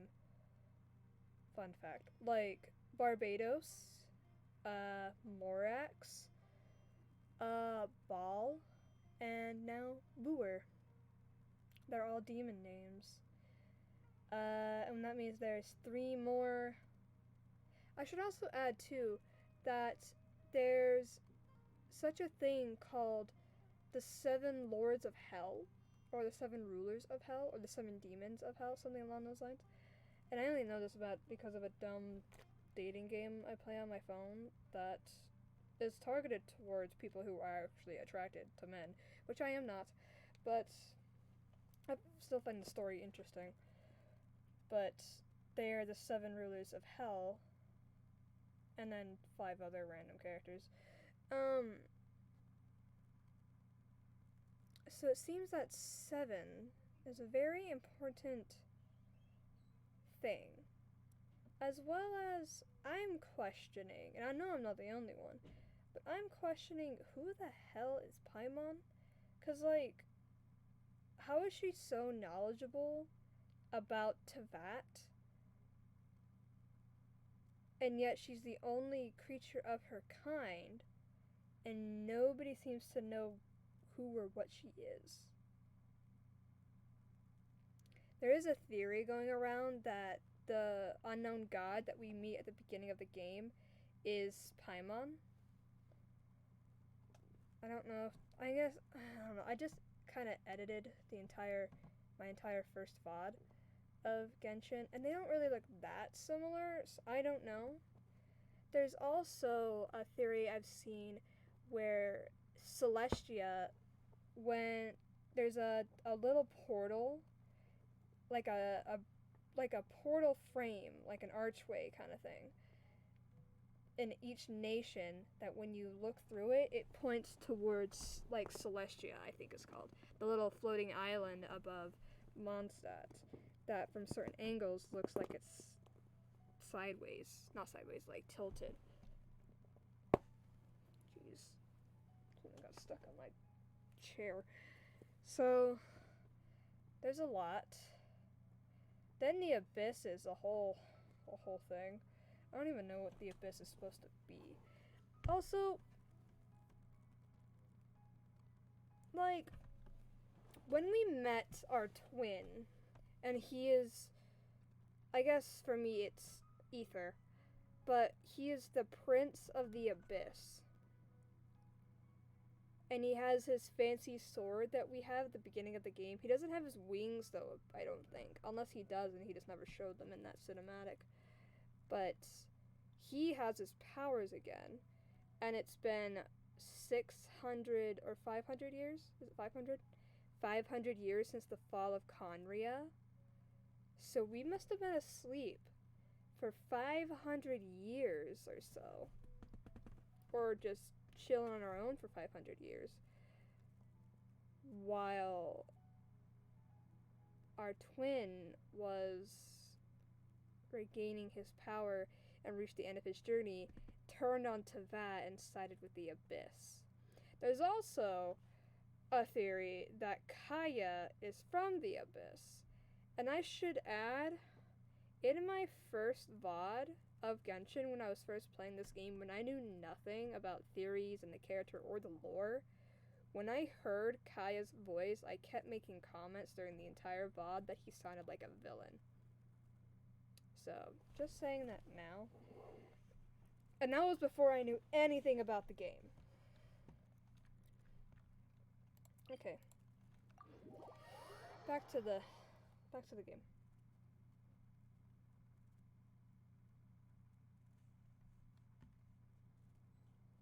I directly promote.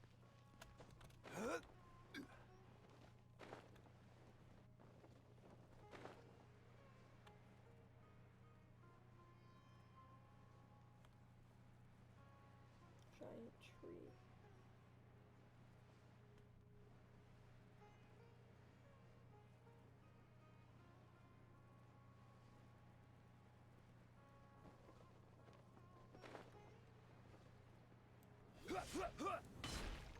I'm really interested in seeing the end of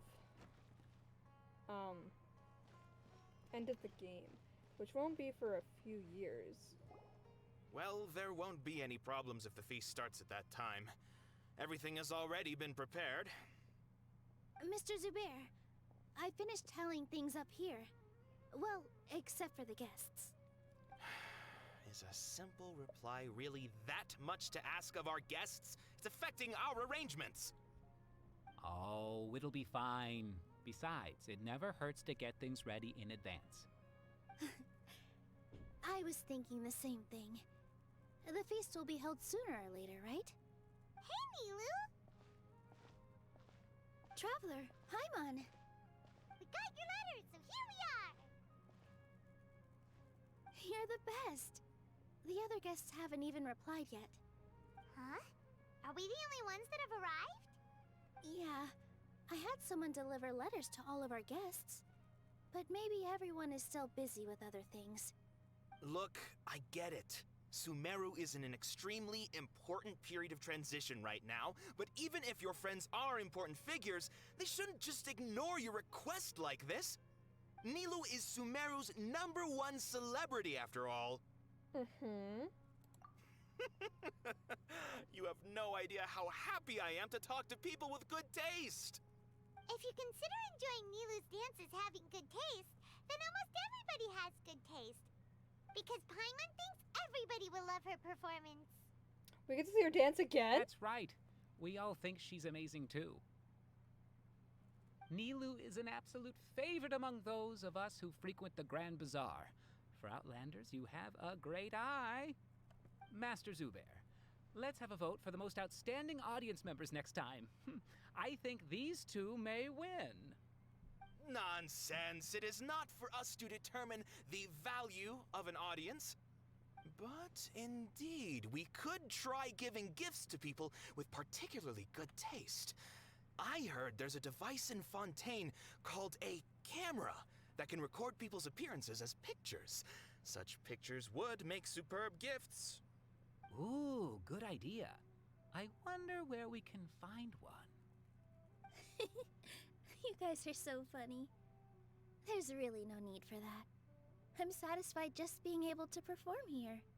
There's always a lot going on at the Grand Bazaar. Yeah, and that's why I love it here.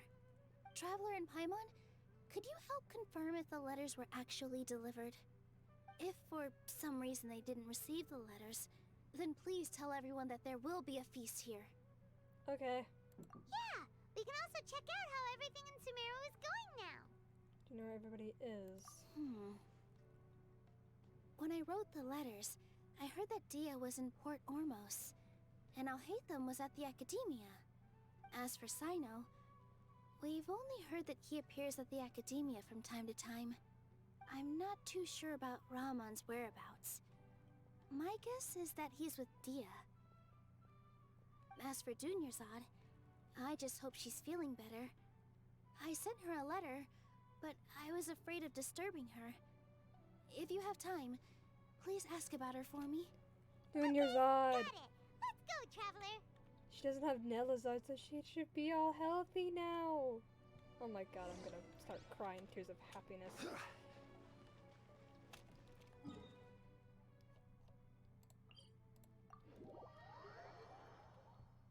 Like, actually. Sumeru has been something.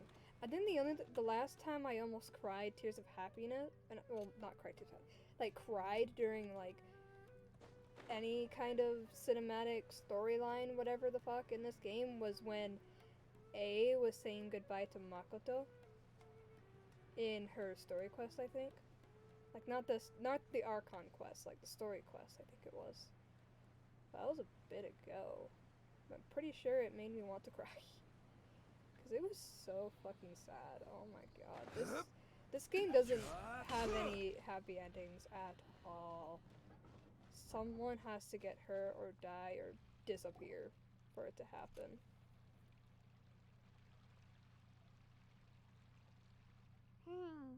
We haven't seen Alhaitham anywhere.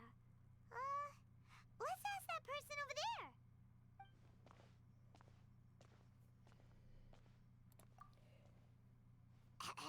Hey there, have you seen Alhaitham around? Give me 1 sec. I need to go check something real quick.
Okay, sorry about that.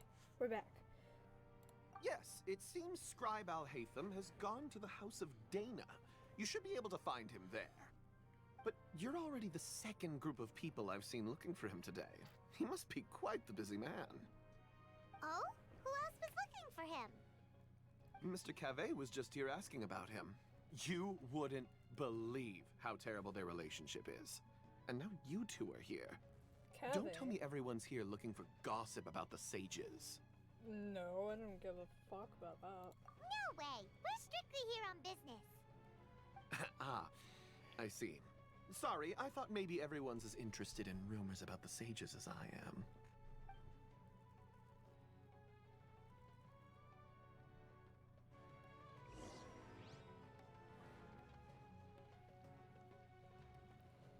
Okay.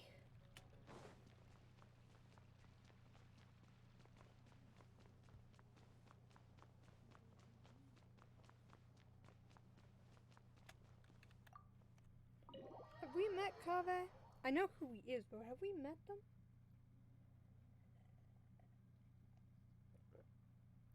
I don't think so. He's like blonde, I think, or has white hair. He has like a reddish, like red in his outfit.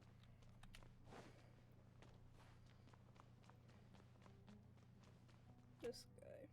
Oh, Haytham should be around here somewhere, right? Oh, he's over there! But it looks like he might not have time for us. Already talking with someone else? Just put down that worthless book and tell me what happened in the academia. This is not just some worthless book. Do you have any idea how difficult it is to find a physical book like this in Sumeru? It doesn't matter. It's probably just another thing that you used your authority to get your hands on anyway. Just put it aside. Listen, I came back today only to hear that the sages have disappeared. Oh, you sound surprised. I thought you would already know the inside story.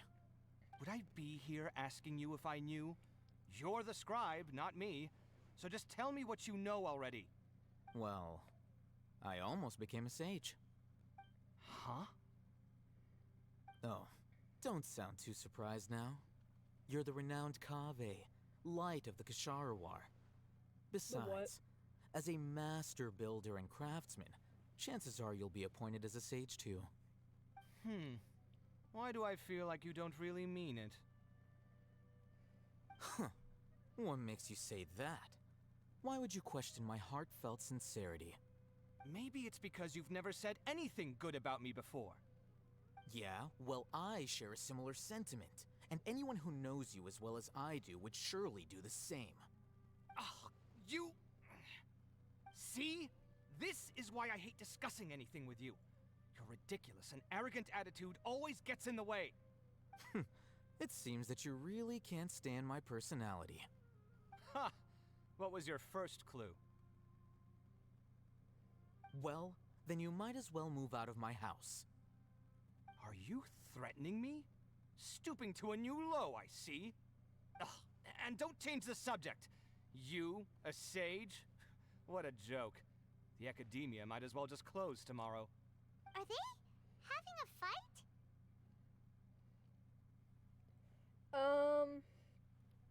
I have no idea. Forget what's going on with the academia.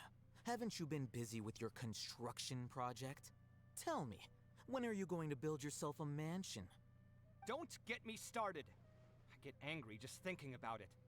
So, what great building did our master architect work on this time? Like I need to tell you.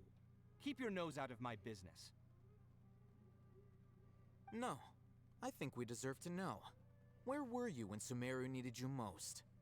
I was in the desert for a large project, but considering Haravatat's utter ignorance of architectural and aesthetic matters, you probably wouldn't understand. Which is truly unfortunate. I can only pity the man who doesn't understand the first thing about beauty and romance.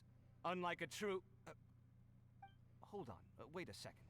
What do you mean by when Sumeru needed me most? Well, while you were out fiddling around in the desert, many people came together to save Sumeru from a crisis. Ha! And you think I'd believe that? Look, all you really need to know is that Azar and all his accomplices have all been overthrown. Huh? What nonsense are you talking about? It's no skin off my nose if you don't believe me. It's not like my Darshan was the one trying to apply for funding from the Grand Sage. Yours, though, on the other hand... You know what? I'll ask around. I'm sure someone knows what's going on here. You're dead if I find out you're lying to me.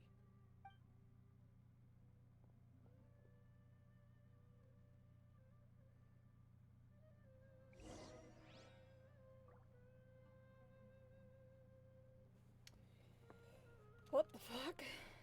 Okay. Hey, Haytham! Oh, it's you two. What's the matter? We're running some errands for Nilu. Have you received her letter? Letter? Nilu said she sent out a letter inviting everyone to a celebration feast in 2 days at the Grand Bazaar. We'll also be celebrating Sino's reinstatement as General Mahamatra. If she addressed the letter to all Haytham of the Academia, then the letter should have gone to my office. I've been busy these days, so I haven't had time to check for any new mail at my office. I only now have some free time to attend to personal matters. Have you always been so busy with your work? Of course not.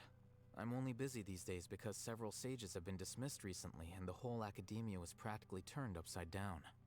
Kainari told us they all went to train in the Avidia Forest. Apparently they will spend the rest of their lives there. That is already the best possible ending for the likes of them. 4 of the 6 great sages were possessed by their desire for power and attempted to create a new god. In order to pull it off, they even imprisoned the other 2 rational sages. To imagine such things could take place in the Academia. I don't know where to begin. The 6 great sages sounds pretty powerful. Yeah, you're right. Huh. Feels kind of strange to hear them called that after all this time. But then again, the 6 great schools sounded pretty impressive too. Yes, at least that's how they're supposed to sound. It's said that when the Academia was first founded, the Dendro Archon herself established the 6 great schools, each representing one of the 6 different types of wisdom. Numerous Darshans have sprung up and faded. Only the 6 Darshans, attaching themselves to the 6 great schools, have stood the test of time and obtained permanent seats in the Academia. Now, the 6 Darshans are nearly synonymous with the 6 great schools, and the leaders selected for the schools are the 6 great sages. Among the 6 great sages, there is one central leader, the Grand Sage. Unfortunately, only the sages from Vahumana and Amorta remain now. They were imprisoned for opposing Azar, and were only rescued after Azar's downfall. So who's managing things in the other 4 schools now? Do they need to find someone new? Yes. Normally, new sages are selected based on a strict set of criteria. Oh, didn't you just say something about becoming a sage? If they pick you, then we'd have a huge connection in Sumeru. Paimon has a point. Yes, about that. You didn't let me finish my sentence. The person in charge of personnel affairs nominated me to be the Grand Sage in place of Azar and help Lesser Lord Kusanali manage the Academia. But I refused. Huh? But why? Can't you be a little more ambitious? I'm not even interested in being one of the 6 great sages. Like I said before, I don't like being a leader. Oh, all right. So are you busy these days trying to find others to take the job? That's not my job either. I'm only responsible for handling important affairs within the Academia before the new sages take office. So you're still a leader now, even if it's just temporary. And the first thing I'll do is reject Kasharawar's application for funding. By the way, who was that other person just now? Is he your friend? Do we look like friends? No. Paimon doesn't know. That's why Paimon's asking. His name is Kaveh. My roommate. You What? could say he's the representative for Ksharwar scholars. He just didn't believe a word you told him. Which is exactly why he always has so many problems. So everything that's happened recently must be a huge change for the people of Sumeru. Thanks for your hard work these days. Such is the work of the Academia Scribe. Well, anyway, no matter how busy you are, since you are our planner, remember to attend the celebration feast in 2 days.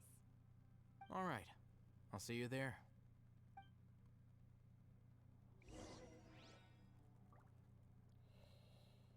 Lovely.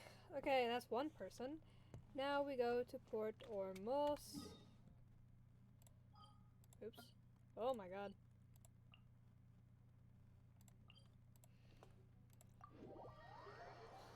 I just want to finish this act in the quest and then take a nap and go to work tomorrow. Ugh. Or maybe take my exam and then take a nap. I honestly don't know. I have an exam due tomorrow and I had to do it at some point before midnight. And I get off work at 8, which means I could do it just right after getting off work, but I'll be extremely tired, so I might want to do it before, but I don't really want to do it before.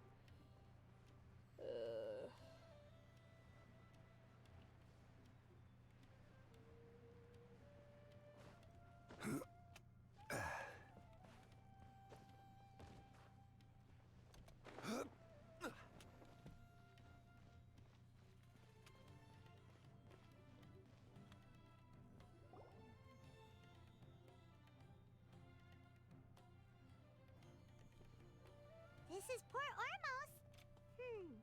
Now where could Is that Paimon I hear? Dunyarzad! Huh? Oh, it's been a while.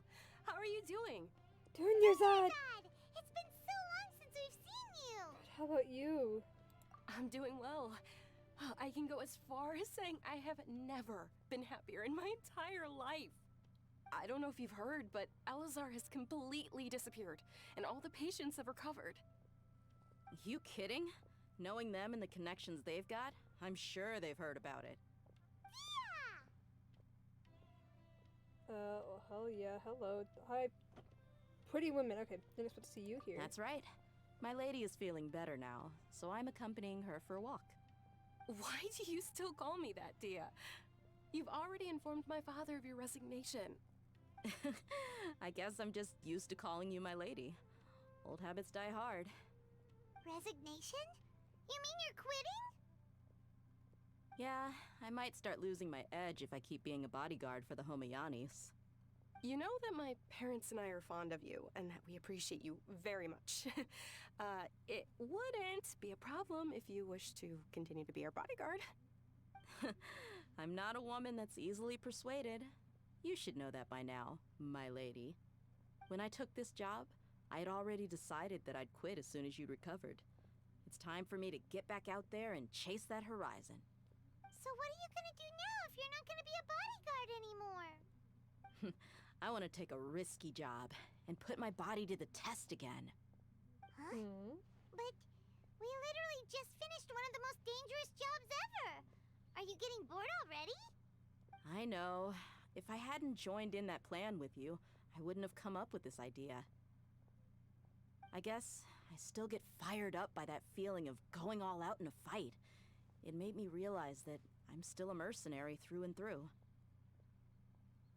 Life is short, and I'm happy that I got to be a part of that operation. But the whole thing also made me realize that there are still many problems in Sumeru. And as a desert dweller, I'm still not completely ready to settle down on this side of the wall. Well, I remember a friend had someone bring you a message. You mean I'll hate them? I didn't expect him to still remember that. I thought he was joking. We just came from talking with Alhaitham at the Academia. Did he tell you that he suggested that I come work at the Academia? What? No, he did not say that. I heard that Azar and his cronies fell from power, and Alhaitham told me that now was a good time to find a job in the Academia, but only if I wanted to. can't see you being anything other than a mercenary. Me neither. But I think Dia would look great dressed up as a scholar. Ugh, forget about it. I wouldn't last 10 seconds in there. I'll hate them probably just like the way I worked and knew I'm good in a fight. So he suggested I find some work in the academia. But you know, if you take him up on the offer, Sino might actually agree and let you become a Matra. Because you're super amazing! The Matra have all the talent they need as long as they have Sino. I prefer to be free to live however I choose. In fact, I chose this job from the very start because I knew it'd be right up my alley. Even if being a mercenary means facing all kinds of danger. A lion has to return to the wild sooner or later. If anything, being your bodyguard has been unfamiliar territory for me. I don't want to see you go, but I'll respect your decision. I'm glad to hear you say that. Come on, no need for the sad face. It's not like we'll never meet again. I guess being free is just a part of how Dia operates. Once the whole Dendro Archon thing is settled, everything in Sumeru will take a turn for the better. That makes me happy too. But a peaceful society will probably mean less demand for mercenaries like me. Before long, we'll be a dying breed. So I'd better get to work while I still can. Huh? But wait a second! You make it sound like you're leaving now! Well, no, not yet at least. I promised my lady I'd stick around until next week. So, have you been in Port Ormos this entire time? We were wondering if you had received a letter from Nilu. Oh, did Nilu write to us? She heard that you were seen in Port Ormos, so she sent the letter here. Huh. It was probably sent to the inn that we're staying at. My lady has been very energetic lately, and keeps taking me on hikes, staying out even into the night. By the time we get back, the receptionist is usually off napping on the job. Right, and we tend to leave quite early in the morning, so the old man on duty is also usually dozing off. So what it really sounds like is that the person on duty is always asleep. I bet the letter's at the reception desk. I'll go check later. No wonder there wasn't a reply. You never received the letter. Good thing Nilu asked us to come and check on that. Sorry to make you two come all the way out here. It must be something important for Nilu to specifically write to us like that. Yes, she said they were preparing a victory feast in the Grand Bazaar, and will also be celebrating Sino's reinstatement as General Mahamatra.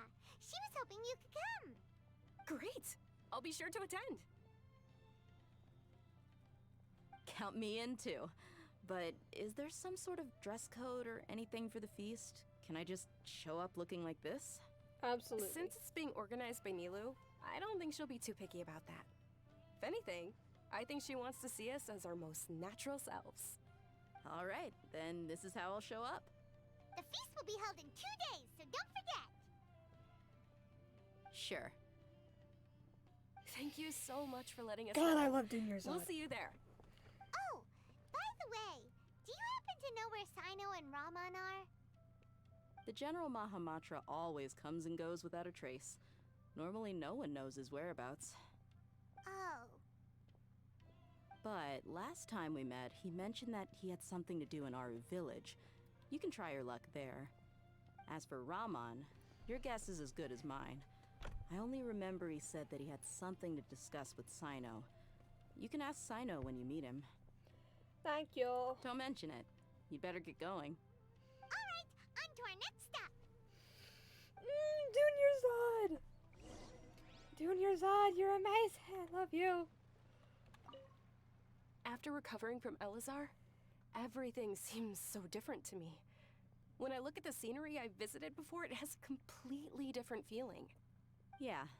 You need to be stronger than an ox to take life by the horns. I think I've heard you say something like that before. But today, I finally understand what you mean. Is there any place you'd like to go? I can accompany you. I've got time. What if I tell you that I want to go to the desert? Fine by me. If we go to the desert, I can introduce you to my friends there. But we should prepare and get everything we need before setting off. let's go. I'll go pack my luggage now. After we're done with the feast in 2 days, we can go have fun in the desert. You can count me in. Oh, I love them so much. I love them so much. Oh my god. If you want to eat like a I ship it gotta work 100%. like a mule. One of my favorite ship dynamics is like a knight and the person they're supposed to protect, like a princess or the daughter of like someone really important kind of thing. Like exactly what Dunyarzad and Dia are. I love that ship dynamic. It is just chef's kiss. Like amazing. 10 out of 10. Absolutely beautiful.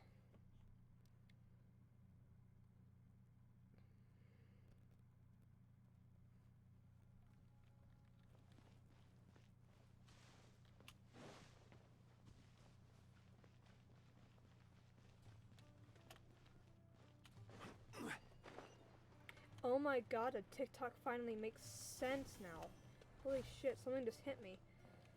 I see some funny TikToks related to Genshin sometimes, and I save them, and there's one that I saved, and it's just because it's funny, and I finally understand now. That I'm caught up in the story. It's been a while since we last visited Aru Village. Ah, there's Sino! It's been a while. What brings you here? We recovered well, and Tanari agreed to let us leave, so now we're out and about again. It seems Gandharvaville's medical treatment is still as good as ever. Mm-hmm. And Tanari is recovering well, too. That's good to hear. Thank you for taking us to him. Yeah, you're the one who brought us to him when we lost consciousness, right?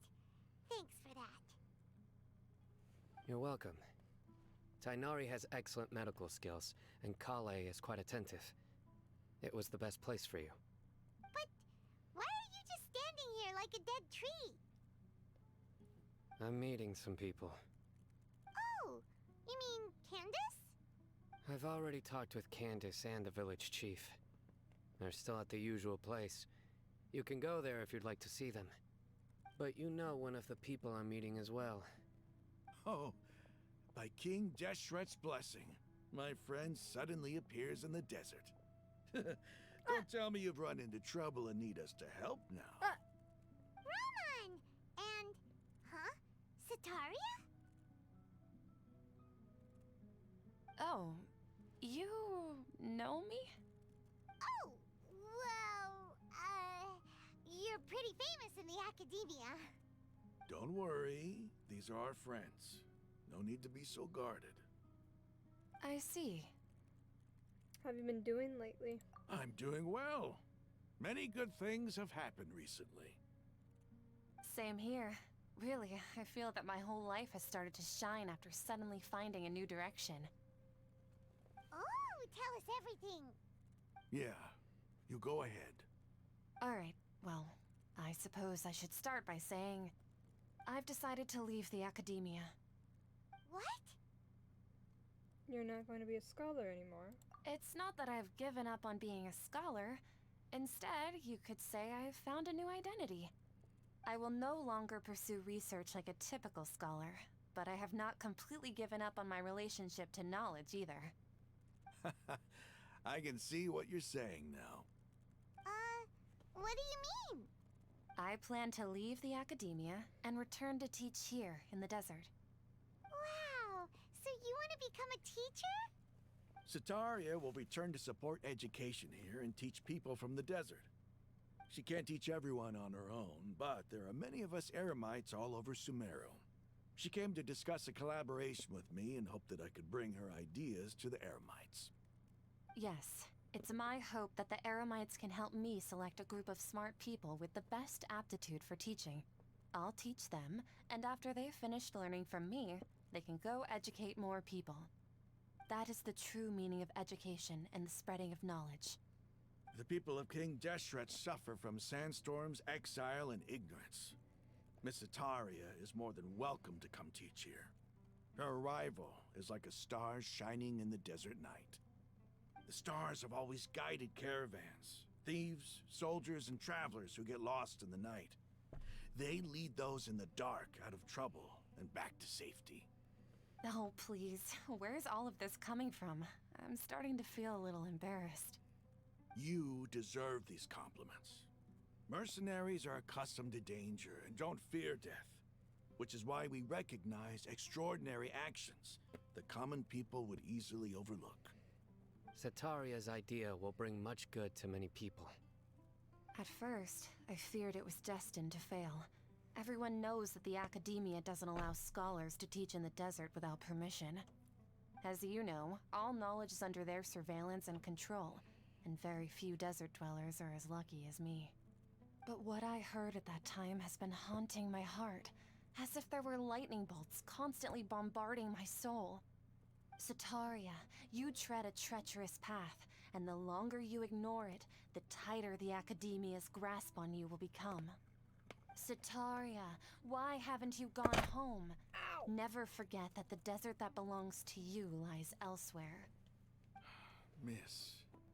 These words sparked something in me, and I knew that I had to bring something back to my people after going home. I gathered up the courage to approach the Grand Sage, only to find that he was no longer at the Academia. Lord Sino told me that Azar didn't belong there anymore. Azar has received much-needed punishment.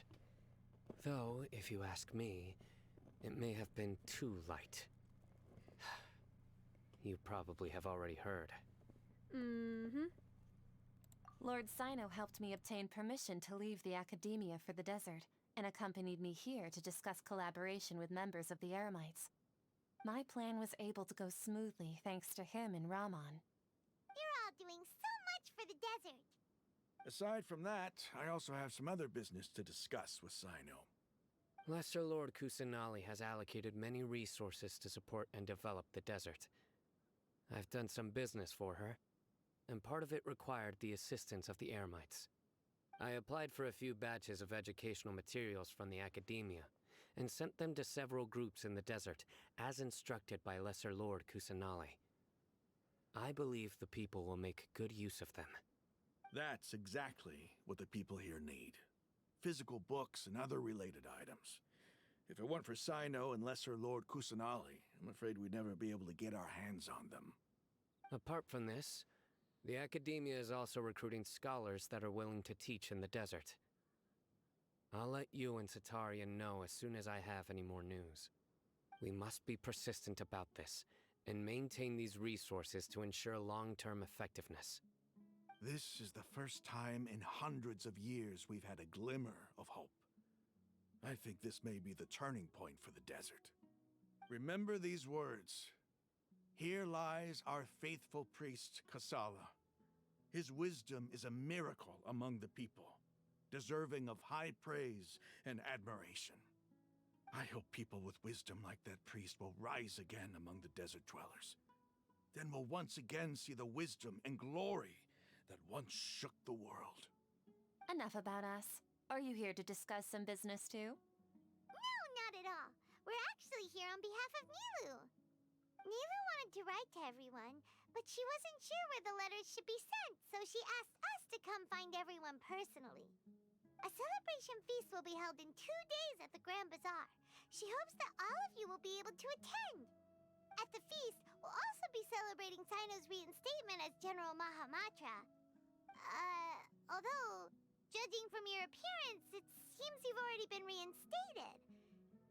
Paimon thought you would only start working for the Academia after the feast. Celebration? Feast?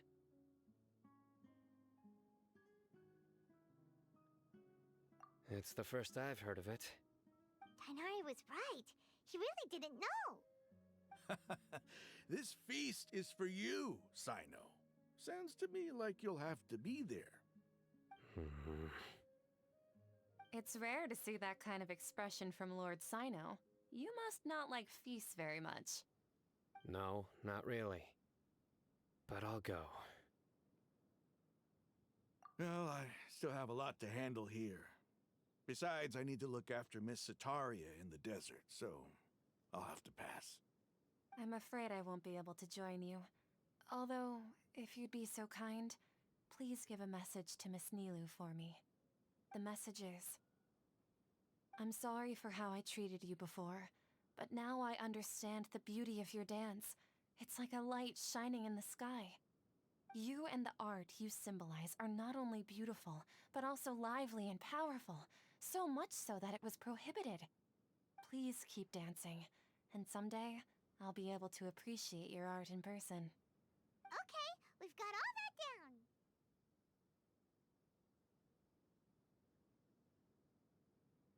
Our job here is complete as well.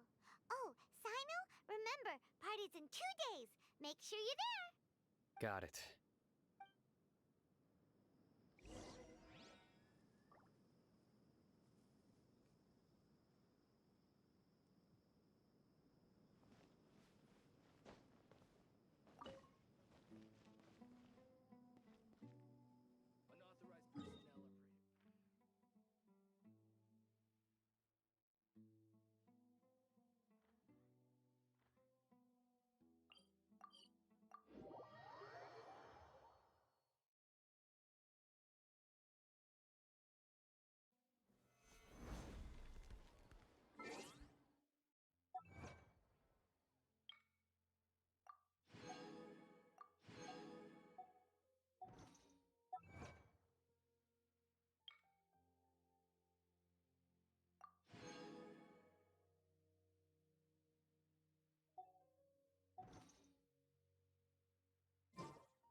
Where?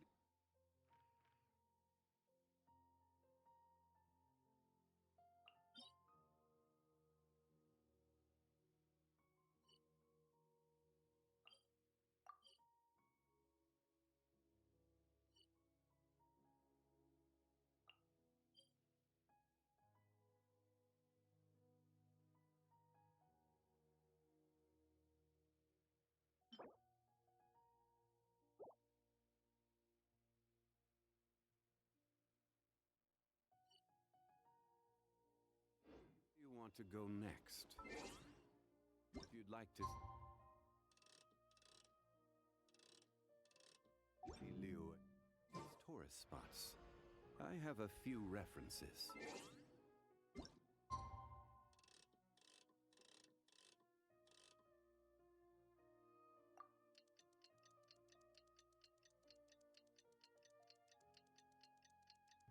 I just realized that the whole time I was talking, no one could hear me. I was seeing if I could fight the Balladeer again, which, yes, you can. I wanna see Nilu dance again. This will be the 3rd time we see her dance. Today's the big day! Let's go to the Grand Bazaar and see how the celebration's coming along. I wanna see her dance. That's really all I'm doing this for. I wanna see her dance. There's gotta be a cinematic that's gonna play when we get here. For sure. Oh, everyone's here. Everybody's already here. Looks like we're the last ones to arrive. You're here. Ah, there you are. Good evening. Well, look who finally decided to show up. You look like you came here immediately after finishing up some work. I'm very happy to see you here. But we're not late, are we? It's just that everyone else arrived ahead of time. I propose that the last one who arrived be put in charge of today's speeches. Nah, there won't be any speeches today. What? Oh, really? Well, even better. Come join us over here. Let's share some great food and drinks, and chat about all sorts of fun things. Everything looks quite good. Wow! Paimon can't wait! Traveler, just look at all the delicious food here!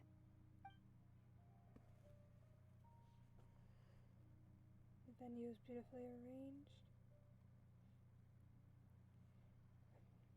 Nilu and everyone in the Grand Bazaar.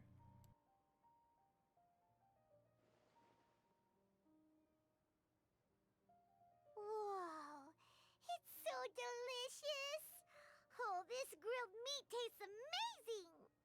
The food was specially prepared for you by everyone in the Grand Bazaar.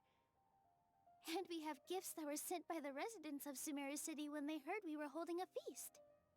Everyone that came said that you saved Sumeru, and wanted me to thank you all on their behalf. Feels kinda nice to be seen as a hero. I could get used to this. Being a bodyguard is also a hero's job. You've always been amazing, Dia. My lady sure has a way with words.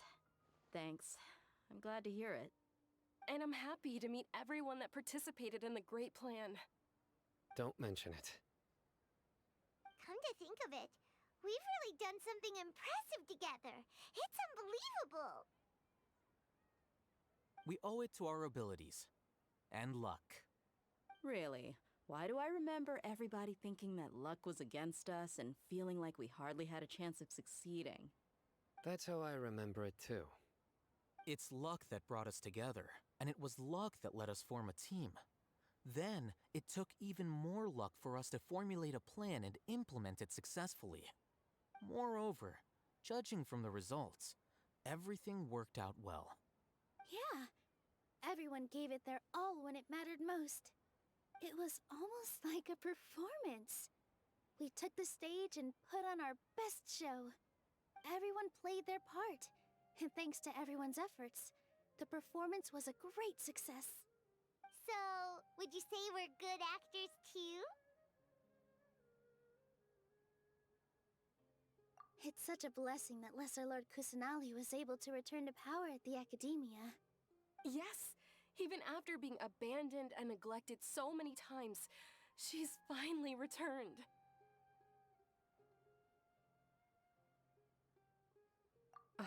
Lesser Lord Kusanali once used all her power in a great disaster, which resulted in her losing all her wisdom and memories of the past. The Academia basically abandoned her because of it. This should be something everybody should remember. Huh? You look surprised. I didn't say anything wrong, did I?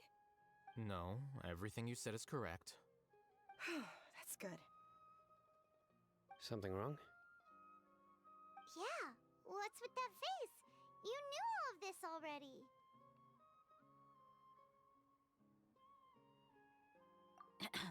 Even if those two giants of the Academia are here, I still have to say it. Those sages really have some nerve. 500 years ago, Lesser Lord Kusanali used all her power for the people of Sumeru, and what did they do in return?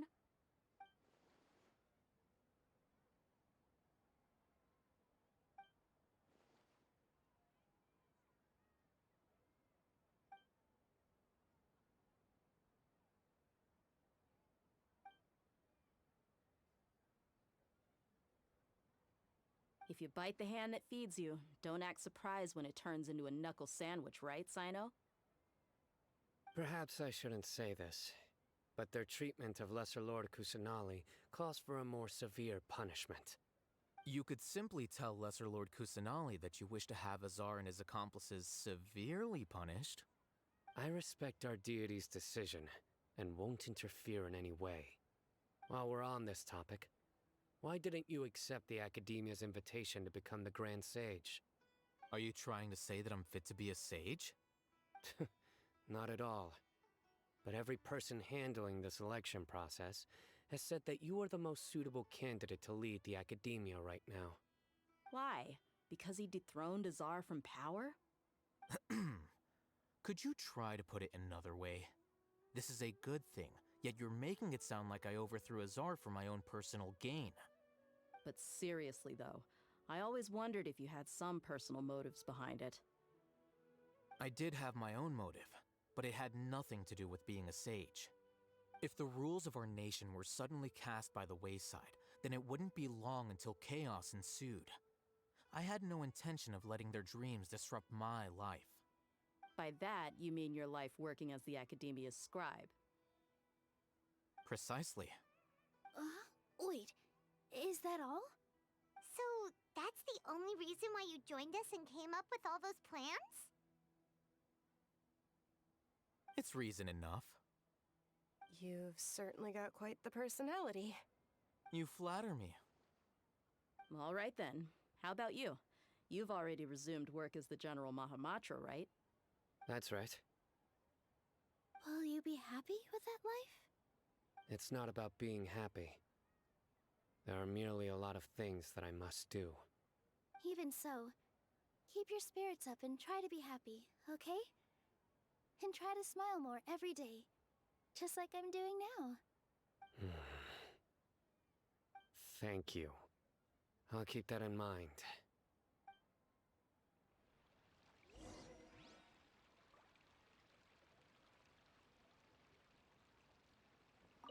I seldom participate in such lively gatherings, but the atmosphere here is quite good. No. This gathering today has a unique meaning.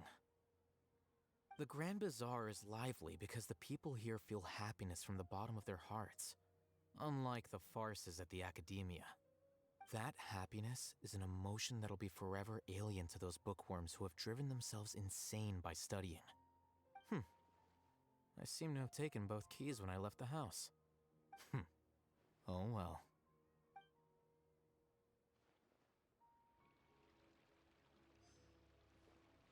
Ah, there you are, traveler. Well, how is it? Are you enjoying the feast today? If there's anything you're unhappy with, just let me know. I'll be sure to take note of it. That's good.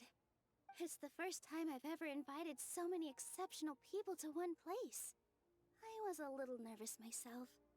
You see, every guest here is quite extraordinary. It's unbelievable that we've got everyone together here. Almost like a fairy tale. Make sure you live it up tonight. I'll be happy as long as you're enjoying yourselves.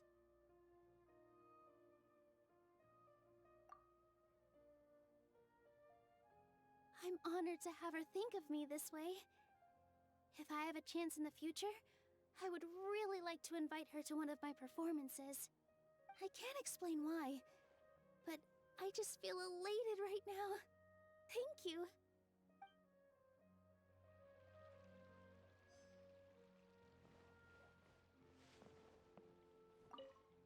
The atmosphere here is good, and everything is delicious. Yeah.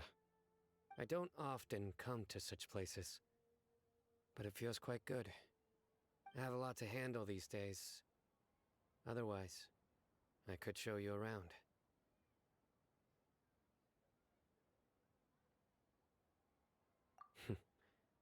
There's always next time. We're friends after all.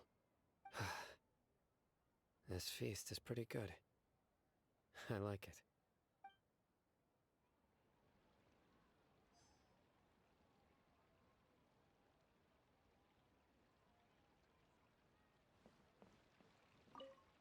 My lady, the grilled meat over there is delicious. Have you tried it? Yes, I also tried some fruit just now. Oh, they're very sweet. What an amazing place to relax. No wonder everybody likes to rest at the Grand Bazaar. You said it. Oh, look who else is here. Hello! Oh, I'm so happy Nilu invited everybody. Oh, now I have the chance to meet all the heroes. Hey, less of that polite chit-chat and more eating and drinking. The feast is about having fun, not stuffy formalities.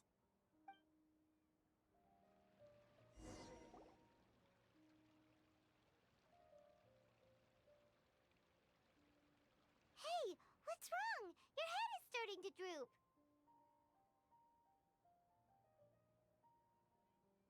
Hey, you can't just fall asleep here. Paimon will go find something delicious for you to eat. You'll wake up once you've put something yummy in your tummy.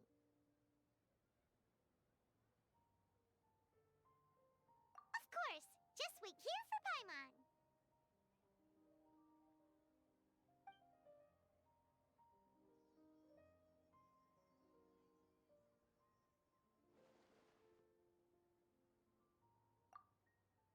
This is interesting. Is it because I didn't sleep well last night that I feel sleepy all of a sudden? Or is it because I'm too full? Huh?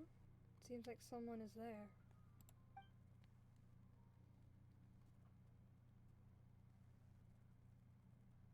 Did the world just freeze? It's me. Nahida! Nahida, it looks like my consciousness is connected to yours again. Mm-hmm. You may blame me for being a bit too self-indulgent. I was thinking about talking with you, and the next thing I knew, I had made a connection with you. The connection between us is amazing. It's like flora and the fence it grows upon.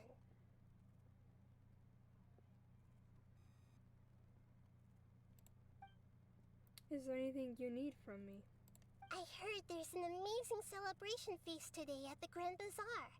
I wanted to have a look for myself, so I snuck in. Lately, I've been so busy dealing with all the fallout from recent events, so I really haven't had any free time. Although you've already helped me with a lot, there's still one more thing I hope you can help me with. Which is... what is it? Please say thank you to everyone for me. Ah, so that's what this is about. Nahida, it's better if you could do that yourself. Is it not convenient for you to do that for me? Some things in this world must be done by yourself. But if I just show up all of a sudden, people will become all quiet and stiff, won't they? What if I end up scaring them and ruining this wonderful feast? That'd be the last thing I want. It'll be fine. Please don't worry too much. Let me think about it.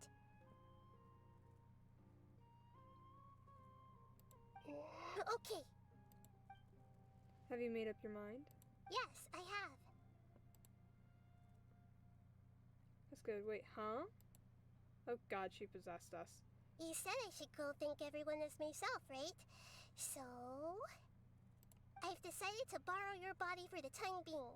Oh my god, that's Please don't blame me. The flora also climbs up to the fence to get closer to the sky. Oh my god. Then at least promise me you won't say anything weird when you're in my body. Oh god.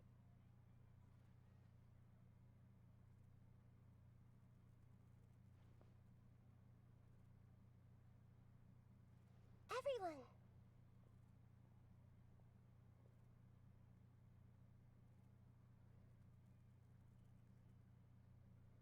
Oh, it's not an auto. Are you awake now? Paimon was just about to bring you the food. It's me. Huh? That voice. Nahida? Hold up. What's going on? I didn't expect to have a conversation with the consciousness of Lesser Lord Kusanali in the Grand Bazaar. Interesting. Is this also a part of the feast? No, of course not. Are you... Lesser Lord Kusanali? Hello, Nilu. You know who I am? Yes, I already know every one of you. Nilu, Alhaitham, Sino, Dia, Paimon, and Dunyarzad.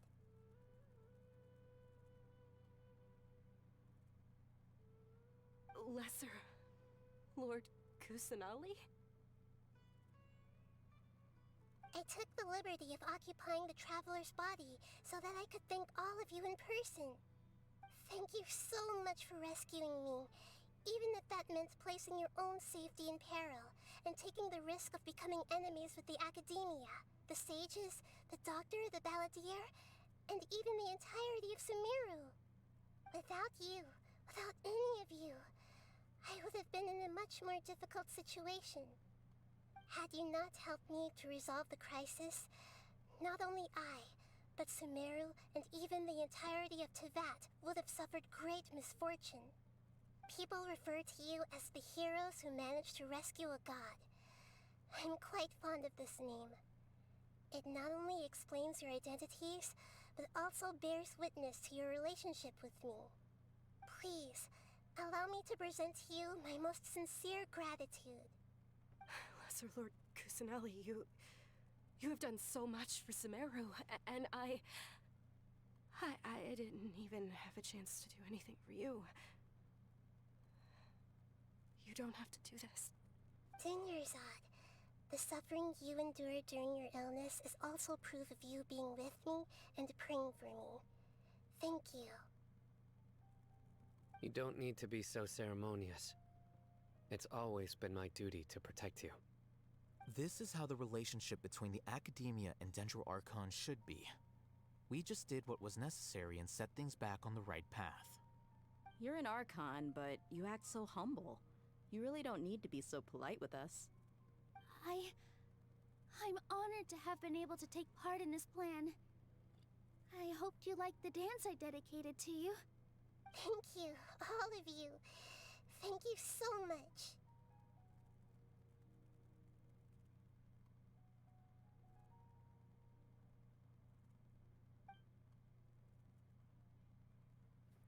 See, just like I said, everybody's happy to meet you. Yeah.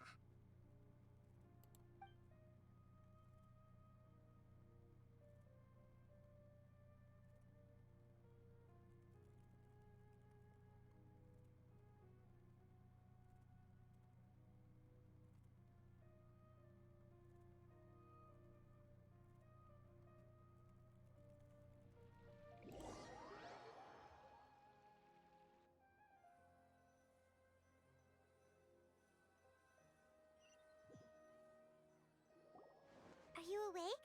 Did you rest well? I think I slept alright. After Nahida left, you ate a lot of food. You've become a glutton. Still nothing compared to Paimon. That just means you still have a lot to learn from Master Paimon, the Sage of Gluttony. Alright, since you're awake now, should we go and have a chat with Nahida? Yes. She should be in the Academia right about now. If you have any questions, now's your chance to ask. About my brother.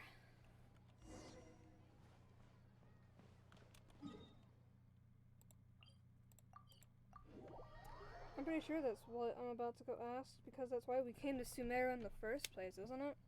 Because she's the goddess of wisdom, and so, you know, if anyone knew about where my brother was or how to get to my brother, she would know.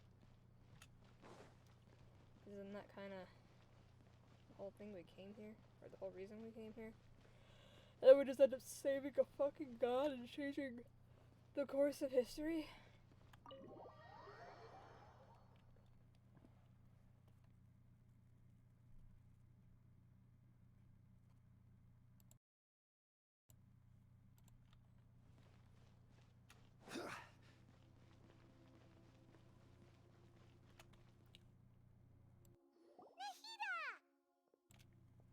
Hello, Traveler and Paimon.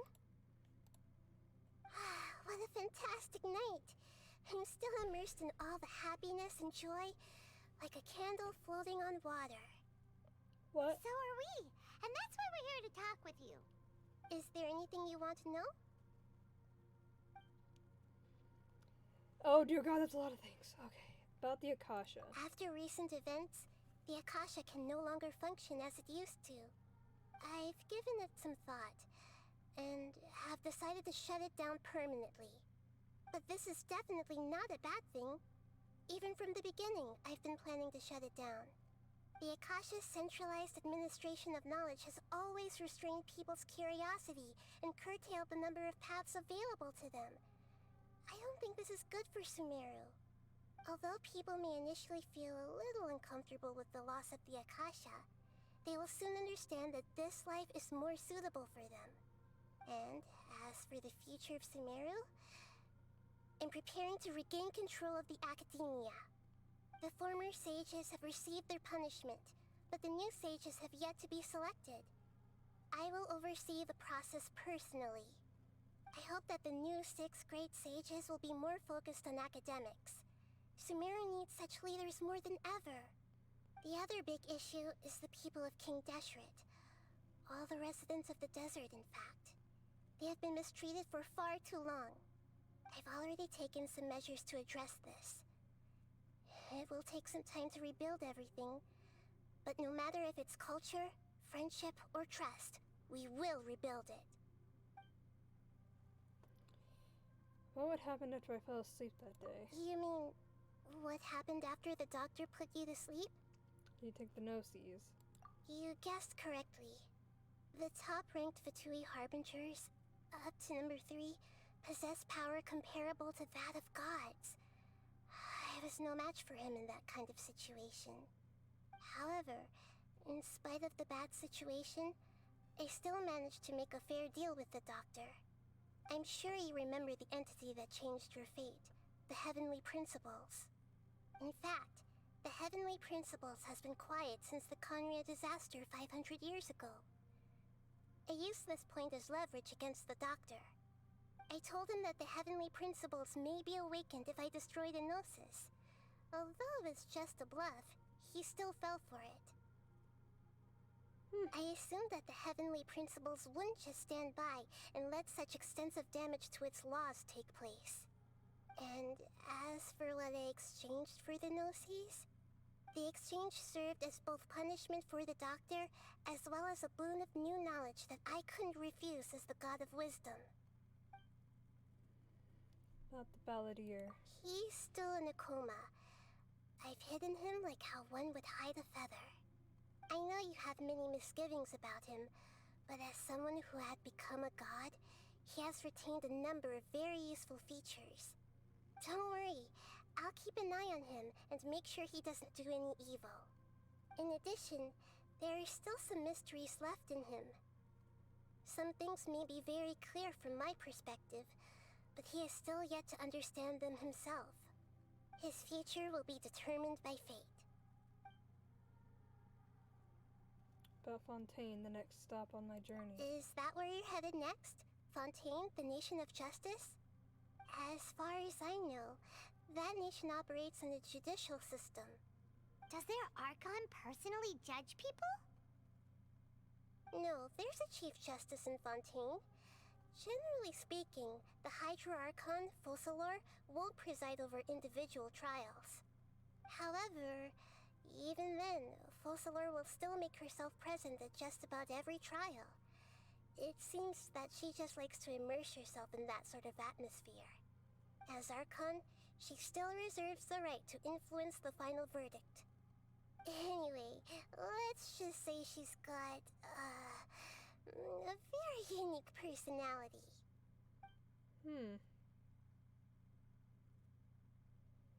I've got nothing else to say. Are you sure? Isn't there something else you haven't asked about yet? My brother? You mean... about your brother. While you were resting at Gandharvaville, I took some time to perform an Irminsul search for information on your brother. Shouldn't be any information on him in Irminsul. Yeah! Isn't Irminsul a repository for all the information and memories of Tevat? So there shouldn't be anything on her or her brother. This is true in your case. Irminsul indeed does not have any information on you. However, there must be something different about your brother. Because as it turns out, the world has recorded information on him after all. What? There's only one possible explanation. He belongs to this world. How is that possible? We journeyed the Sea of Stars all our lives until we came here. How could he possibly hail from Tevat? Things don't add up. Is there something wrong with my memories? Or is it this world that has done something to him? But nothing about this makes any sense!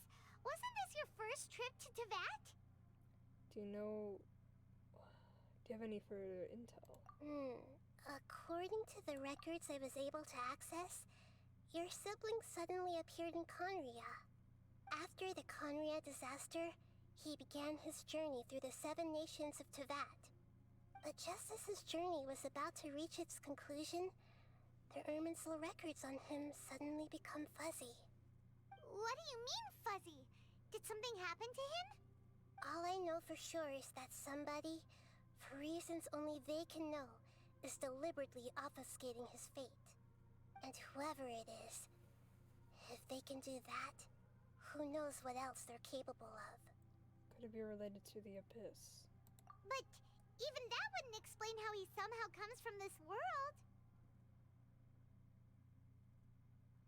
Something else I noticed was that according to these records, the Fatui have not classified your sibling as one of the Descenders. Descenders? What's a Descender? Paimon's never heard of it. Yeah, Look, me neither. I'm sure you must be curious about the information I received from the Fatui in return for my gnosis, right? A very important part of the intel was about this world's Descenders. External beings, ones that don't belong to this world. Traveler, you are Tevat's 4th Descender. 4th? Huh? So the Fatui count 3 other Descenders before the Traveler, and her brother isn't even one of them? That's right. My current hypothesis is that the first Descender was likely what we now call the Heavenly Principles. As for the other Descenders, I still need to verify their existence. It could take me some time. Paimon's head's about to burst from all this crazy new information. And yet, even knowing all this, I'm sure you must still have a lot of unanswered questions. I must say, I truly regret that I can't help you more as the God of Wisdom. There are many questions in my heart as well. I will need some time to go through each one of them. Same here. I'll need some time to reflect on what you've said. And soon, you'll also begin your journey anew and depart from Sumeru. I'm very interested in your future. It's a journey that can't be observed or recorded by this world. If fate is the ultimate knowledge, then your future will be the ultimate fate. Paimon's sure glad we got to meet you, Nahida. The pleasure is all mine. I can't thank you enough. Alright, that's enough talk for today. If you ever miss me, just close your eyes, and maybe I'll appear in your dreams.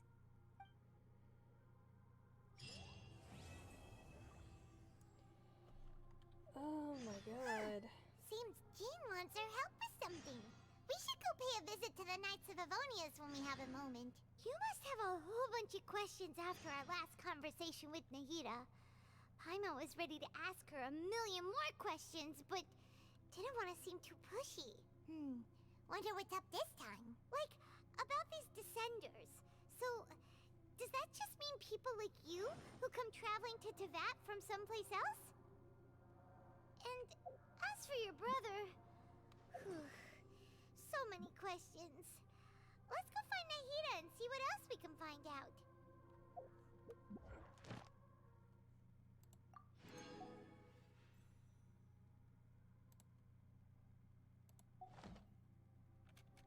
Every journey. There's more. Oh, the interlude.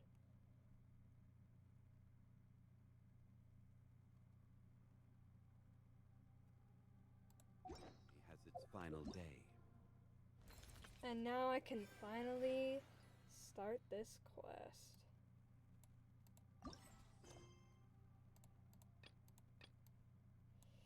God, there's so much to do. Okay, wait, how much time do I have? Day and 21 hours. I could do this Sunday. I'm not stream Sundays, but I could do it Sunday. What do we have in the test run? Who the hell are you? What the fuck? Oh my god. I mean, we haven't fully completed it, but oh my god.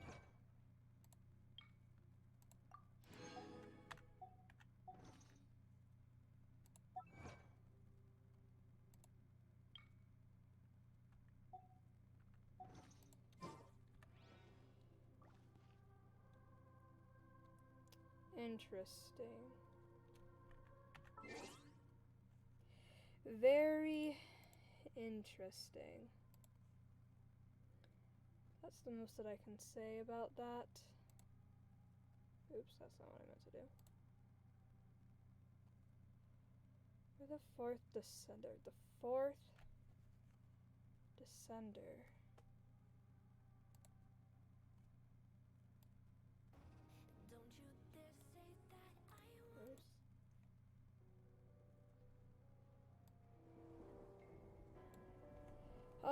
Alright, that's gonna be the end of stream.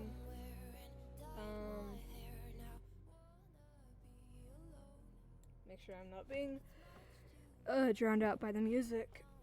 Thank you to everyone who was here. I feel very emotionally drained right now. Oh my god. Okay. There will be no stream tomorrow. I'll be too exhausted. That's for sure.